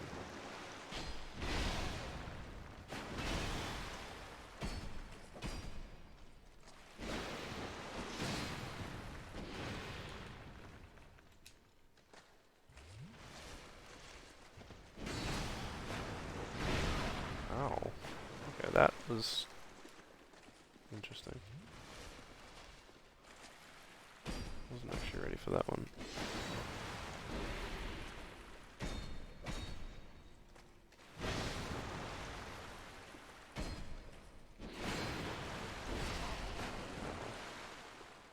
As I said, I'm not too fond of fighting the sword arm. It's not always easy to get to the right side in the water.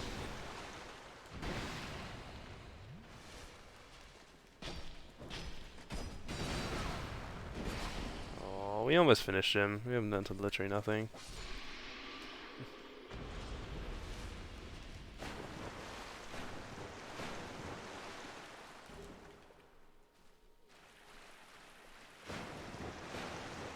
It's a bit dark in this area.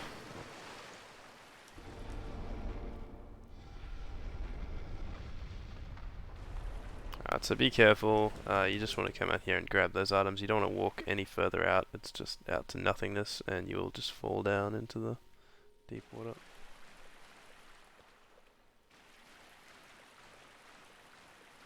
And there's lots of exploding guys. There's one to the right here, so watch out for him. I like to do the upstairs areas first, just to avoid any exploding guys below until you need to go below. Sellsword Luet, you can get his sign from that room. Summon him.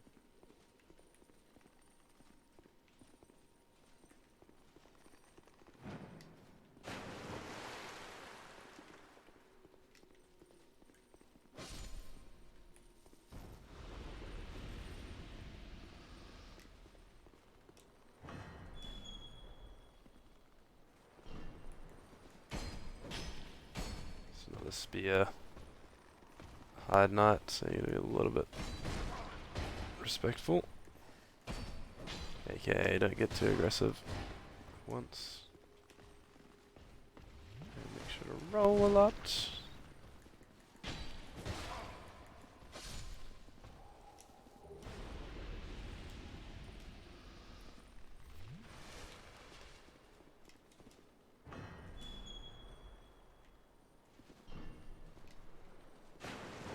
Alright, so there's going to be enemies in here, you got to be a bit careful, they can hit you from both sides. And they jump up out of the water like that as well.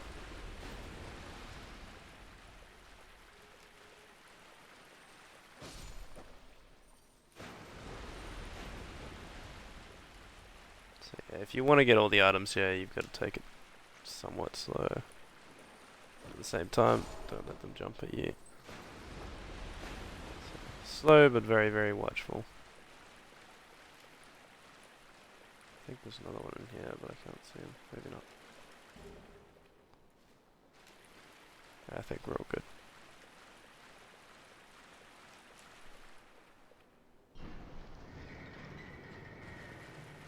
Don't ask me why, but I just like to open all the gates. I think it's just an OCD type thing.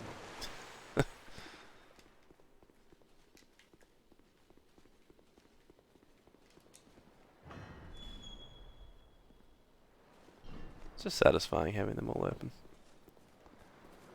Alright, so we're going to head across, and what we want to do is grab the item on the left, and then light the bonfires.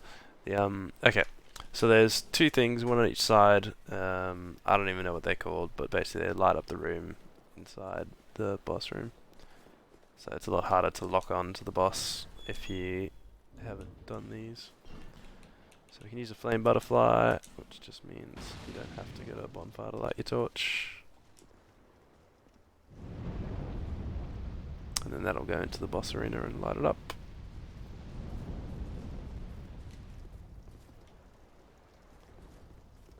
And then same thing for this side.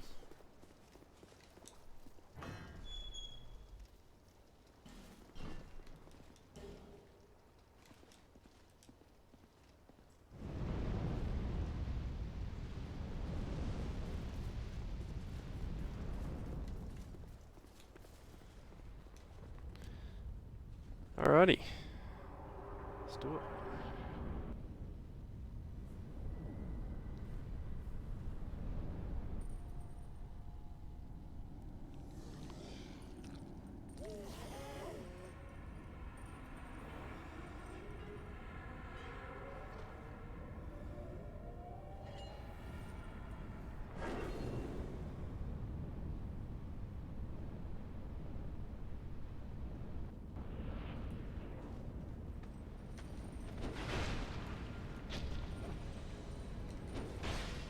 I should have gone left or right.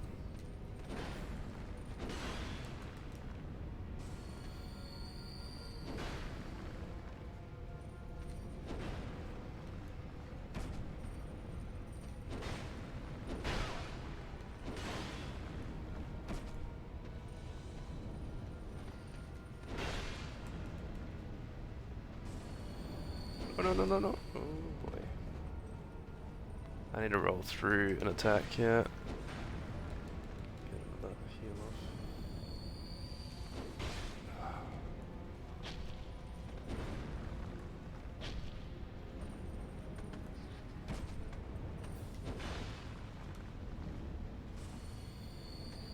Trying to find the time to heal in between attacks.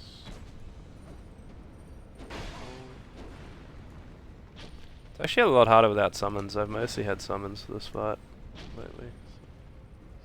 It's not crazy, but it's definitely tough.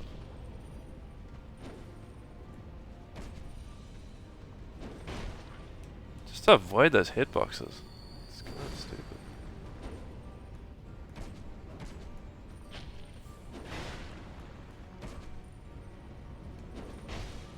Ow, again. I thought I'd rolled through it.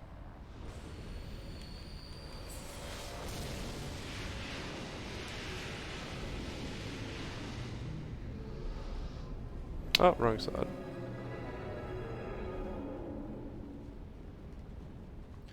And that was the Lost Sinner.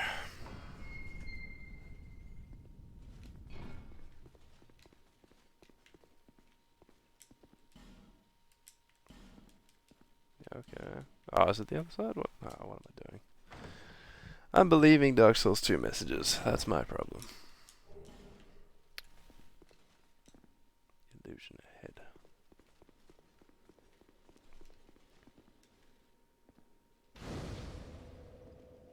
Cool. So you got a primal bonfire lit every time you beat one of the main four ancient ones or old ones or whatever you call them, and that'll allow you to take. That will take you back to Majula, Fire Majula. Often there's a little bit of different dialogue with the characters as soon as you get back, so we'll have a bit of a talk to people around here, and then we'll probably end the stream for today there. You have acquired the soul of an old one. That is more than most undead can say. Those who come to Dranglake seeking salvation soon lose hope and turn hollow. It happens to them all, sooner or later. That blue knight at the base of the tower, his spirit is already broken. Although he does offer sound advice. Perhaps he is a foreshadowing of your own future. She's already said that one. That tiny thing. Yeah, okay. Alright. Let's just see if anyone does have any new dialogue. If not, we'll leave the stream there. Look at our new neighbours. How they fret over all and sundry. Oh, those were better days. Ah, dear me. It really takes me back. Do you see the way beyond the bonfire in a rush?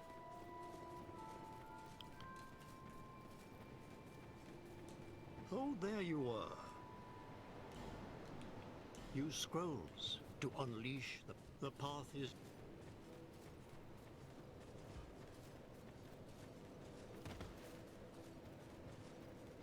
I knew you. Everyone's so stingy everywhere.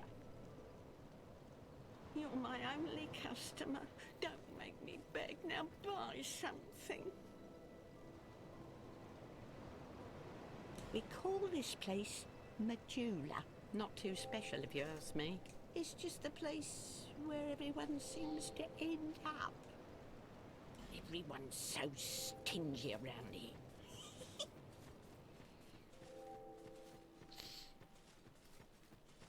We might do something here. We'll spend that I'm glad to see 15,000. you safe. Take a look at my wares.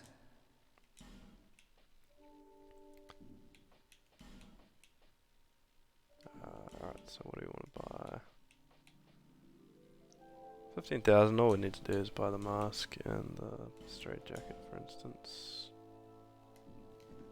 Thanks very much. Do come again.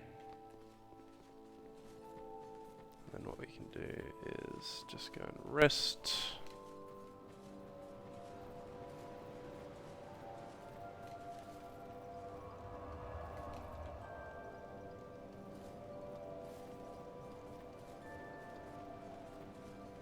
And then you'll see a change in the shop owner. Moglin.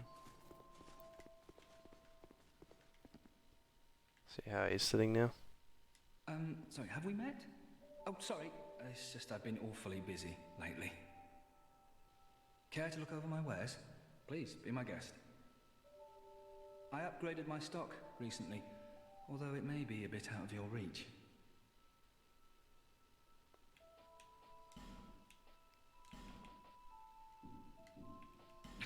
I'm rich! I'm rich! I don't need to go home anymore. Home?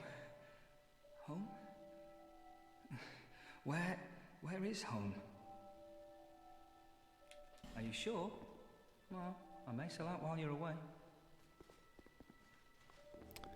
Yeah, so that's where he becomes a little bit too arrogant. What you can also do is you can lose all your souls here, so let's lose a whole chunk of souls.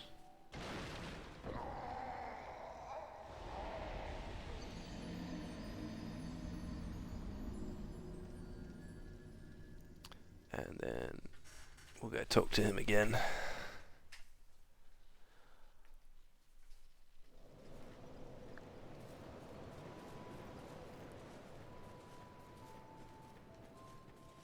So don't pick up the souls yet. Make sure you talk to him with 0 souls. You need armor? Go ahead. See what I'm offering. In a spot of bother, are we? Here, take this. My compliments. Are you sure? Well, I may sell out while you're away. Alright, so he's given us an armor set. If you read the armor set, here we go, where is it? Helm of Kings of the Desert Land of Jugo, first worn by Horus, the land's heroic founder. According to legend, the armor of Horus is composed of a mysterious substance that cannot be seen by cowards. What do your eyes tell you? And so if we go and equip that, actually let's do it, that's fun. Just gonna equip it.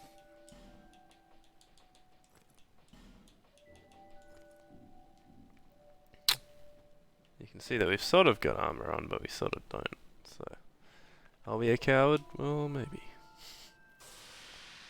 And then you can see the humanity, the change with humanity restored. Anyway, let's put some clothes back on.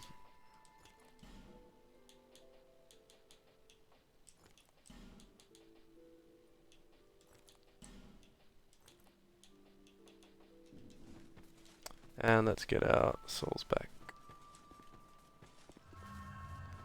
Also we lit that fire in here before, so we can probably talk to Kale.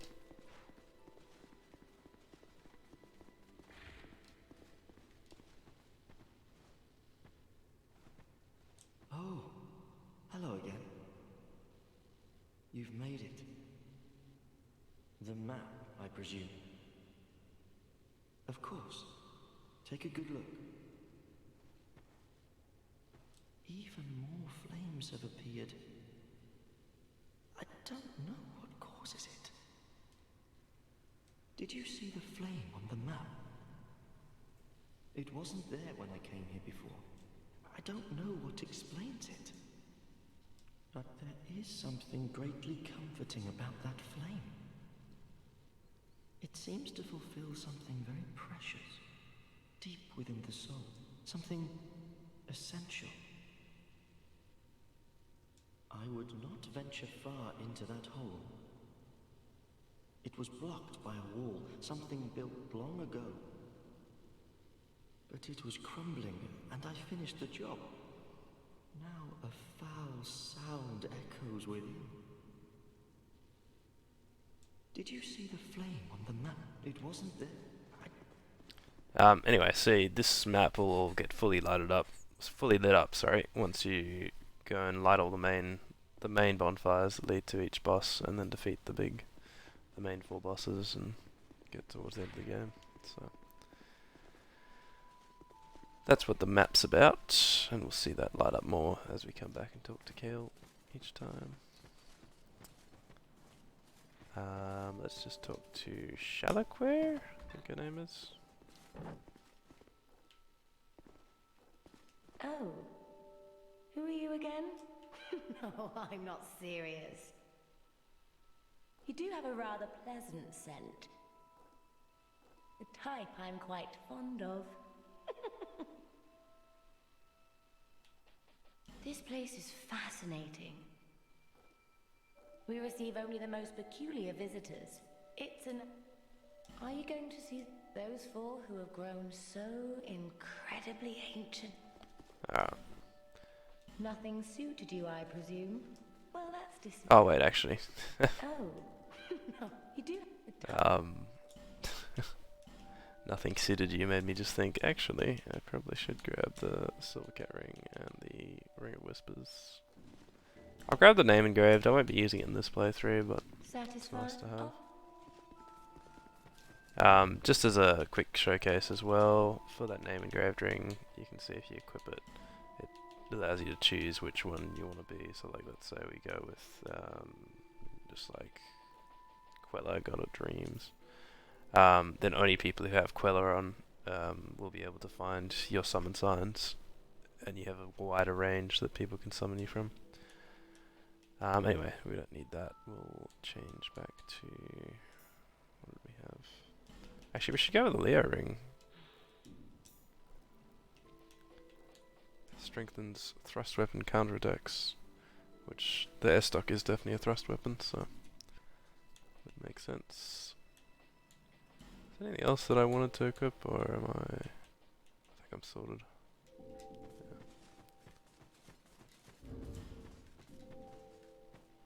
We'll see if Lenegrast has anything else to say. Other than that, we'll probably be close to ending the stream there. We'll continue on next time with heading towards the old Iron King. I knew you'd be around. How goes your journey? Take these. They should help a bit. Yeah, so if you spend enough at Lenegrast, he gives you the hammer. You'll need souls to repair and improve equipment. I know only of smithing. Equipment. Oh. Now, even you.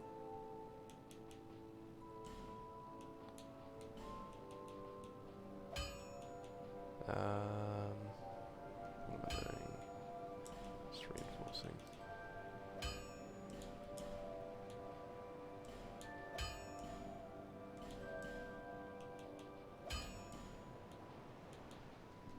I'll be around if you make it back.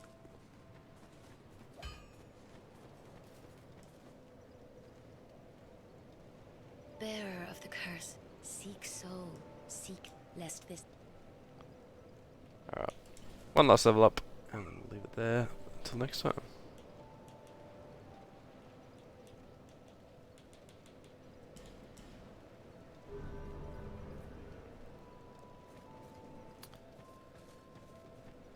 Alright, hope you guys all enjoyed the episode, and we'll continue more with Elite Night stream next Tuesday.